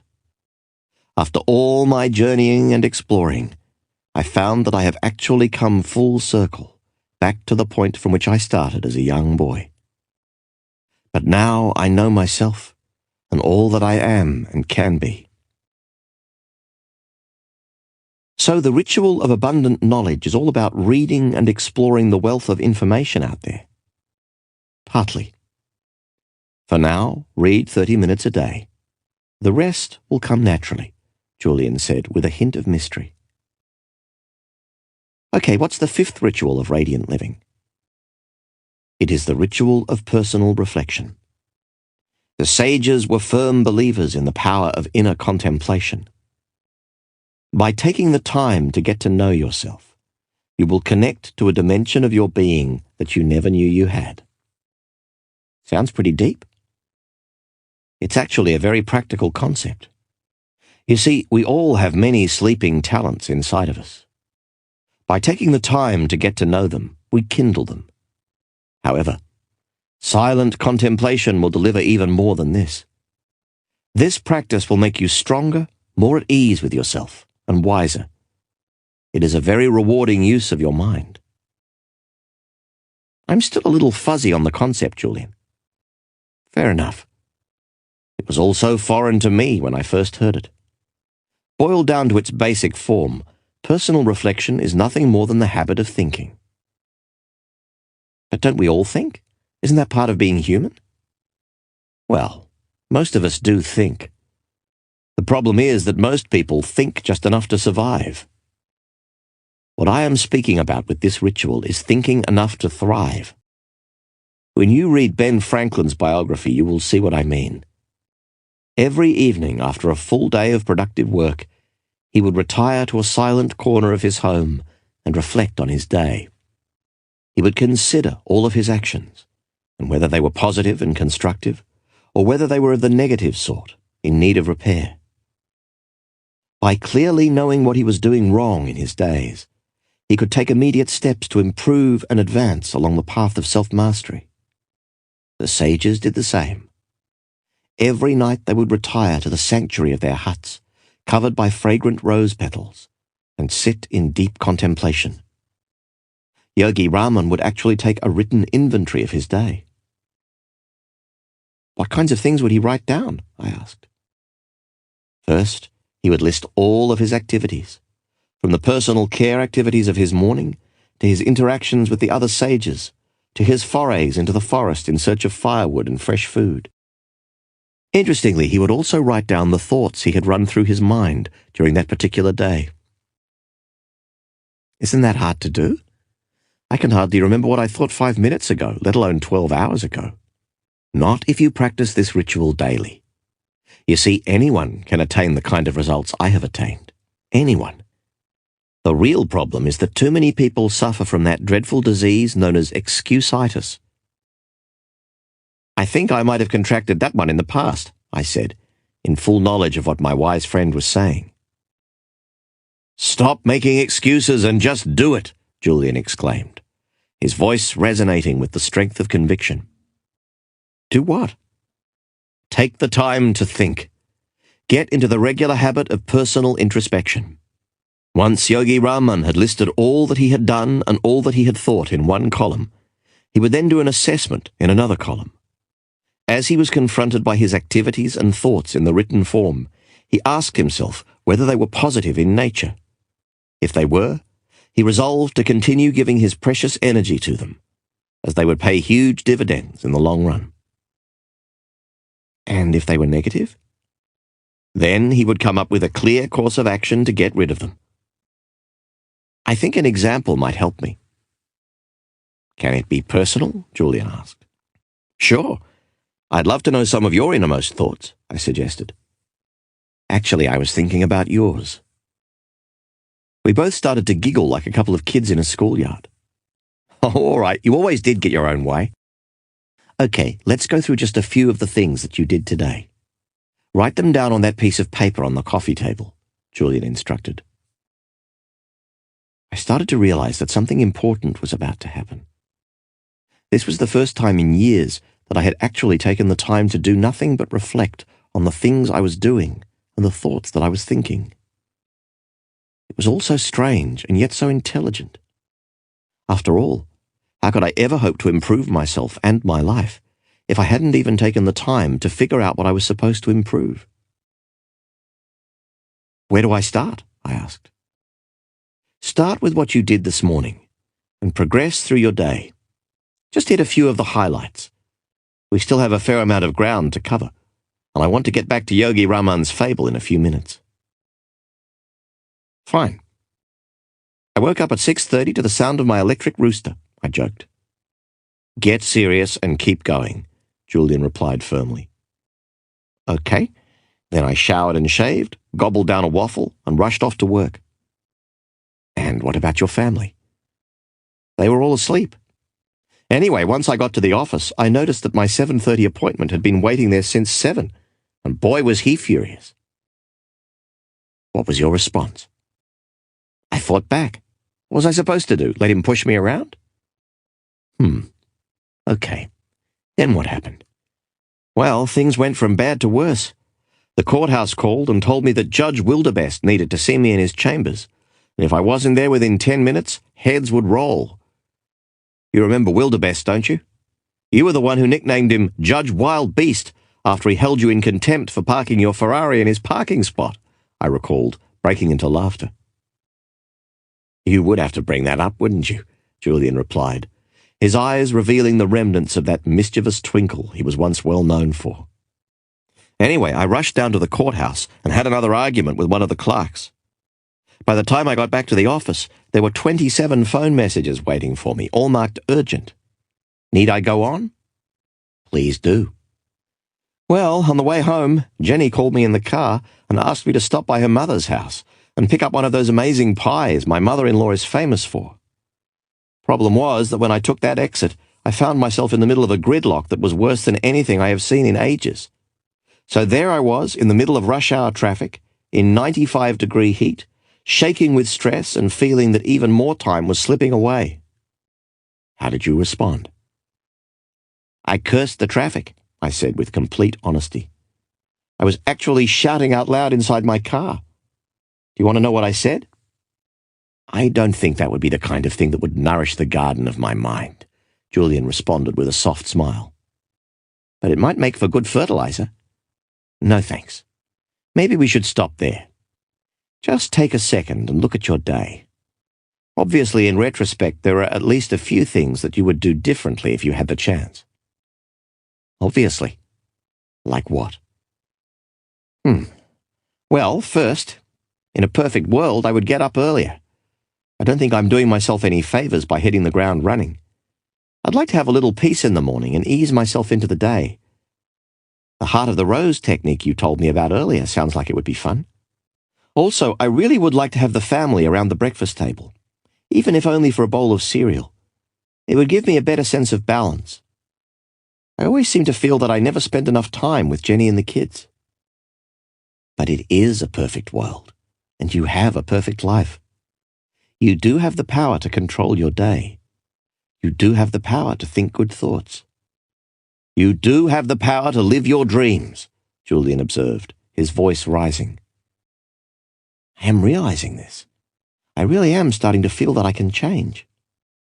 Great. Continue reflecting on your day, he instructed. Well, I wish I hadn't yelled at my client. I wish I hadn't argued with the court clerk, and I wish I hadn't screamed at the traffic. The traffic doesn't care, does it? It just keeps on being traffic, I noted. I think you now see the power of the ritual of personal reflection. By looking at what you are doing, how you are spending your day, and the thoughts you are thinking, you give yourself a benchmark for measuring improvement. The only way to improve tomorrow is to know what you did wrong today. And come up with a clear plan so that it doesn't happen again, I added. Precisely. There is nothing wrong with making mistakes. Mistakes are part of life and essential for growth. It's like that saying, happiness comes through good judgment comes through experience, and experience comes through bad judgment. But there is something very wrong with making the same mistakes over and over again, day in and day out. This shows a complete lack of self-awareness, the very quality that separates humans from animals. I've never heard that one before. Well, it's true. Only a human being can step out of himself and analyze what he is doing right and what he is doing wrong. A dog cannot do this. A bird cannot do this. Even a monkey cannot do it. But you can. This is what the ritual of personal reflection is all about. Figure out what is right and what is wrong in your days and in your life. Then set about making immediate improvements. Lots to think about, Julian. Lots to think about, I offered reflectively. How about thinking about the sixth ritual for radiant living, the ritual of early awakening? I think I know what's coming. One of the best pieces of advice I learned in that far-off oasis of Savannah was to rise with the sun and to start the day off well. Most of us sleep far more than we need to. The average person can get by on 6 hours and remain perfectly healthy and alert. Sleep is really nothing more than a habit, and like any other habit, you can train yourself to achieve the result you want. Sleeping less in this case. But if I get up too early, I really do feel exhausted, I said. For the first few days, you will feel very tired. I'll freely admit this. You might even feel this way for the first week of getting up nice and early. Please see this as a small measure of short-term pain for a large measure of long-term gain. You will always feel a little discomfort when you are installing a new habit. It's sort of like breaking in a new pair of shoes. At first, it's a little hard to wear them, but soon they fit like a glove. As I told you earlier, pain is often the precursor to personal growth. Don't dread it. Instead, embrace it. Okay, I like the idea of training myself to get up earlier. First, let me ask you, what does early mean? Another fine question. There is no ideal time. Just like everything else I have shared with you so far, do what is right for you. Remember Yogi Raman's admonishment. Nothing to extremes, everything in moderation. Getting up with the sun sounds extreme. Actually, it isn't. There are few things more natural than rising with the glory of the first rays of a new day. The sages believed that sunshine was a gift from heaven, and while they were careful not to overexpose themselves, they regularly had sunbaths and often could be seen dancing playfully in the early morning sunshine. I firmly believe that this was another key to their extraordinary longevity. Do you sunbathe? I asked. Absolutely. The sun rejuvenates me. When I grow tired, it keeps my mood bright. In the ancient culture of the East, the sun was thought to be a connection to the soul. People worshipped it as it allowed their crops to flourish along with their spirits. Sunlight will release your vitality and restore your emotional and physical vibrancy. It is a delightful physician, when visited in moderation, of course. Alas, I digress. The point is to get up early every day. How do I build this ritual into my routine? Here are a couple of quick tips.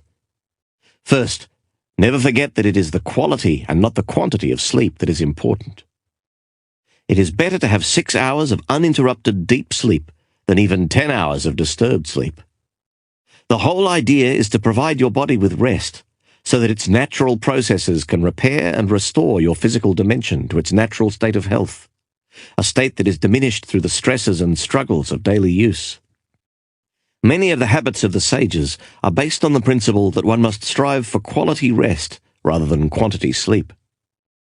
For example, Yogi Raman would never eat past 8 p.m.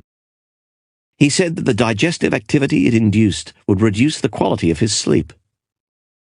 Another example was the sages' habit of meditating to the soft sounds of their harp immediately before heading off to sleep. What was the reason behind this? Let me ask you, John, what do you do before you go to sleep every night? I watch the news with Jenny, the same as most people I know. I kind of thought so, replied Julian, with a mysterious twinkle in his eyes. I don't get it. What could possibly be wrong with getting a little shot of the news before I go to sleep? The 10-minute period before you sleep and the 10-minute period after you wake up are profoundly influential on your subconscious mind. Only the most inspiring and serene thoughts should be programmed into your mind at those times. You make the mind sound like a computer. That's a pretty fair way to look at it. What you put in is what you get out. Even more important is the fact that you alone are the programmer. By determining the thoughts that go in, you also are determining precisely what will come out. So, before you go to sleep, don't watch the news or argue with anyone, or even go over the day's events in your mind's eye. Relax. Drink a cup of herbal tea if you like. Listen to some soft classical music, and prepare yourself to drift off into a rich, renewing slumber. It makes sense. The better the sleep, the less I will need. Exactly. And remember the ancient rule of 21. If you do anything for 21 days in a row, it will be installed as a habit. So stay with the early rising routine for about 3 weeks before you give up, because it feels too uncomfortable. By then, it will be a part of your life. Within short order, you will be able to rise at 5:30 a.m. or even at 5 a.m. with ease, ready to savor the splendor of another great day. Okay, so let's say that I am getting up every day at 5:30. What do I do? Your questions show that you are thinking, my friend. I appreciate this. Once you are up, There are many things you can do. The fundamental principle to keep in mind is the importance of starting your day off well. As I've suggested, the thoughts you think and the actions you take in the first 10 minutes after you wake up have a very marked effect on the rest of your day. Seriously? Absolutely. Think positive thoughts. Give a prayer of thanks for all you have. Work on your gratitude list. Listen to some great music. Watch the sun come up. Or perhaps go for a quick walk in natural surroundings if you feel up to it. The sages would actually make themselves laugh, whether they felt like it or not, just to get the happiness juices flowing early in the morning. Julian, I am trying very hard to keep my cup empty, and I think you will agree that I've done pretty well for a novice. But that really sounds odd, even for a band of monks living high in the Himalayas. But it is not. Take a guess how many times the average 4-year-old laughs in a day. Who knows? I do. 300. Now, guess how many times the average adult in our society laughs in the course of a day. 50? I tried. Try 15, Julian said, smiling in satisfaction. You see my point? Laughing is medicine for the soul. Even if you don't feel like it, look in the mirror and laugh for a couple of minutes. You can't help but feel fantastic. William James said, "We don't laugh because we are happy. We are happy because we laugh." So start your day on a delightful footing. Laugh, play, and give thanks for all you have. Every day will be an exquisitely rewarding one. What do you do to start your day off on a positive footing? Actually, I have developed quite a sophisticated morning routine that includes everything from the heart of the rose to drinking a couple of glasses of freshly squeezed fruit juice. But there is one strategy in particular that I would like to share with you. Sounds important. It is. Shortly after you have awakened, go into your sanctuary of silence. Get still and focused. Then ask yourself this question. What would I do today if today was my last?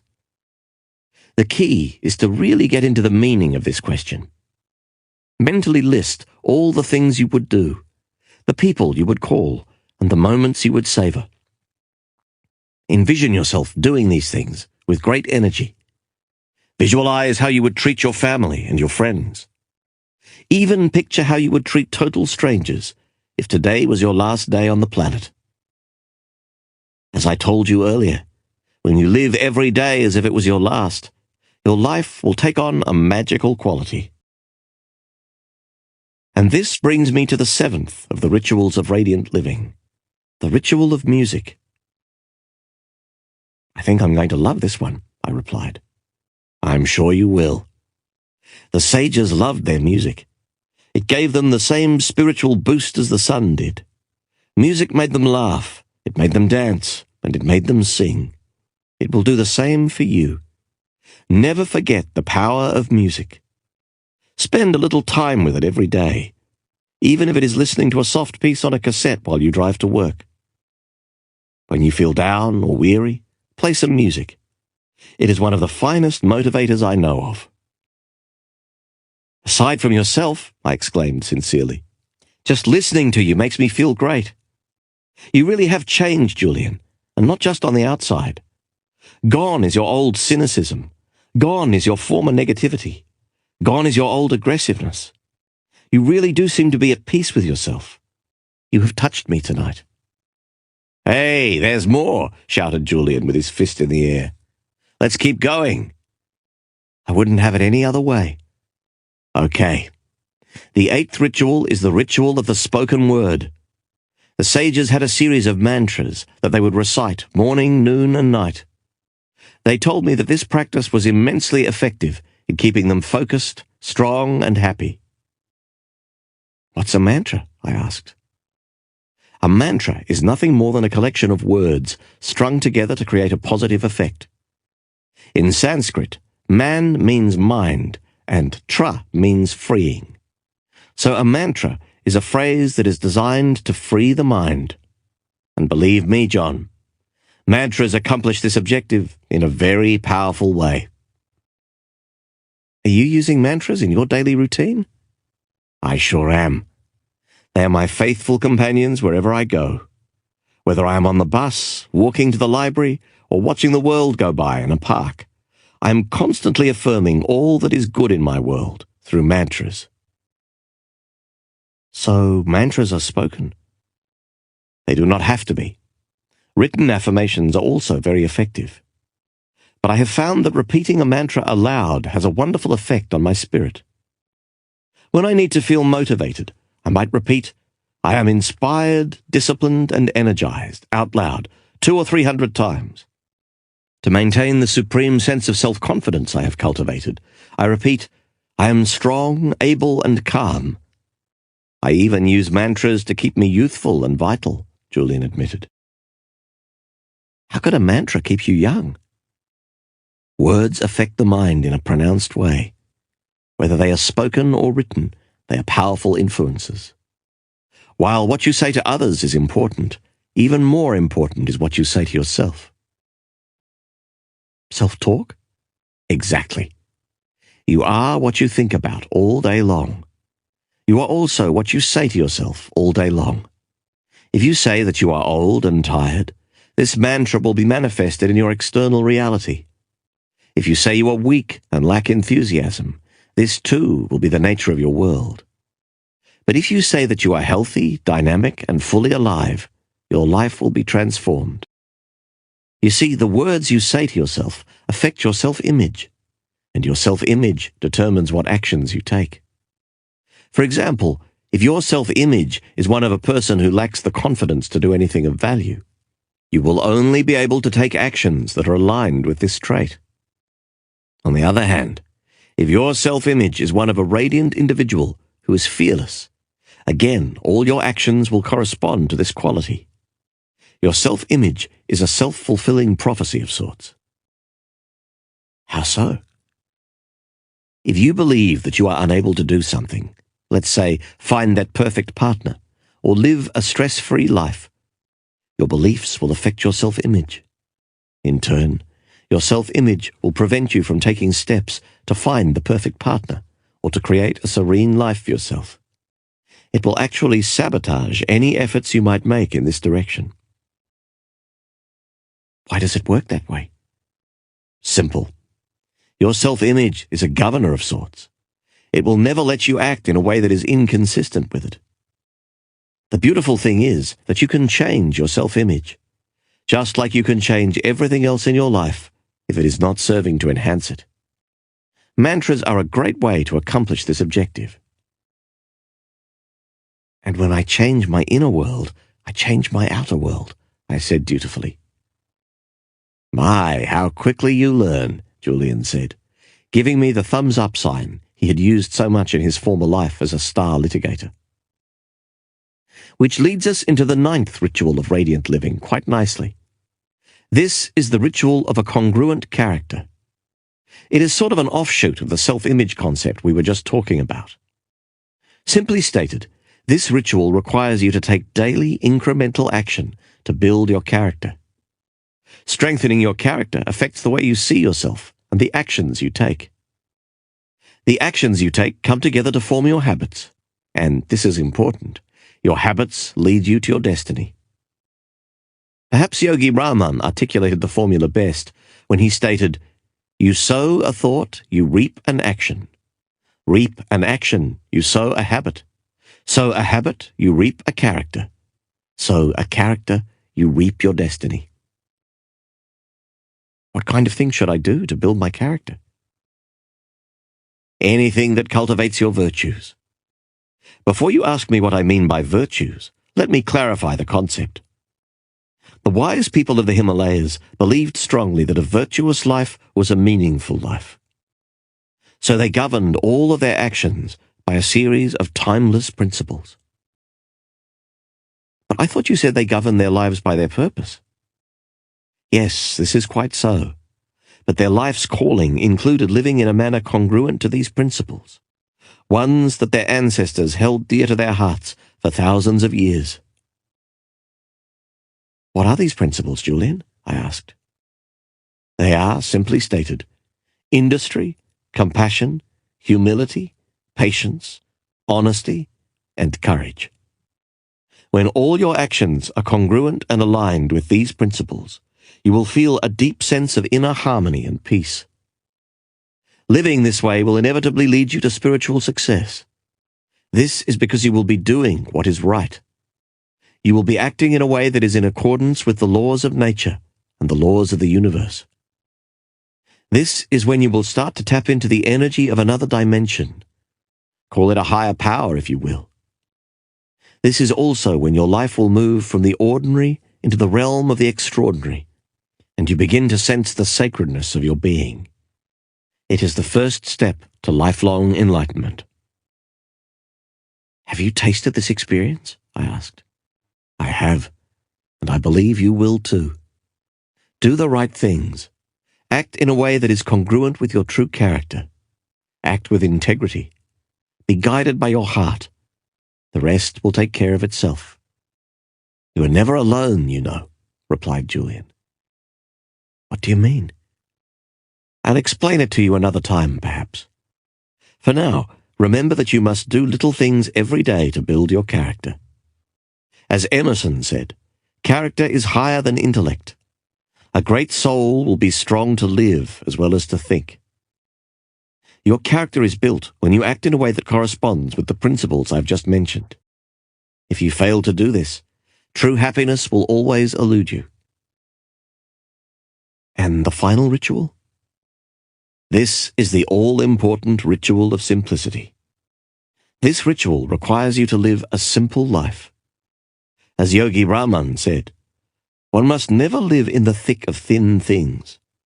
Focus only on your priorities, those activities that are truly meaningful. Your life will be uncluttered, rewarding, and exceptionally peaceful. This I promise you. He was right.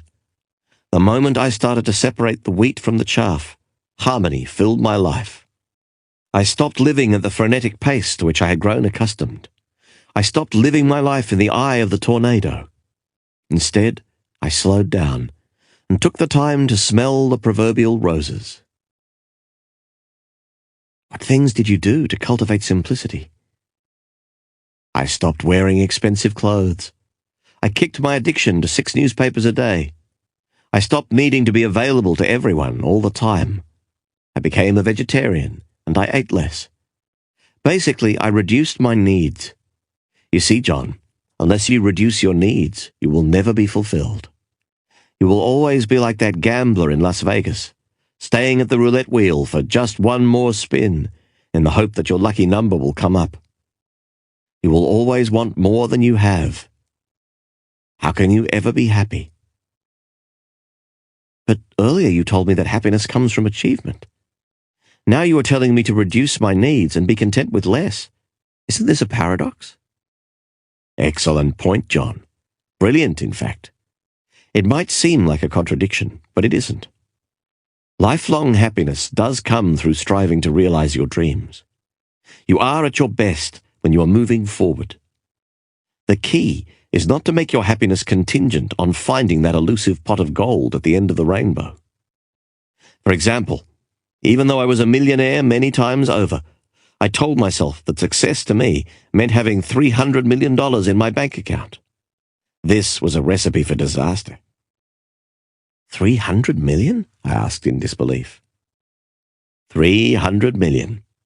So no matter how much I had, I was never satisfied. I was always unhappy. It was nothing more than greed. I can now admit this freely. It was much like the story of King Midas. I'm sure you have heard that one. Sure. The man who loved gold so much, he prayed that everything he touched would turn to gold. When his wish was granted, he rejoiced. That was until he realized that he couldn't eat because his food had turned to gold, and so on and so forth. Right. Similarly, I was so money-driven that I couldn't enjoy all that I had. You know, there came a time when all that I could eat was bread and water, Julian said, growing very quiet and pensive. Are you serious? I always thought you ate at the best restaurants with all those celebrity friends of yours. That was in the early days. Not many people know about this, but the burden of my out-of-control lifestyle gave me a bleeding ulcer. I couldn't even eat a hot dog without getting sick. What a life! All that money, and all I could eat was bread and water. It was pathetic, really. Julian caught himself. But I'm not one to live in the past. It was another one of life's great lessons. As I told you earlier, pain is a powerful teacher. To transcend pain, I had to first experience it. I wouldn't be where I am today without it, he said stoically. Any ideas on what I should do to bring the ritual of simplicity into my own life? I asked. There are so many things you can do. Even little things will make a difference. Like what? Stop picking up the phone every time it rings. Stop wasting time reading junk mail. Stop eating out 3 times a week. Give up your golf club membership and spend more time with your kids. Spend a day a week without your watch. Watch the sunrise every few days. Sell your cellular phone and dump the pager. Need I continue? Julian asked rhetorically. I get the point. But sell the cell phone? I asked anxiously, feeling as a baby might at the doctor's suggestion that his umbilical cord should be cut. Like I said, my duty is to share the wisdom I have learned through my journey with you. You need not apply every strategy to make your life work. Try the techniques and use those that feel right to you. I know, nothing to extremes, everything in moderation. Precisely. I have to admit, though, every one of your strategies sounds great. But will they really bring about profound shifts in my life in only 30 days? It will take even less than 30 days. And even more, said Julian, with his trademark look of dimpled mischievousness. Here we go again. Do explain, O wise one. Julian will be fine, although wise one would have looked formidable on my old letterhead, he joked. I say it will take less than 30 days because true life change is spontaneous.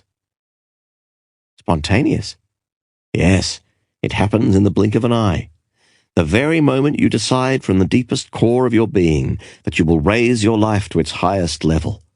In that instant, you will be a changed person, one set on the course of his destiny. And why longer than 30 days? I promise you that by practicing these strategies and tools, you will see marked improvements in 1 month from this moment.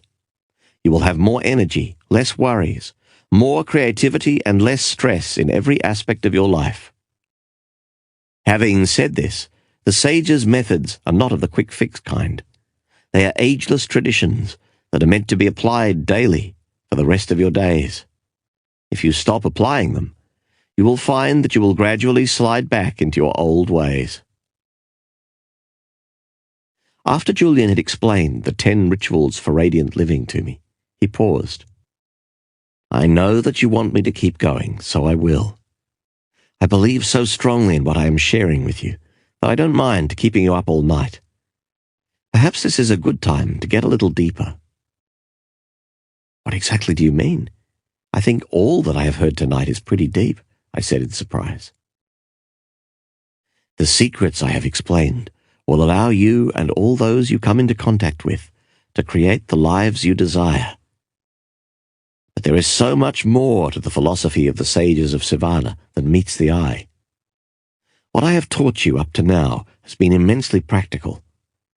But you must know something of the underlying spiritual current that flows through the principles I have outlined.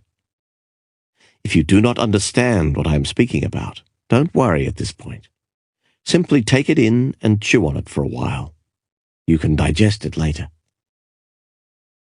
When the student is ready, the teacher will appear. Precisely, said Julian, now smiling. You always were a quick study. Okay, let's hear the spiritual stuff, I said energetically, unaware that it was nearly 2:30 in the morning. Within you lies the sun, the moon, the sky, and all the wonders of this universe. The intelligence that created these wonders is the same force that created you. All things around you come from the same source. We are all one. I'm not sure I follow you. Every being on this earth, every object on this earth has a soul. All souls flow into one. This is the soul of the universe.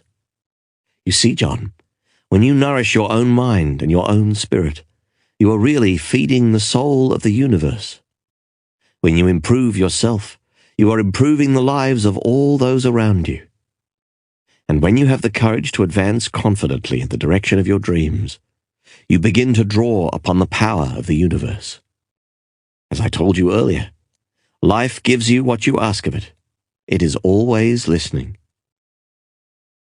So self-mastery and Kaizen will help me help others by helping me help myself. Something like that. As you enrich your mind, as you care for your body, and as you nurture your spirit, you will come to understand exactly what I am saying. Julian, I know you mean well, but self-mastery is a pretty high ideal for a 215-pound family man, who up to now has spent more time on client development than personal development. What happens if I fail? Failure is not having the courage to try. Nothing more and nothing less.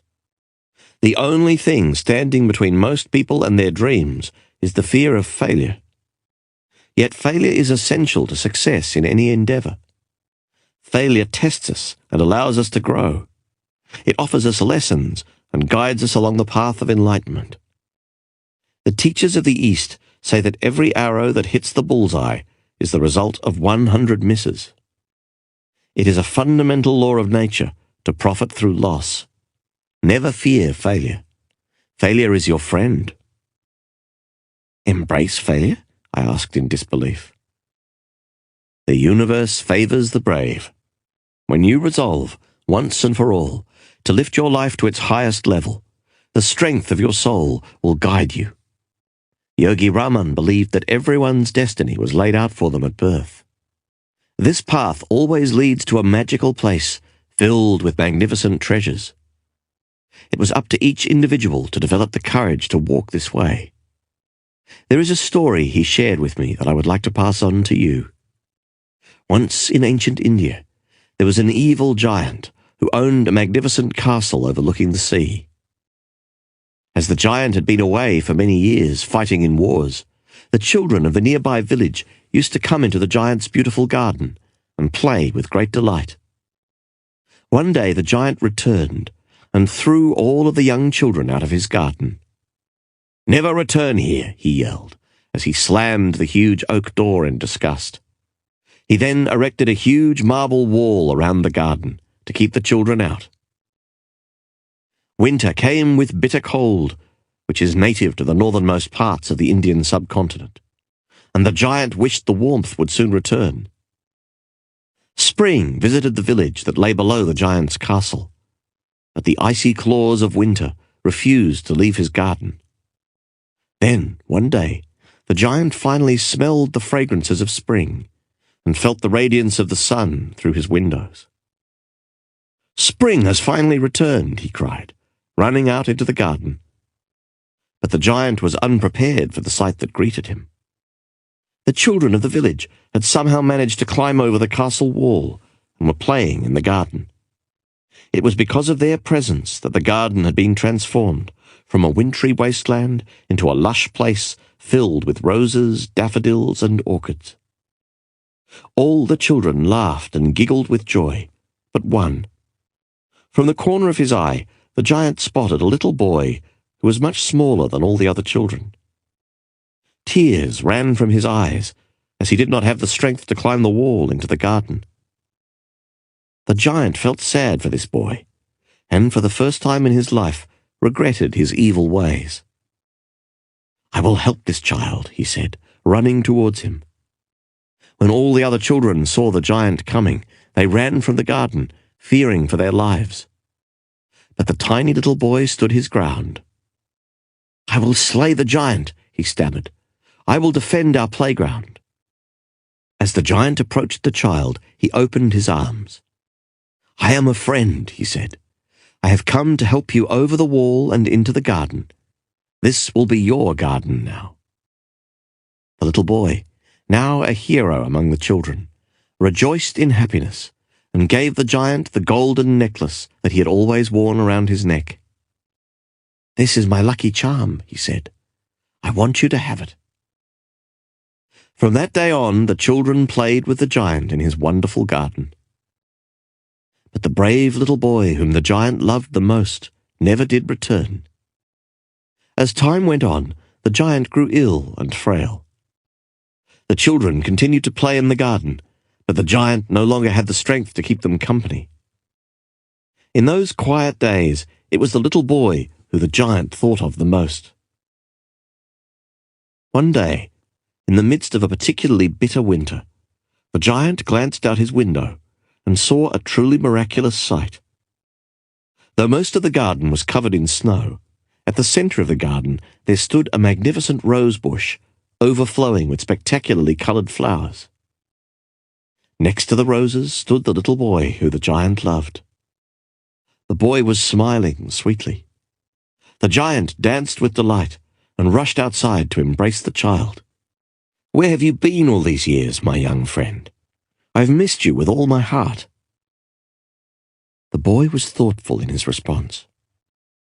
"Many years ago you lifted me over the wall into your magical garden. Now I have come to take you into mine." Later that day, when the children came to visit the giant, they found him lying lifeless on the ground.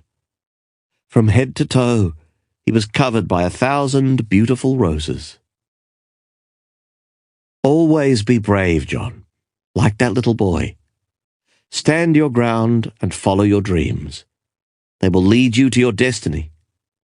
Follow your destiny, it will lead you into the wonders of the universe. And always follow the wonders of the universe, for they will lead you to a special garden filled with roses. As I looked over at Julian to tell him that this story had touched me deeply, I saw something that startled me. This rock-hard legal gladiator, who had spent the better part of his life defending the rich and famous, had started to weep.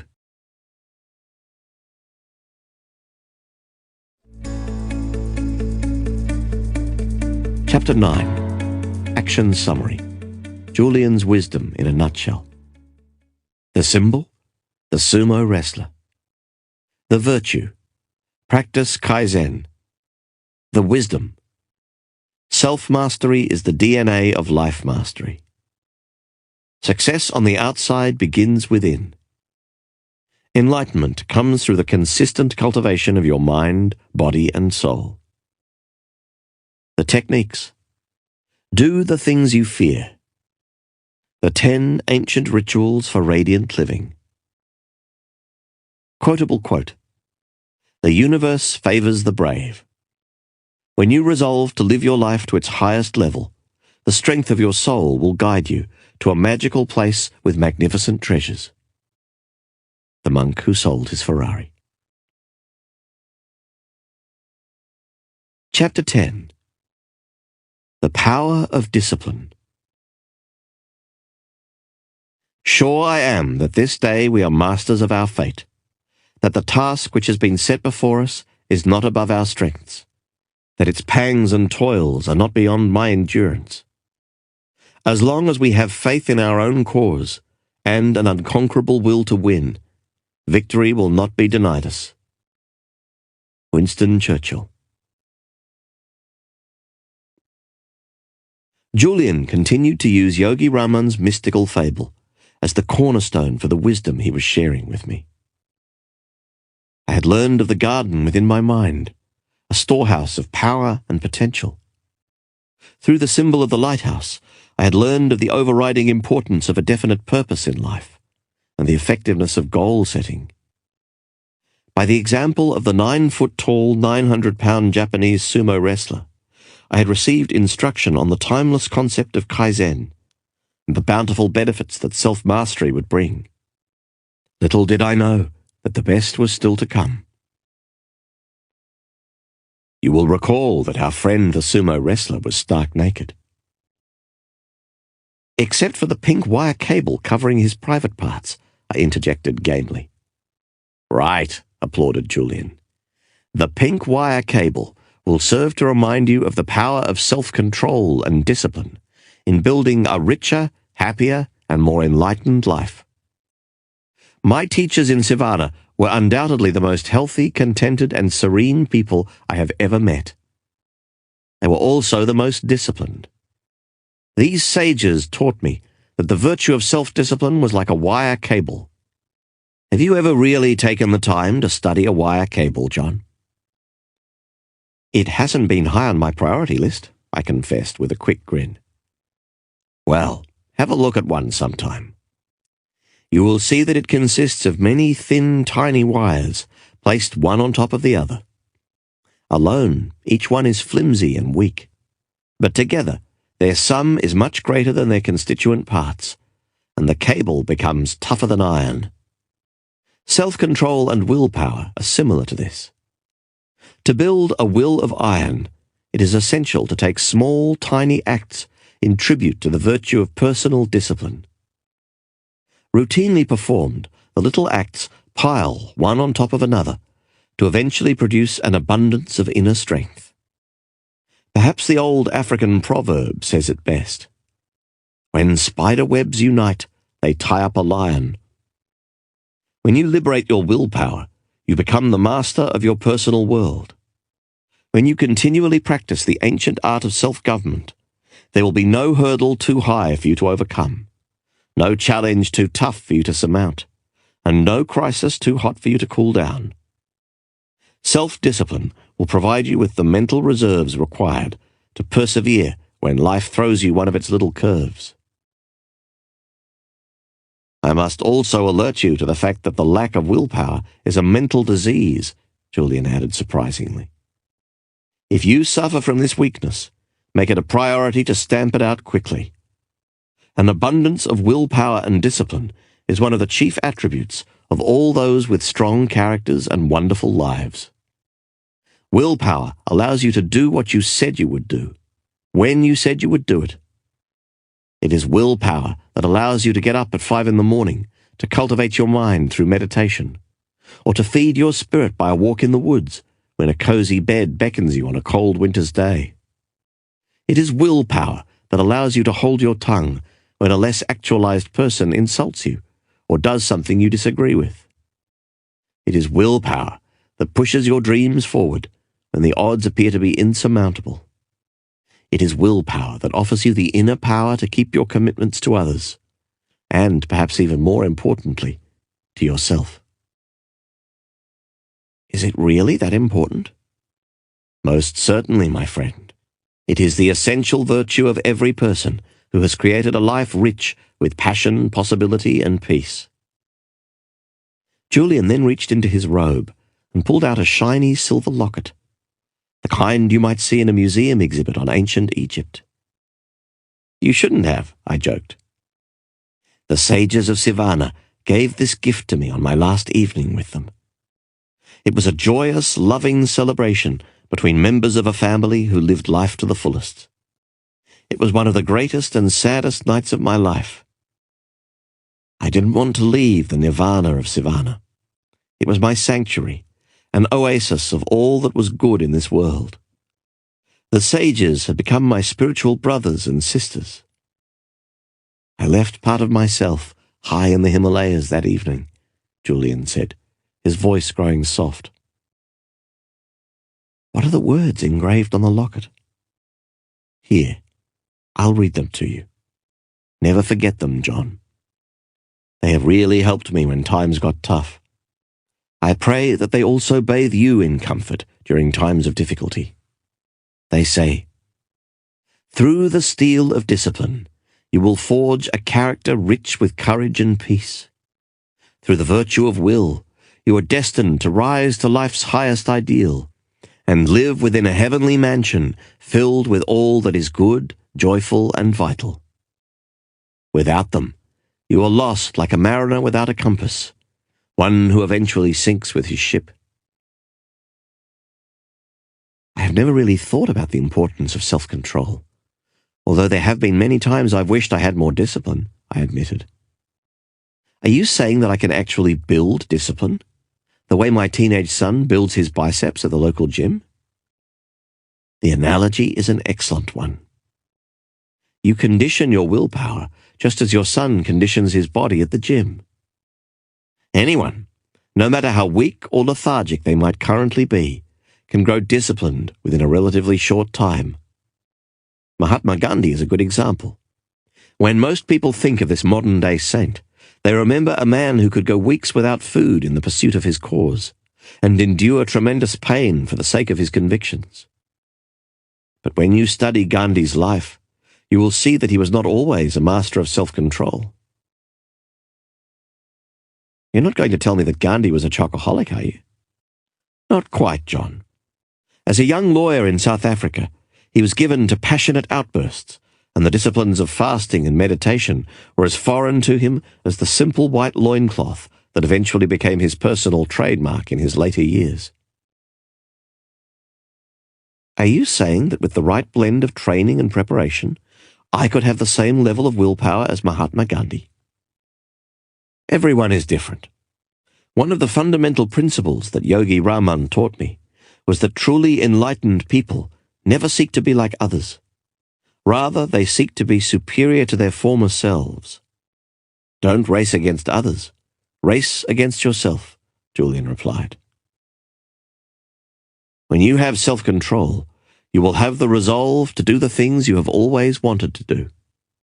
For you, it may be training for a marathon, or mastering the art of whitewater rafting, or even giving up the law to become an artist.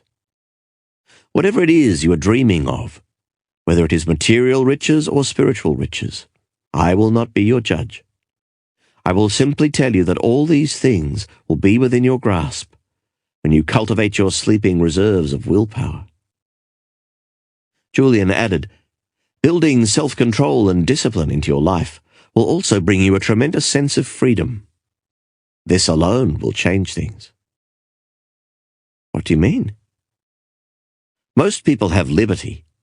They can go where they want and do the things they feel like doing. But most people are also slaves to their impulses. They have grown reactive rather than proactive, meaning that they are like sea foam pounding against a rocky shore, going in whatever direction the tide might take them. If they are spending time with their families and someone from work calls with a crisis, they hit the ground running, never stopping to think which activity is more vital to their overall well-being and to their life's purpose. So, after all I have observed in my life, both here in the West and in the East, I say that such people have liberty but lack freedom. They lack a key ingredient to a meaningful, enlightened life. The freedom to see the forest beyond the trees. The freedom to choose what is right over what seems pressing. I couldn't help but agree with Julian. Sure, I had little to complain about.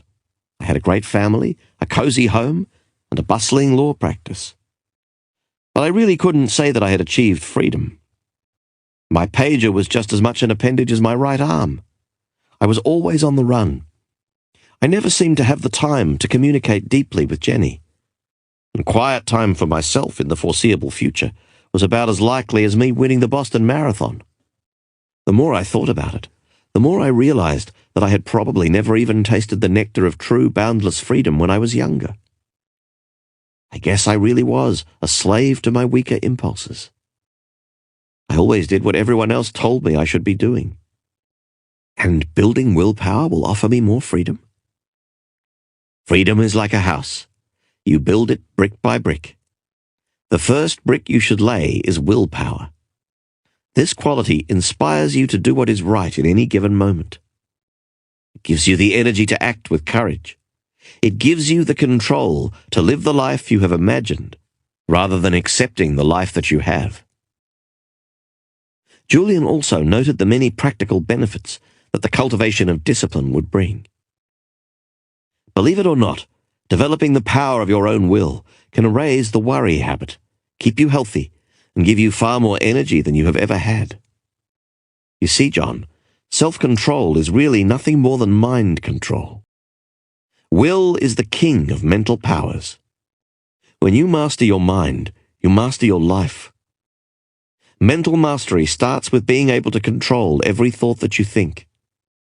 When you have developed the ability to discard all weak thoughts and focus only on those that are positive and good actions will follow. Soon you will start attracting all that is positive and good into your life. Here's an example. Let's say one of your personal development goals is to get up every morning at 6 a.m. and go for a run around that park behind your place. Let's pretend it is now the middle of winter, and your alarm wakes you from a deep, restful sleep. Your first impulse is to hit the snooze button and return to your slumber. Perhaps you will live up to your exercise resolution tomorrow. This pattern continues for a few days, until you decide that you are too old to change your ways, and the physical fitness goal was too unrealistic. "You know me too well," I offered sincerely. "Now, let's consider an alternative scenario. It is still the dead of winter. The alarm goes off, and you start to think of staying in bed. But instead of being a slave to your habits, you challenge them with more powerful thoughts. You start to picture in your mind's eye how you will look, feel, and act when you are in peak physical shape. You hear the many compliments your colleagues at the office offer you as you saunter past them with a svelte, trim physique. You focus on all that you can accomplish with the increased energy a regular exercise program will bring. No more nights spent in front of the television because you are too tired to do anything else after your long day in court. Your days are filled with vitality, enthusiasm, and meaning. But say I do this and I still feel like going back to sleep rather than going running. Initially, for the first few days, it will be a little difficult, and you will feel like going back to your old habits. But Yogi Raman believed very strongly in one timeless principle in particular. Positive always overcomes negative. So if you continue to wage war against the weaker thoughts that might have silently crept into the palace of your mind over the years, eventually they will see that they are unwanted and leave like visitors who know they are not welcome. You mean to tell me that thoughts are physical things? Yes, and they are fully in your control. It is just as easy to think positive thoughts as it is to think negative ones. Then why do so many people worry and focus on all the negative information in our world? Because they have not learned the art of self-control and disciplined thinking. Most people I have spoken to have no idea that they have the power to control every single thought they think, every second of every minute of every day. They believe that thoughts just happen, and have never realized that if you don't take the time to start controlling your thoughts, they will control you. When you start to focus on good thoughts only, and refuse to think the bad ones through sheer willpower, I promise you they will shrivel up very quickly. So if I want to have the inner strength to get up earlier, eat less, read more, worry less, be more patient, or be more loving, all I have to do is exert my will to cleanse my thoughts. When you control your thoughts, you control your mind. When you control your mind, you control your life. And once you reach the stage of being in total control of your life, you become the master of your destiny. I needed to hear this. Through the course of this strange yet inspiring evening, I had gone from being a skeptical litigator, carefully studying a hotshot lawyer-turned-yogi, to a believer whose eyes had been opened for the first time in many years. I wished Jenny could hear all this. Actually, I wished my kids could hear this wisdom too. I knew it would affect them as it had me. I had always planned on being a better family man and living more fully, but I always found that I was too busy putting out all those little brush fires of life that seemed so pressing. Maybe this was a weakness, a lack of self-control, an inability to see the forest for the trees, perhaps. Life was passing by so quickly. It seemed like just yesterday that I was a young law student, full of energy and enthusiasm. I dreamed of becoming a political leader, or even a Supreme Court judge back then. But as time went by, I settled into a routine. Even as a cocky litigator, Julian used to tell me that complacency kills. The more I thought about it, the more I realized that I had lost my hunger. This wasn't a hunger for a bigger house or a faster car. This was a far deeper hunger. Hunger for living with more meaning, with more festivity, and more satisfaction. I started to daydream while Julian continued to talk. Oblivious to what he was now saying, I saw myself first as a 50-year-old and then as a 60-year-old man. Would I be stuck in the same job with the same people, facing the same struggles at that point of my life? I dreaded that. I had always wanted to contribute to the world in some way, and I sure wasn't doing it now. I think it was at that moment, with Julian sitting next to me on my living room floor on that sticky July night, that I changed. The Japanese call it satori, meaning instant awakening, and that's exactly what it was. I resolved to fulfill my dreams and make my life far more than it had ever been. That was my first taste of real freedom, the freedom that comes when you decide once and for all to take charge of your life and all its constituent elements. I will give you a formula for developing willpower, said Julian, who had no idea of the inner transformation I had just experienced. Wisdom without proper tools for its application is no wisdom at all. He continued, every day while you are walking to work, I would like you to repeat a few simple words. Is this one of those mantras you told me about earlier? I asked. Yes, it is.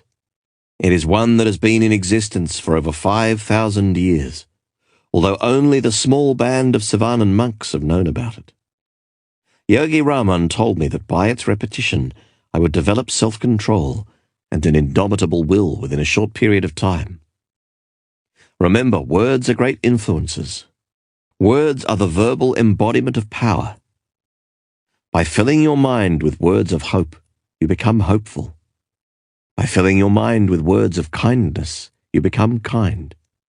By filling your mind with thoughts of courage, you become courageous. Words have power, Julian observed. Okay, I'm all ears. This is the mantra I suggest you repeat at least 30 times a day. I am more than I appear to be. All the world's strength and power rests inside me. It will manifest profound changes in your life. For even quicker results, blend this mantra with the practice of creative envisioning I spoke of earlier. For example, go to a quiet place. Sit with your eyes closed. Do not let your mind wander. Keep your body still, as the surest sign of a weak mind is a body that cannot rest. Now repeat the mantra aloud, over and over again. While you do so, see yourself as a disciplined, firm person, fully in control of your mind, your body, and your spirit. Picture yourself acting as Gandhi or Mother Teresa might act in a challenging situation. Startling results will surely come your way, he promised. That's it? I asked, astonished by the apparent simplicity of this formula. I can tap the full reserves of my willpower through this simple exercise? This technique has been taught by the spiritual teachers of the East for centuries. It is still around today for one reason, because it works. As always, judge by results. If you are interested, there are a couple of other exercises I can offer you to liberate the strength of your will and cultivate inner discipline. But let me warn you that they might seem strange at first.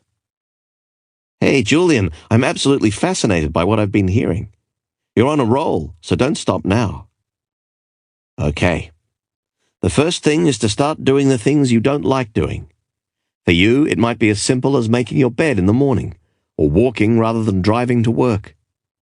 By getting into the habit of exercising your will, you will cease to be a slave to your weaker impulses. Use it or lose it? Exactly. To build willpower and inner strength, you must first use it. The more you exert and nurture the embryo of self-discipline, the more quickly it will mature and give you the results you desire.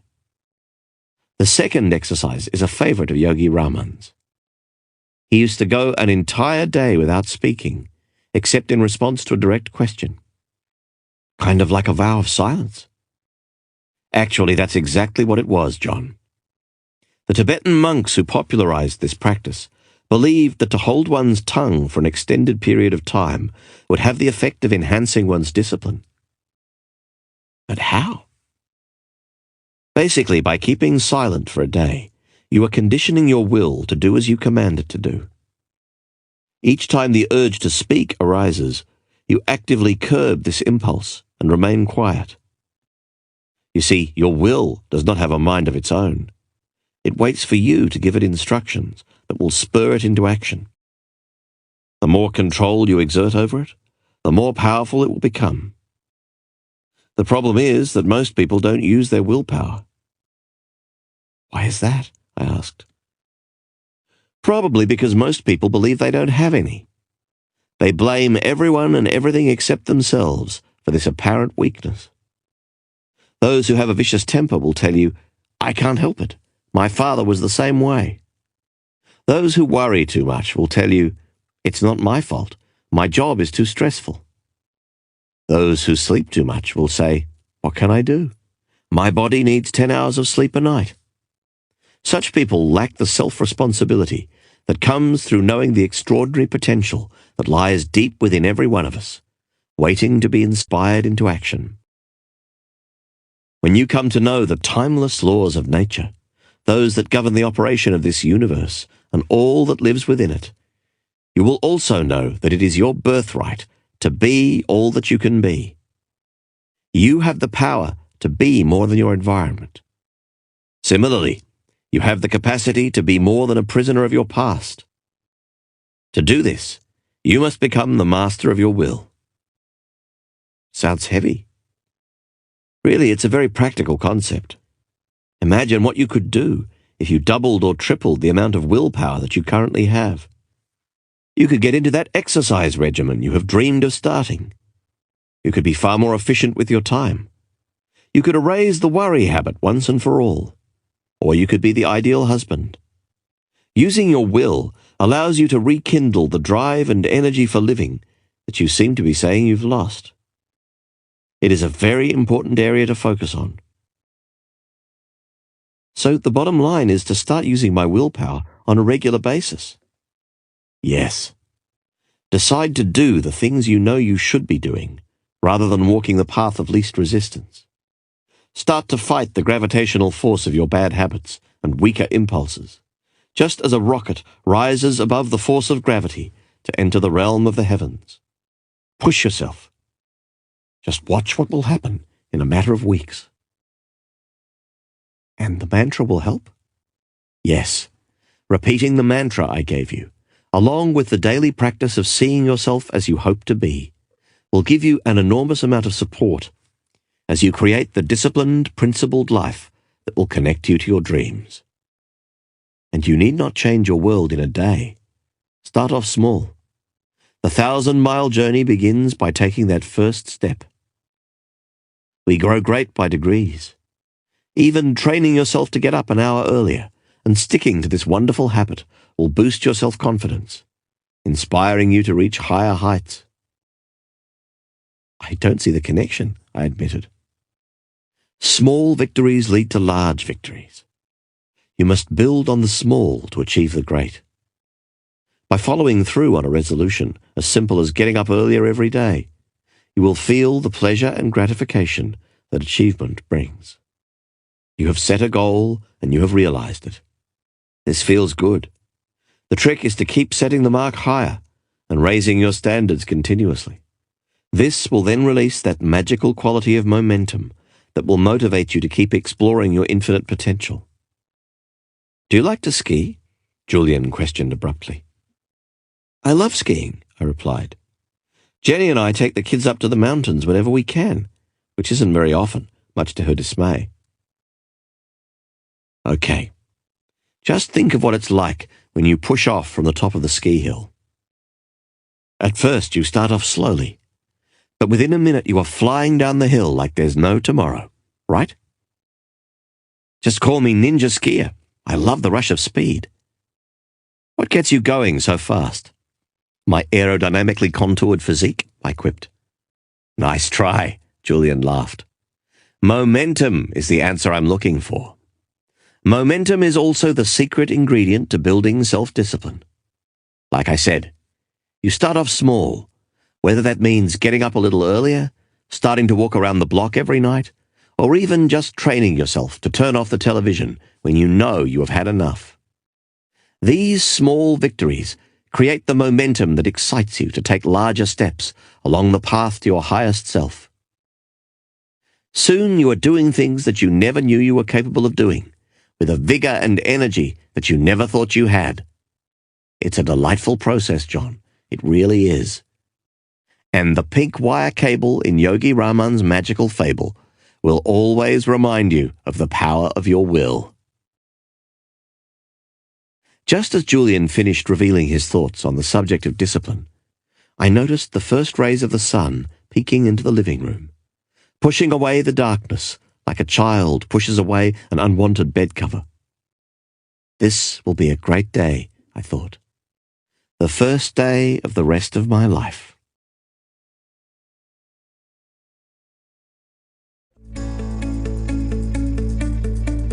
Chapter 10. Action Summary.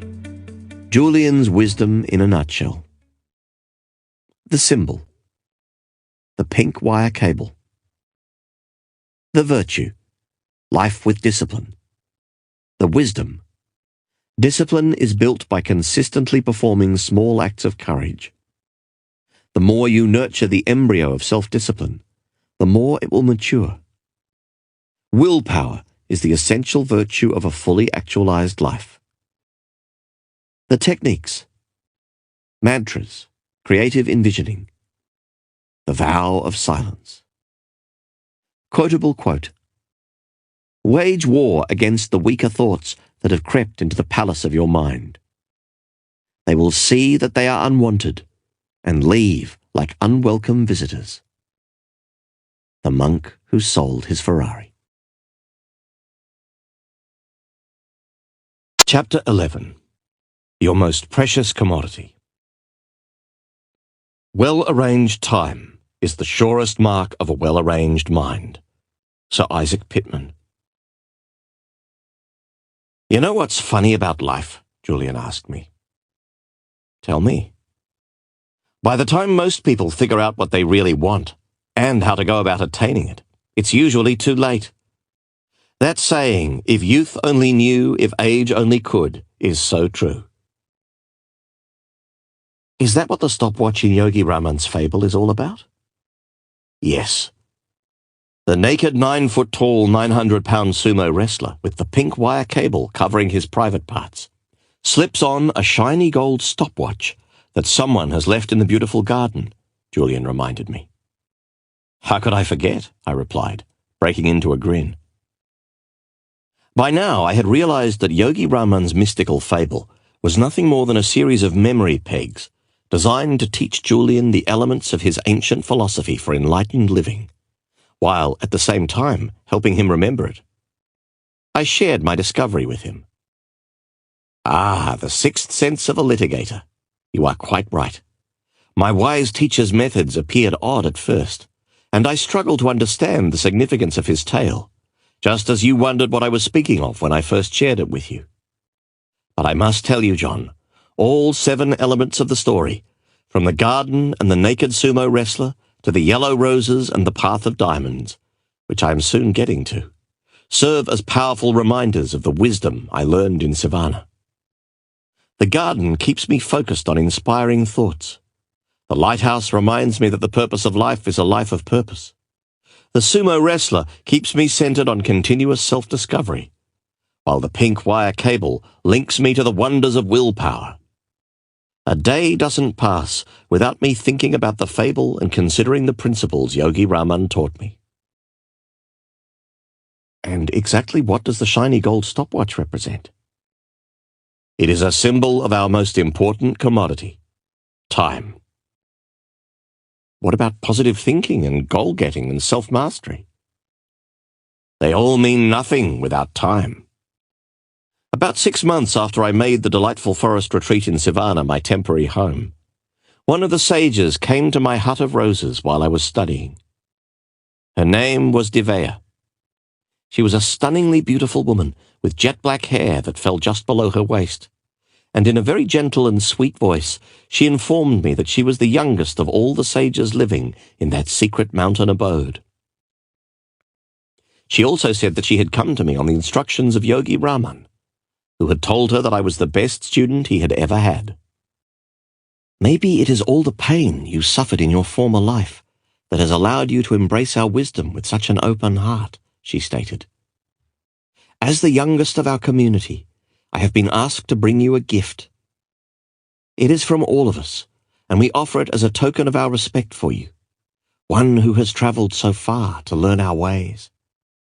At no point have you judged us or ridiculed our traditions. So, though you have now decided to leave us within a few weeks, we consider you one of our own. No outsider has ever received what I am about to give you. What was the gift? I asked impatiently. Divea pulled out an object from her homespun cotton bag and handed it to me. Wrapped in a fragrant cover of some type of paper was something I never thought I'd see there in a million years. It was a miniature hourglass that had been made from blown glass and a small piece of sandalwood. Seeing my expression, Divea quickly told me that each of the sages had received one of these instruments as children. Though we have no possessions and live pure, simple lives, we respect time and note its passing. These little hourglasses serve as daily reminders of our mortality and the importance of living full, productive days while advancing our purposes. These monks up in the highest reaches of the Himalayan mountains kept time.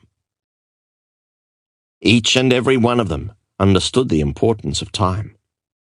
They each had developed what I call a time consciousness. You see, I learned that time slips through our hands like grains of sand, never to return.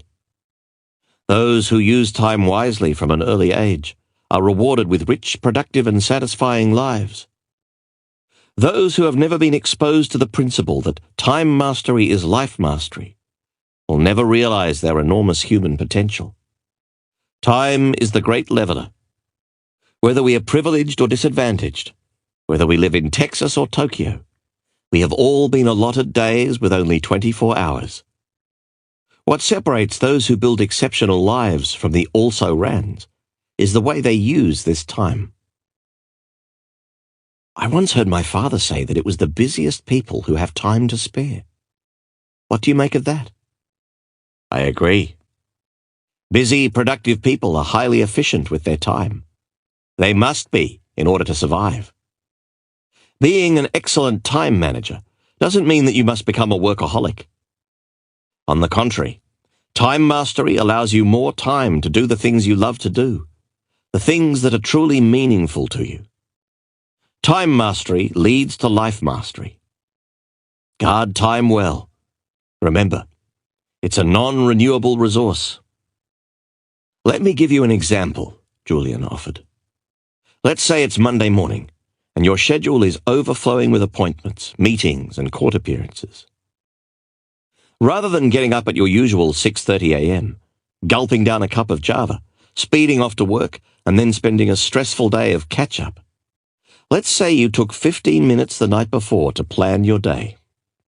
Or to be even more effective, let's say you took 1 hour on your quiet Sunday morning to organize your entire week. In your daily planner, you wrote out when you would meet with your clients, when you would do legal research, and when you would return phone calls. Most importantly, your personal, social, and spiritual development goals for the week also went into your agenda book. This simple act is the secret to a life of balance. By anchoring all the most vital aspects of your life into your daily schedule, you ensure that your week and your life retain a sense of meaning and peace. Surely you're not suggesting that I take a break in the middle of my busy workday to walk in the park or meditate? I sure am. Why are you so rigidly bound to convention? Why do you feel that you have to do things the same way as everyone else? Run your own race. Why not start working an hour earlier so that you will have the luxury of taking a serene mid-morning walk in that beautiful park across from your office? Or why not put in a few extra hours at the beginning of your week so that you can cut out early on Friday to take your kids to the zoo? Or why not start working at home 2 days a week so that you can see more of your family? All I'm saying is plan your week and manage your time creatively. Have the discipline to focus your time around your priorities. The most meaningful things in your life should never be sacrificed to those that are the least meaningful. And remember, failing to plan is planning to fail. By writing down not only your appointments with others, but also those all-important appointments with yourself to read, relax, or write a love letter to your wife, you will be far more productive with your time. Never forget that time spent enriching your non-work hours is never a waste. It makes you tremendously efficient during your working hours. Stop living your life in compartments and understand once and for all that all you do forms one indivisible whole. The way you act at home affects the way you act at work. The way you treat people at the office affects the way you will treat your family and friends. I agree, Julian, but I really don't have the time to take breaks in the middle of my day. As it is, I work most evenings. My schedule is really crushing these days. As I said this, I felt my stomach tingling at the mere thought of the mountain of work I was facing. Being busy is no excuse. The real question is, what are you so busy about? One of the great rules I learned from that wise old sage is that 80% of the results you achieve in your life come from only 20% of the activities that occupy your time. Yogi Raman called it the ancient rule of 20. I'm not sure I follow you. Okay, let's go back to your busy Monday. From morning until night, you might spend your time doing everything from chatting on the phone with clients and drafting legal pleadings to reading your youngest child a bedtime story or playing chess with your wife. Agreed? Agreed. But out of all of the hundreds of activities you give your time to, only 20% of those will yield real, lasting results. Only 20% of what you do will have an influence on the quality of your life. These are your high-impact activities. For example, 10 years from now, do you really think all the time you spent gossiping at the water cooler, or sitting in some smoke-filled lunchroom, or watching television will count for anything? No, not really. Right. So I'm sure you will also agree that there are a number of activities that will count for everything. You mean like time spent improving my legal knowledge, time spent enriching my relationships with my clients, and time invested in becoming a more efficient lawyer? Yes. And time spent nourishing your relationship with Jenny and the kids. Time spent connecting with nature and showing gratitude for all that you are so fortunate to have. Time spent renewing your mind, your body, and your spirit. These are just a few of the high-impact activities that will allow you to design the life you deserve. Direct all of your time to those activities that count. Enlightened people are priority-driven. This is the secret of time mastery. Wow, Yogi Raman taught you all that? I have become a student of life, John. Yogi Raman certainly was a wonderful and inspiring teacher, and I will never forget him for that. But all of the lessons I have learned from my varied experiences have now come together like pieces of a big jigsaw puzzle to show me the way to a better life. Julian added, I hope you will learn from my earlier mistakes. Some people learn from the errors others have made. They are the wise. Others feel that true learning comes only from personal experience. Such people endure needless pain and distress over the course of their lives. I had been to many seminars on time management as a lawyer. Yet I had never heard the philosophy of time mastery that Julian was now sharing with me. Time management was not just something to focus on at the office and discard at closing time. It was a holistic system that could make all areas of my life more balanced and fulfilling, if I applied it correctly. I learned that by planning my days and taking the time to ensure that I was balanced in the use of my time, I would not only be far more productive, I would be far happier. So life is like a fat strip of bacon, I chimed in. You have to separate the meat from the fat in order to be the master of your time. Very good. You're onto it now.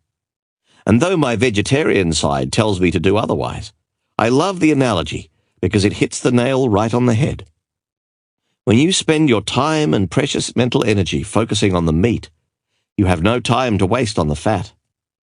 This is the point at which your life moves from the realm of the ordinary into the exquisiteness of the extraordinary. This is when you really start to make things happen, and the doors to the temple of enlightenment suddenly swing open, Julian observed. That brings me to another point. Don't let others steal your time. Be wary of time thieves. These are the people who always call on the telephone, just as you have put the kids to sleep and have settled into your favorite chair to read that thrilling novel you have heard so much about. These are the people who have a knack of dropping by your office, just as you have found a few minutes in the midst of a hectic day to catch your breath and collect your thoughts. Does this sound familiar? As usual, Julian, you're right on the money. I guess I have always been too polite to ask them to leave or to keep my door shut, I confided. You must be ruthless with your time. Learn to say no. Having the courage to say no to the little things in life will give you the power to say yes to the big things. Shut the door to your office when you need a few hours to work on that big case. Remember what I told you. Don't pick up the phone every time it rings. It is there for your convenience, not the convenience of others. Ironically, people will respect you more when they see that you are a person who values his time. They will realize that your time is precious, and they will value it. What about procrastination? All too often I keep putting off the things that I don't like doing, and instead find myself sifting through junk mail or flipping through legal magazines. Maybe I'm just killing time? Killing time is an apt metaphor. True, it is human nature to do things that feel good and avoid the things that feel bad. But as I said earlier, the most productive people in this world have cultivated the habit of doing the things that less productive people don't like doing, even though they too might not like doing them. I stopped and thought deeply about the principle I had just heard. Perhaps procrastination was not my problem. Maybe my life had simply become too complex. Julian sensed my concern. Yogi Raman told me that those who are masters of their time live simple lives. A hurried, frenzied pace is not what nature intended. While he firmly believed that lasting happiness could be reached only by those who were effective and set definite aims for themselves, living a life rich with accomplishment and contribution did not have to come through the sacrifice of peace of mind.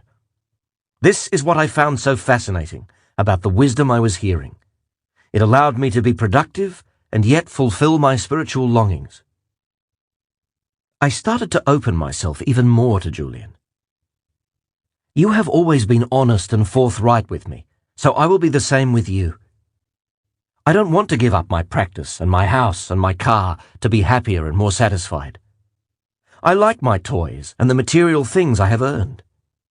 They are my rewards for all the hours I have worked over the years since we first met. But I feel empty, I really do. I told you about my dreams when I was in law school. There is so much more I could do with my life. You know, I'm almost 40, and I have never been to the Grand Canyon or the Eiffel Tower. I've never walked in a desert or canoed across a still lake on a gorgeous summer's day. I have never once taken off my socks and shoes and walked barefoot through a park, listened to the kids laugh and the dogs bark. I can't even remember the last time I took a long, quiet walk by myself after a snowfall, just to hear the sounds and to enjoy the sensations. Then simplify your life, Julian suggested sympathetically. Apply the ancient ritual of simplicity to every aspect of your world. By doing so, you are bound to have more time to savor these glorious wonders. One of the most tragic things that any one of us can do is to put off living. Too many people are dreaming of some magical rose garden on the horizon, rather than enjoying the one growing in our backyards. What a tragedy. Oh, that reminds me of another thing that I do to make sure my life stays calm and simple. What's that? I love to have a quick nap in the afternoon. I find it keeps me energetic, refreshed, and youthful. I guess you could say that I need my beauty sleep. Julian laughed.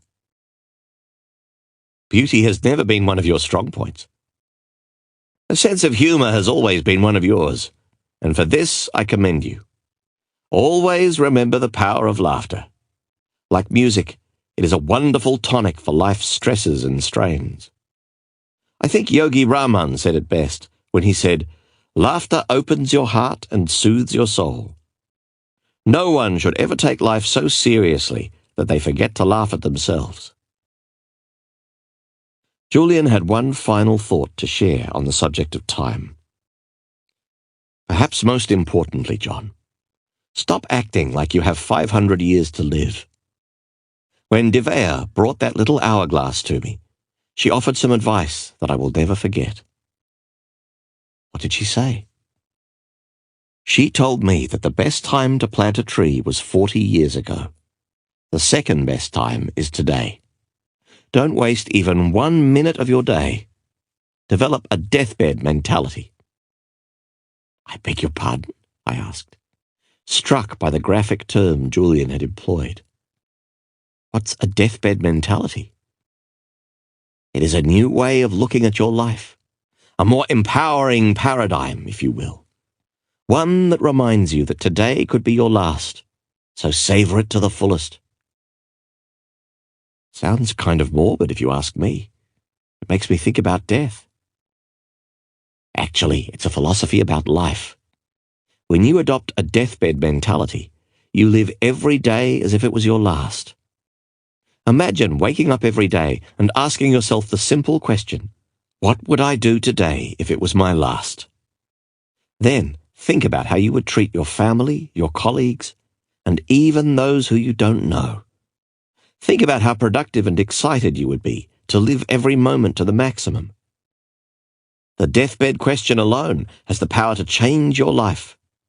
It will energize your days and bring a rush of zest and spirit to all that you do.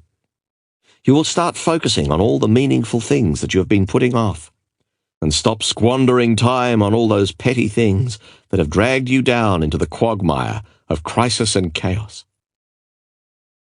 Julian continued, push yourself to do more and to experience more. Harness your energy to start expanding your dreams. Yes, expand your dreams. Don't accept a life of mediocrity when you hold such infinite potential within the fortress of your mind. Dare to tap into your greatness. This is your birthright. Powerful stuff. Here's more. There is a simple remedy to break the spell of frustration that plagues so many people. My cup is still empty, I said softly. Act as if failure is impossible, and your success will be assured. Wipe out every thought of not achieving your objectives, whether they are material or spiritual. Be brave and set no limits on the workings of your imagination. Never be a prisoner of your past. Become the architect of your future. You will never be the same. As the city started to awaken, and the morning grew into full bloom, my ageless friend started to show the first signs of weariness after a night spent sharing his knowledge with an eager student. I had been astonished by Julian's stamina, his boundless energy, and his endless enthusiasm. He not only talked his talk, he walked his walk. We are moving to the end of Yogi Raman's magical fable, and approaching the time when I must leave you, he said gently. I have much to do, and many more people to meet. Are you going to tell your partners that you have returned home? I asked, my curiosity getting the better of me. Probably not, Julian replied. I am so different from the Julian Mantle they knew. I don't think the same thoughts. I don't wear the same clothes. I don't do the same things. I am a fundamentally changed person. They wouldn't recognize me. You really are a new man, I agreed, chuckling inwardly as I pictured this mystical monk, adorned in the traditional robes of Sivana, stepping into the striking red Ferrari of his former life. A new being is probably even more accurate. I don't see the distinction, I confessed. There is an ancient saying in India. We are not human beings having a spiritual experience. We are spiritual beings having a human experience. I now understand my role in the universe. I see what I am. I am no longer in the world. The world is in me. I'm going to have to chew on that one for a while, I said, in total honesty, not quite comprehending what Julian was talking about. Sure, I understand, my friend. A time will come when you are clear on what I am saying. If you follow the principles I have revealed to you and apply the techniques I have offered, you will surely advance along the path of enlightenment. You will come to master the art of personal government. You will see your life for what it really is, a small blip on the canvas of eternity. And you will come to see clearly who you are and the ultimate purpose of your life. Which is? To serve, of course. No matter how big a house you have, or how slick a car you drive, the only thing you can take with you at the end of your life is your conscience. Listen to your conscience. Let it guide you. It knows what is right. It will tell you that your calling in life is ultimately selfless service to others in some form or another. This is what my personal odyssey has taught me. Now, I have so many others to see, serve, and heal. My mission is to spread the ancient wisdom of the sages of Sivana to all those who need to hear it. This is my purpose. The fire of knowledge had kindled Julian's spirit. This was obvious, even to an unenlightened soul such as myself. He was so passionate, so committed and so fervent about what he was saying, that it was reflected even in his physical dimension. His transformation from a frail old litigator to a vital young Adonis was not brought about by a simple change in his diet and a daily dose of some quick-fix exercise plan. No, it was a far deeper panacea that Julian had stumbled upon high in those majestic mountains. He had found the secret that people through the ages have been searching for. It was more than the secret of youth, fulfillment, or even happiness. Julian had discovered the secret of the self.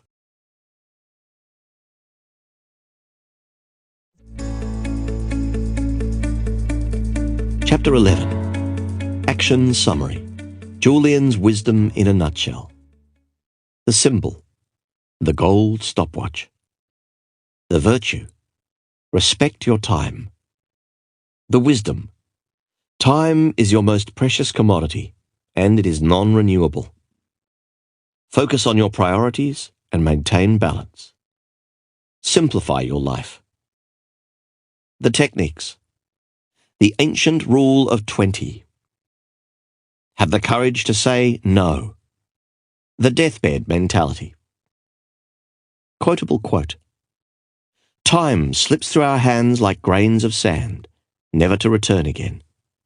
Those who use time wisely from an early age are rewarded with rich, productive, and satisfying lives.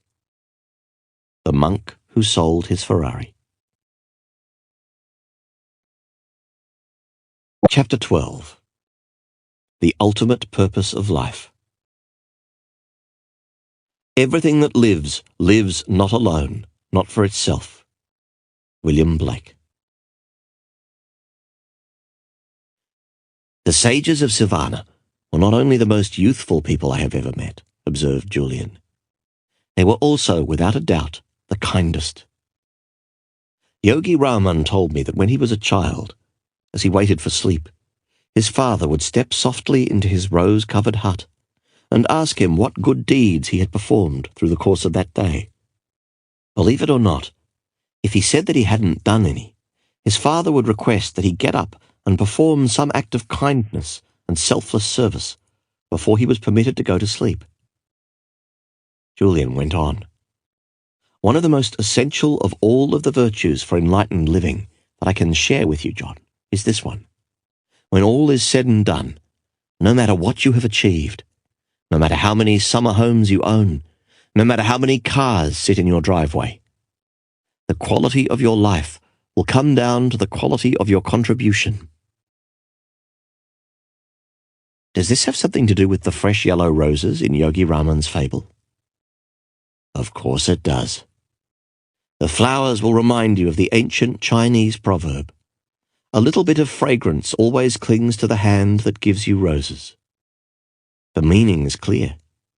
When you work to improve the lives of others, you indirectly elevate your own life in the process. When you take care to practice random acts of kindness daily, your own life becomes far richer and more meaningful. To cultivate the sacredness and sanctity of each day, serve others in some way. Are you suggesting that I get involved in some volunteer work? That's an excellent starting point. But what I'm speaking of is much more philosophical than that. I'm suggesting that you adopt a new paradigm of your role on this planet. You're losing me again. Shed some light on the term paradigm. I'm not really familiar with it. A paradigm is simply a way of looking at a circumstance, or at life in general. Some people see the glass of life as half empty. The optimists see it as half full. They interpret the same circumstance differently because they have adopted a different paradigm. A paradigm is basically the lens through which you see the events of your life, both external and internal. So when you suggest that I adopt a new paradigm of my purpose, are you saying that I should change my outlook? Sort of. To dramatically improve the quality of your life, you must cultivate a new perspective of why you are here on earth. You must realize that just as you entered the world with nothing, you are destined to leave with nothing. This being the case, there can be only one real reason for your being here. And that would be? To give yourself to others and to contribute in a meaningful way, Julian replied. I'm not saying that you can't have your toys, or that you must give up your law practice and devote your life to the disadvantaged, although I have recently met people who have taken this course of action with great satisfaction. Our world is in the midst of great change. People are trading in money for meaning. Lawyers who used to judge people by the size of their pocketbooks are now judging people by the size of their commitments to others, by the size of their hearts. Teachers are leaving the wombs of their secure jobs to nurture the intellectual growth of needy kids living in the combat zones we call inner cities. People have heard the clear call for change. People are realizing that they are here for a purpose and that they have been given special gifts that will aid them to realize it. What kind of special gifts? Exactly the ones I have been telling you about all evening. An abundance of mental ability, boundless energy, unlimited creativity, a storehouse of discipline, and a wellspring of peacefulness. It is simply a matter of unlocking these treasures and applying them for some common good, noted Julian. I'm still with you. So how can one go about doing good? I'm simply saying that you should make it a priority to change your worldview so that you stop seeing yourself purely as an individual and start seeing yourself as part of the collective. So I should become kinder and gentler. Realize that the most noble thing you can do is to give to others. The sages of the East call it the process of shedding the shackles of self.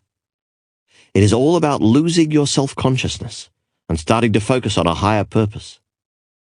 This might be in the form of giving more to those around you, whether this means your time or your energy. These truly are your two most valuable resources. It could be something as major as taking a 1-year sabbatical to work with the poor, or something as minor as letting a few cars pass in front of you in the middle of a crushing traffic jam. It might sound corny, but if there is one thing that I have learned, it is that your life moves to a more magical dimension when you start striving to make the world a better place. Yogi Raman said that when we are born, we are crying while the world rejoices.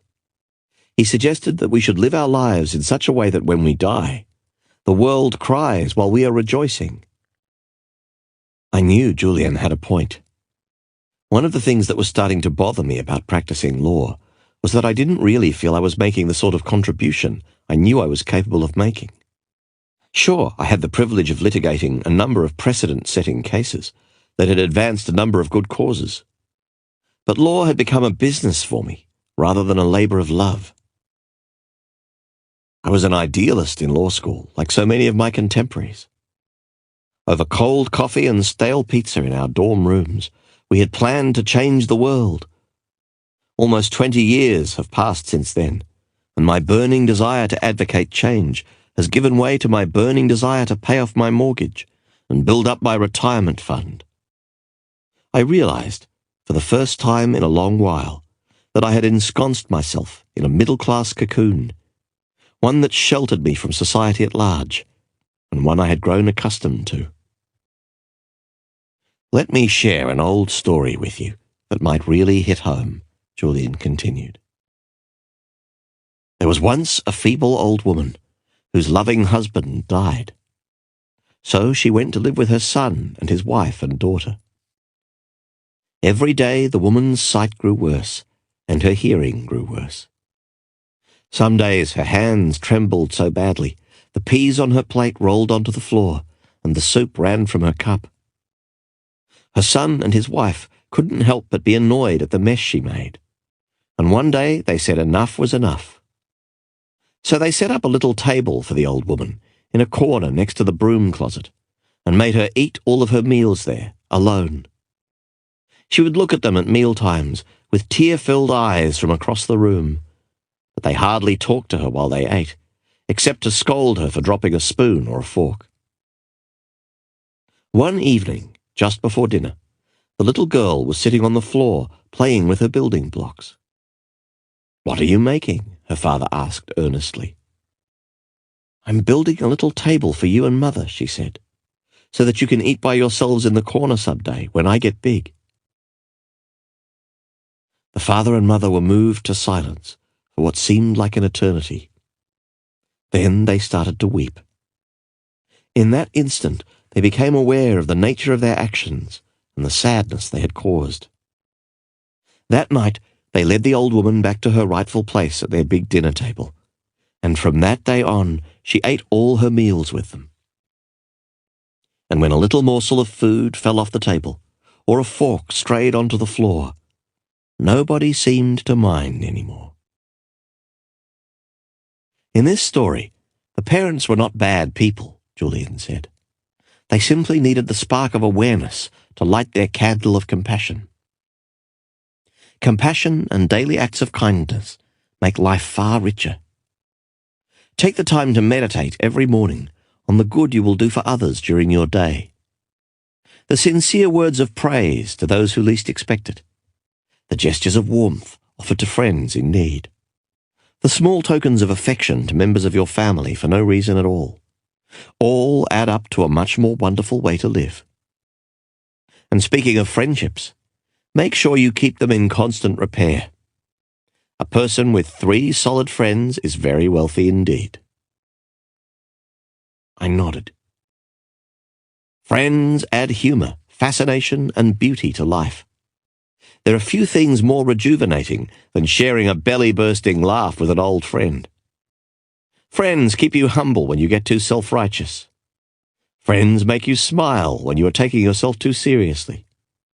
Good friends are there to help you when life throws one of its little curves at you and things look worse than they seem. When I was a busy litigator, I had no time for friends. Now I am alone, except for you, John. I have no one to take long walks in the woods with when everyone else is nestled into the cocoon of a soft, hazy slumber. When I have just put down a wonderful book that has moved me deeply, I have no one to share my thoughts with. And I have no one to open my soul to when the sunshine of a glorious autumn day warms my heart and fills me with joy. Julian quickly caught himself. However, regret is not an activity for which I have any time.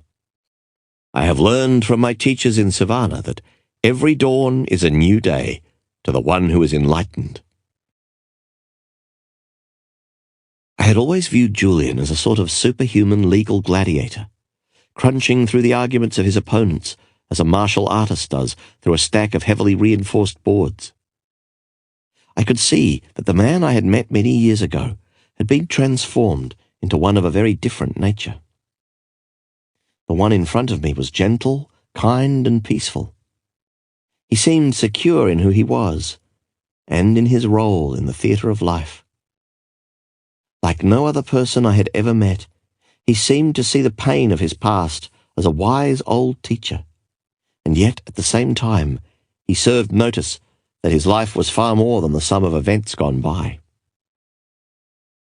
Julian's eyes glittered in the hope of things yet to come.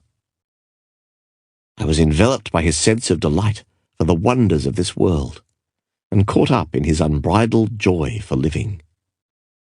It appeared to me that Julian Mantle, hard-hitting, bone-crunching litigation counsel to the well-heeled, had indeed been elevated from a human being passing through life without a care for anyone, to a spiritual being passing through life caring only about others. Perhaps this was the path that I, too, was about to walk.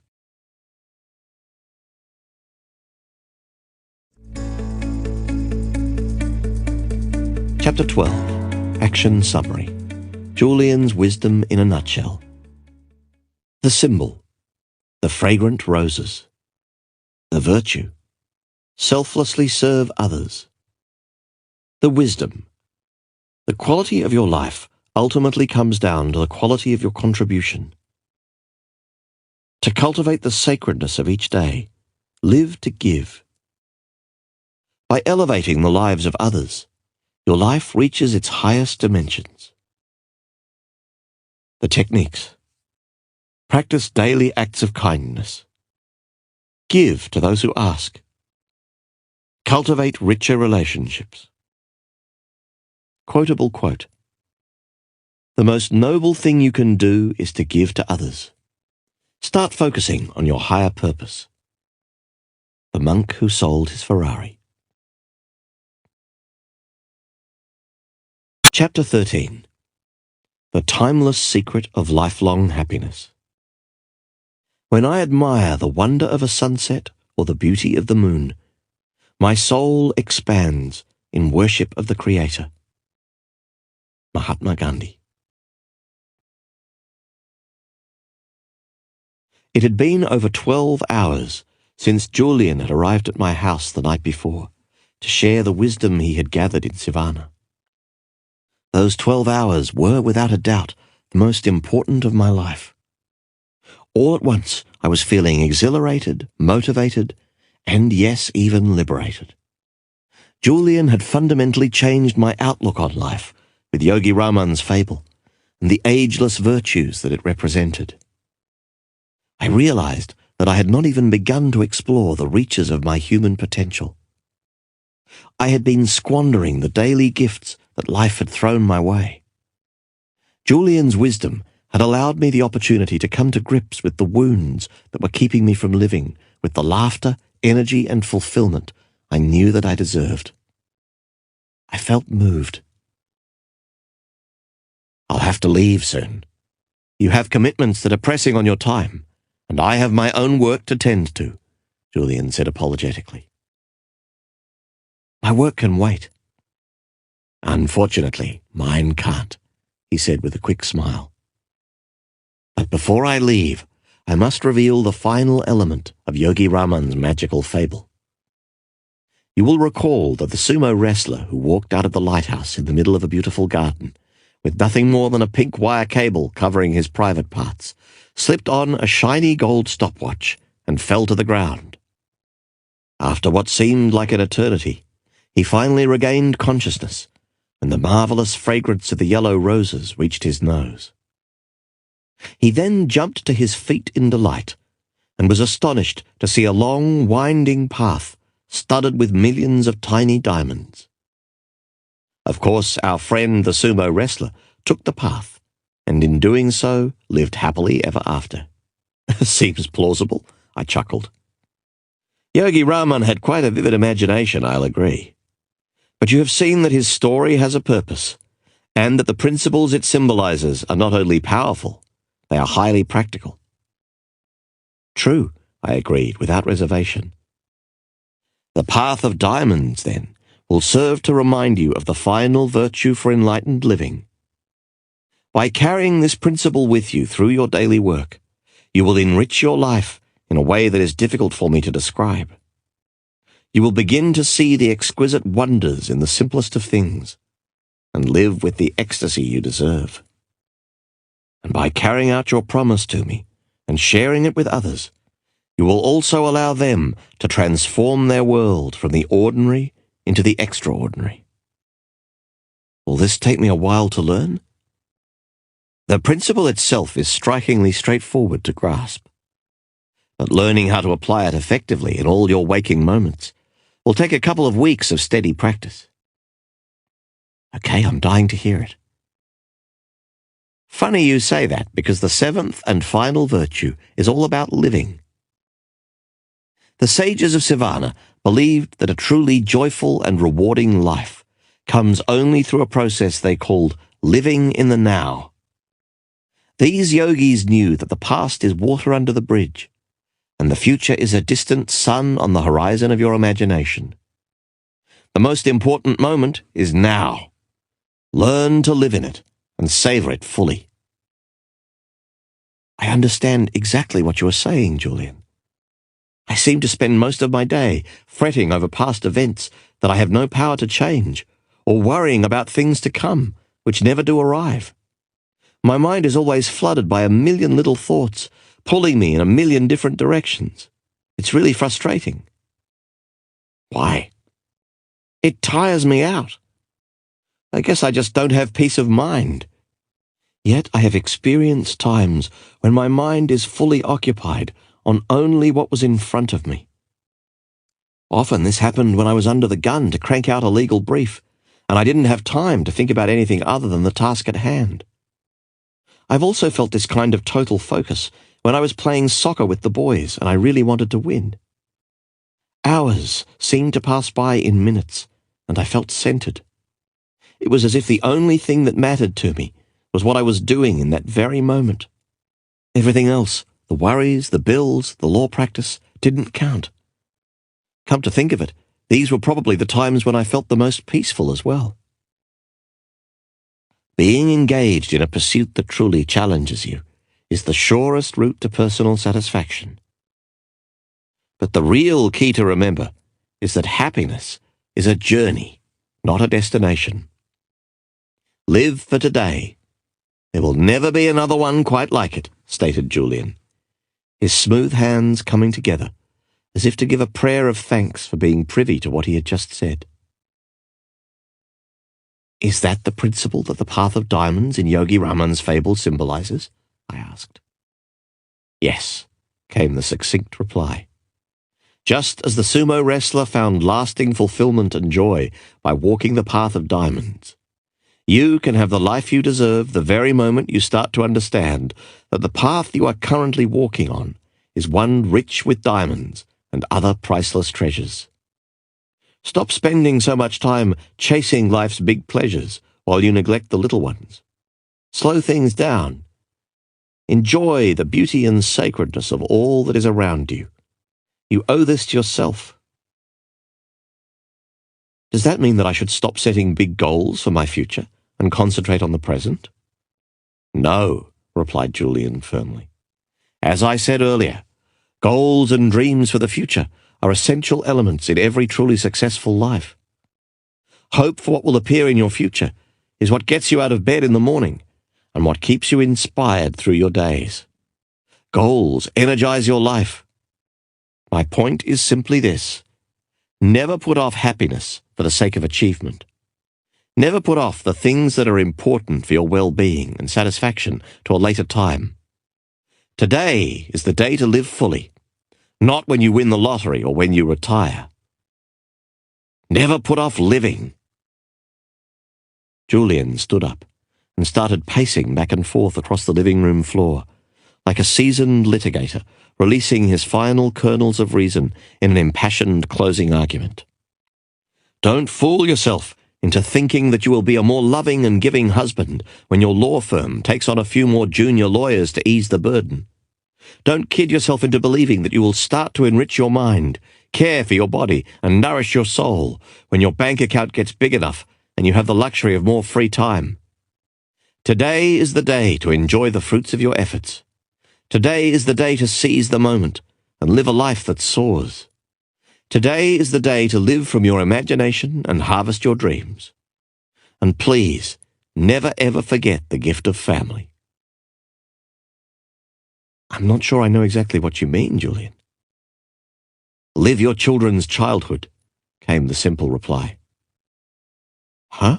I muttered, perplexed at the apparent paradox. Few things are as meaningful as being a part of your children's childhood. What is the point of climbing the steps of success if you have missed the first steps of your own kids? What good is owning the biggest house on your block if you have not taken the time to create a home? What is the use of being known across the country as a red-hot trial lawyer if your kids don't even know their father? Julian offered, his voice now quivering with emotion. I know whereof I speak. This last comment floored me. All I knew of Julian was that he had been a superstar litigator who hung out with the rich and beautiful. His romantic trysts with nubile fashion models were almost as legendary as his courtroom skills. What could this former millionaire playboy possibly know about being a father?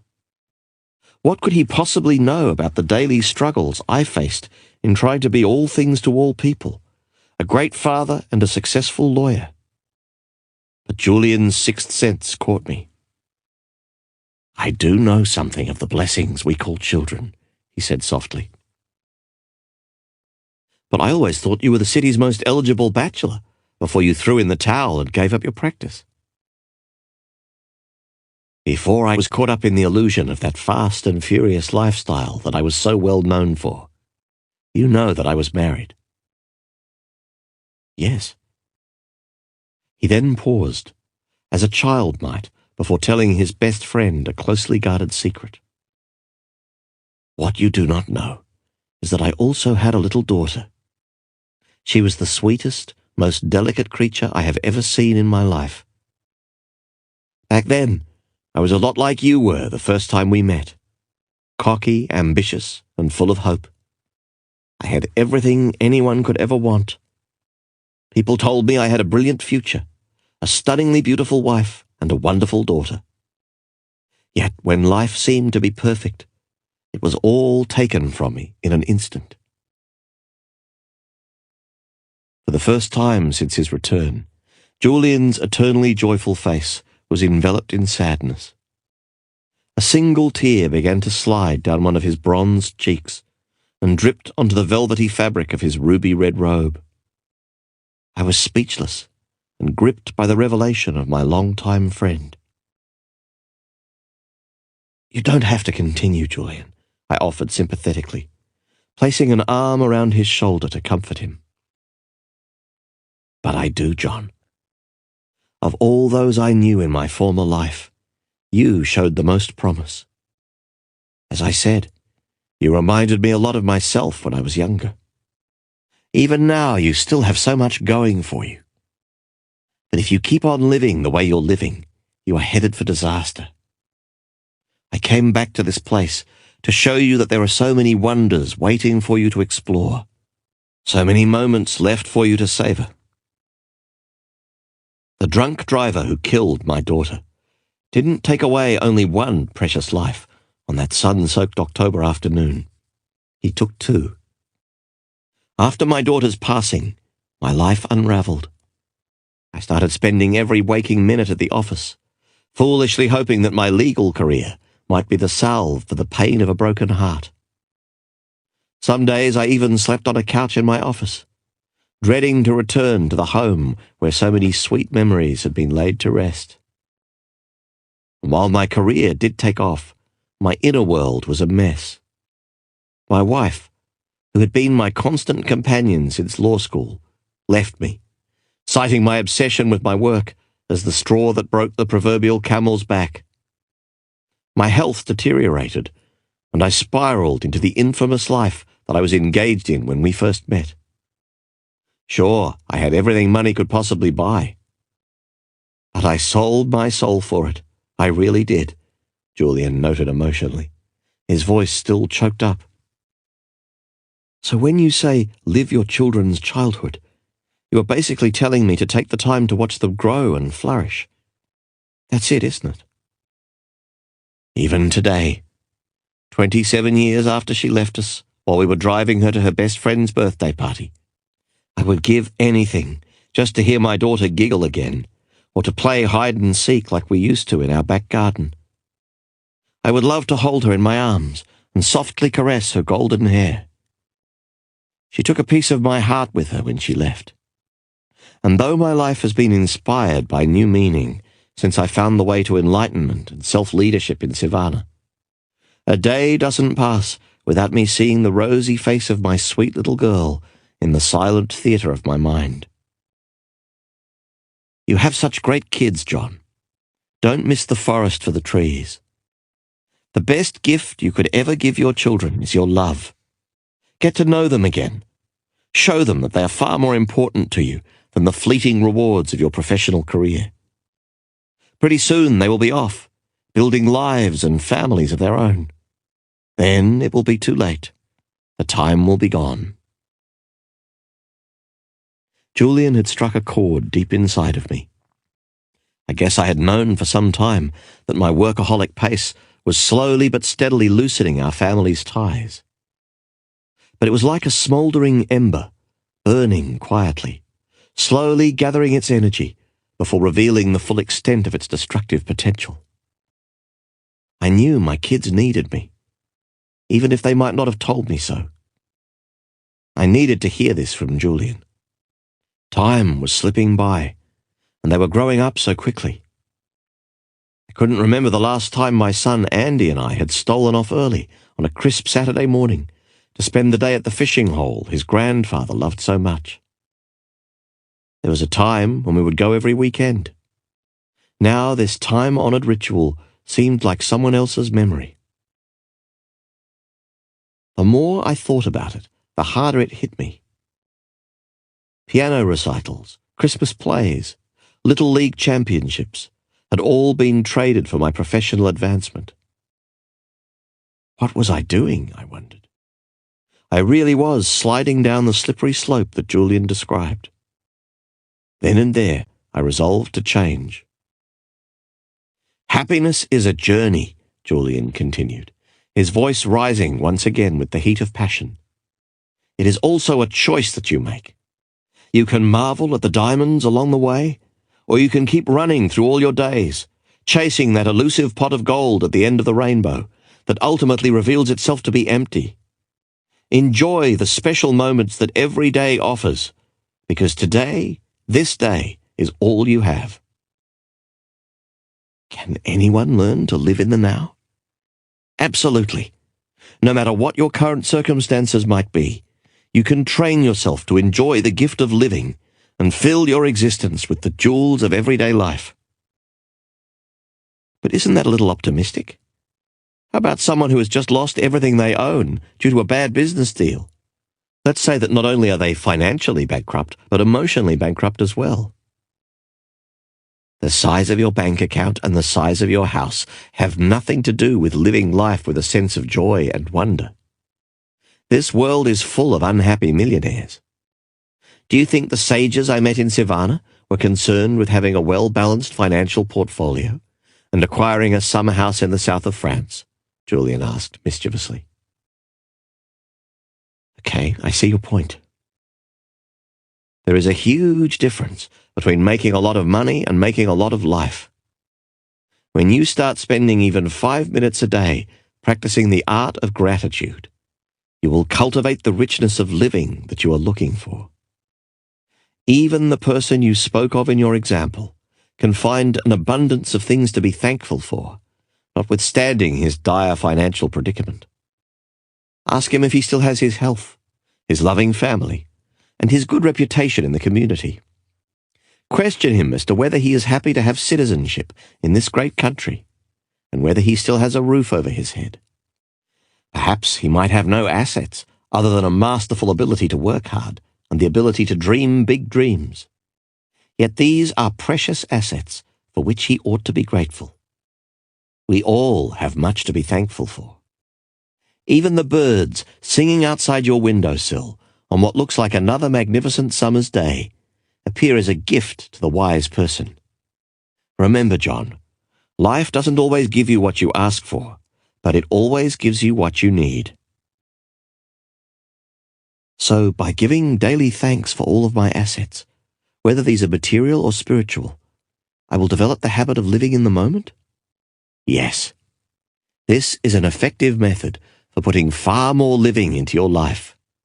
When you savor the now, you kindle the fire of life that allows you to grow your destiny.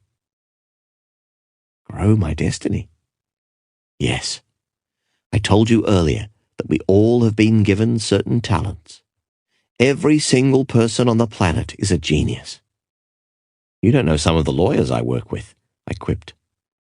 Everyone, said Julian emphatically. We all have something that we are meant to do. Your genius will shine through, and happiness will fill your life the instant you discover your higher purpose, and then direct all your energies towards it. Once you are connected to this mission, whether it is being a great teacher of children or an inspired artist, all your desires will be fulfilled effortlessly. You will not even have to try. As a matter of fact, the harder you try, the longer it will take you to reach your aims. Instead, simply follow the path of your dreams, in full expectation of the bounty that is certain to follow. This will bring you to your divine destination. This is what I mean by growing your destiny, Julian offered sagely. When I was a young boy, my father loved to read me a fairy tale known as Peter and the Magic Thread. Peter was a very lively little boy. Everyone loved him, his family, his teachers, and his friends. But he did have one weakness. What was that? Peter could never live in the moment. He had not learned to enjoy the process of life. When he was in school, he dreamed of being outside playing. When he was outside playing, he dreamed of his summer vacation. Peter constantly daydreamed, never taking the time to savor the special moments that filled his days. One morning, Peter was out walking in a forest near his home. Feeling tired, he decided to rest on a patch of grass and eventually dozed off. After only a few minutes of deep sleep, he heard someone calling his name. "Peter! Peter!" came the shrill voice from above. As he slowly opened his eyes, he was startled to see a striking woman standing above him. She must have been over 100 years old, and her snow-white hair dangled well below her shoulders, like a matted blanket of wool. In this woman's wrinkled hand was a magical little ball with a hole in the center, and out of the hole dangled a long golden thread. "Peter," she said, "this is the thread of your life. If you pull the thread just a bit, an hour will pass in seconds. If you pull a little harder, whole days will pass in minutes. And if you pull with all your might, months, even years, will pass by in days." Peter grew very excited at this discovery. "I'd like to have it if I may," he asked. The elderly woman quickly reached down and gave the ball with the magic thread to the young boy. The next day, Peter was sitting in the classroom, feeling restless and bored. Suddenly he remembered his new toy. As he pulled a little bit of the golden thread, he quickly found himself at home, playing in his garden. Realizing the power of the magic thread, Peter soon grew tired of being a schoolboy and longed to be a teenager, with all the excitement that phase of life would bring. So again, he pulled out the ball and pulled hard on the golden thread. Suddenly he was a teenager, with a very pretty young girlfriend named Elise. But Peter still wasn't content. He had never learned to enjoy the moment and to explore the simple wonders of every stage of his life. Instead, he dreamed of being an adult. So again, he pulled on the thread, and many years whizzed by in an instant. Now, he found that he had been transformed into a middle-aged adult. Elise was now his wife, and Peter was surrounded with a house full of kids. But Peter also noticed something else. His once jet-black hair had started to turn grey, and his once youthful mother, whom he loved so dearly, had grown old and frail. Yet Peter still could not live in the moment. He had never learned to live in the now. So once again he pulled on the magic thread and waited for the changes to appear. Peter now found that he was a 90-year-old man. His thick, dark hair had turned white as snow, and his beautiful young wife Elise had also grown old and had passed away a few years earlier. His wonderful children had grown up and left home to lead lives of their own. For the first time in his entire life, Peter realized that he had not taken the time to embrace the wonders of living. He had never gone fishing with his kids, or taken a moonlight stroll with Elise. He had never planted a garden, or read those wonderful books his mother had loved to read. Instead, he had hurried through life, never resting to see all that was good along the way. Peter became very sad at this discovery. He decided to go out to the forest where he used to walk as a boy, to clear his head and warm his spirit. As he entered the forest, he noticed that the little saplings of his childhood had grown into mighty oaks. The forest itself had matured into a paradise of nature. He lay down on a small patch of grass and fell into a deep slumber. After only a minute, he heard someone calling out to him. "Peter, Peter," cried the voice. He looked up in astonishment to see that it was none other than the old woman who had given him the ball with the magic golden thread many years earlier. "How have you enjoyed my special gift?" she asked. Peter was direct in his reply. "At first it was fun, but now I hate it. My whole life has passed before my eyes without giving me the chance to enjoy it. Sure, there would have been sad times as well as great times, but I haven't had the chance to experience either. I feel empty inside. I have missed the gift of living." "You are very ungrateful," said the old woman. "Still, I will give you one last wish." Peter thought for an instant, and then answered hastily. "I'd like to go back to being a schoolboy and live my life over again." He then returned to his deep sleep. Again he heard someone calling his name and opened his eyes. Who could it be this time, he wondered. When he opened his eyes, he was absolutely delighted to see his mother standing over his bedside. She looked young, healthy, and radiant. Peter realized that the strange woman of the forest had indeed granted his wish, and he had returned to his former life. "Hurry up, Peter. You sleep too much. Your dreams will make you late for school if you don't get up right this minute," his mother admonished.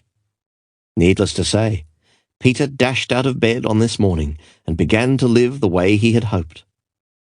Peter went on to live a full life, one rich with many delights, joys, and triumphs. But it all started when he stopped sacrificing the present for the future and began to live in the moment. "Amazing story," I said softly. Unfortunately, John, the story of Peter and the magic thread is just that, a story, a fairy tale. We here in the real world will never get a second chance to live life to the fullest. Today is your chance to awaken to the gift of living before it is too late. Time really does slip through your fingers like tiny grains of sand. Let this new day be the defining moment of your life, the day that you make the decision once and for all to focus on what is truly important to you. Make the decision to spend more time with those who make your life meaningful. Revere the special moments. Revel in their power. Do the things that you have always wanted to do. Climb that mountain you have always wanted to climb, or learn to play the trumpet. Dance in the rain, or build a new business. Learn to love music. Learn a new language, and rekindle the delight of your life. Stop putting off your happiness for the sake of achievement. Instead, why not enjoy the process? Revive your spirit and start tending to your soul. This is the way to nirvana. Nirvana. The sages of Sivana believed that the ultimate destination of all truly enlightened souls was a place called nirvana. Actually, more than a place, the sages believed nirvana to be a state, one that transcended anything they had known previously. In nirvana, all things were possible. There was no suffering, and the dance of life was played out with divine perfection. On reaching nirvana, the sages felt that they would step into heaven on earth. This was their ultimate goal in life, Julian observed, his face radiating a peaceful, almost angelic quality. We are all here for some special reason, he observed prophetically. Meditate on what your true calling is, and how you can give of yourself to others. Stop being a prisoner of gravity. Today, light your spark of life and let it blaze brightly. Start applying the principles and strategies that I have shared with you. Be all that you can be. A time will come when you too will taste the fruits of that place called nirvana. How will I know when I reach this state of enlightenment? Little hints will appear to confirm your entrance. You will start to notice the holiness in everything that is around you, the divinity of a moonbeam, the allure of a lush blue sky on a scorching summer day, the fragrant bloom of a daisy, or the laugh of a mischievous little child. Julian, I promise you that the time you have spent with me will not be in vain. I will dedicate myself to living by the wisdom of the sages of Sivana, and I will keep my promise to you by sharing all that I have learned with those who will benefit by your message. I am speaking from the heart. I give you my word, I offered sincerely, feeling the throes of emotion stirring within. Spread the rich legacy of the sages to all those around you. They will quickly benefit from this knowledge and improve the quality of their lives, just as you will improve the quality of yours. And remember, the journey is to be enjoyed. The road is just as good as the end. I let Julian continue. Yogi Raman was a great storyteller, but there was one story he told me which stood out among the rest. May I share it with you? Absolutely. Many years ago, in ancient India, a Maharaja wanted to build a great tribute to his wife as a sign of his deep love and affection for her. This man wanted to create a structure, the likes of which the world had never seen, one that would shimmer across the moonlit sky, one that people would admire for centuries to come. So every day, block by block, his workers toiled in the hot sun. Every day this structure started to look a little more defined, a little more like a monument, a little more like a beacon of love against the azure blue Indian sky. Finally, after 22 years of daily gradual progress, this palace of pure marble was complete. Guess what I'm speaking of? I have no idea. The Taj Mahal, One of the 7 wonders of the world, Julian replied. My point is simple. Everyone on this planet is a wonder of this world. Every one of us is a hero in some way or another. Every one of us has the potential for extraordinary achievement, happiness, and lasting fulfillment. All it takes are small steps in the direction of our dreams. Like the Taj Mahal, a life overflowing with wonders is built day by day, block by block. Small victories lead to large victories. Tiny incremental changes and improvements, such as those I have suggested, will create positive habits. Positive habits will create results, and results will inspire you towards greater personal change. Begin to live each day as if it was your last. Starting today, learn more, laugh more, and do what you truly love to do. Do not be denied your destiny. For what lies behind you and what lies in front of you matters little when compared to what lies within you. Without saying another word, Julian Mantle, the millionaire lawyer turned enlightened monk, got up, embraced me like the brother he had never had, and walked out of my living room into the thick heat of another scorching summer day. As I sat alone and collected my thoughts, I noticed that the only evidence I could find of this sage messenger's extraordinary visit sat silently on the coffee table in front of me. It was his empty cup.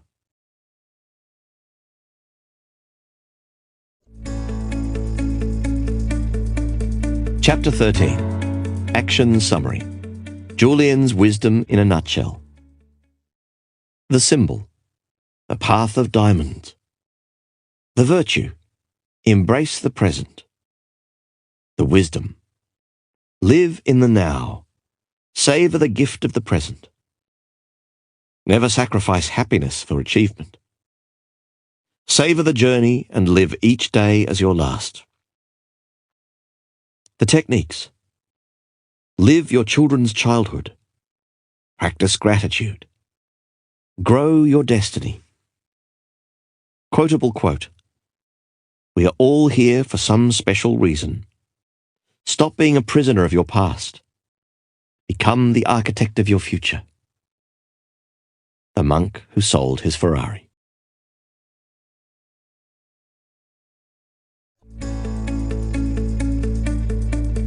The 7 timeless virtues of enlightened living. Virtue 1. Master your mind. Symbol, the magnificent garden. Virtue 2. Follow your purpose. Symbol, the towering lighthouse. Virtue 3. Practice Kaizen. Symbol, the sumo wrestler. Virtue 4. Live with discipline. Symbol, the pink wire cable. Virtue 5. Respect your time. Symbol, the gold stopwatch. Virtue 6. Selflessly serve others. Symbol, the fragrant roses. Virtue 7. Embrace the present. Symbol, the path of diamond.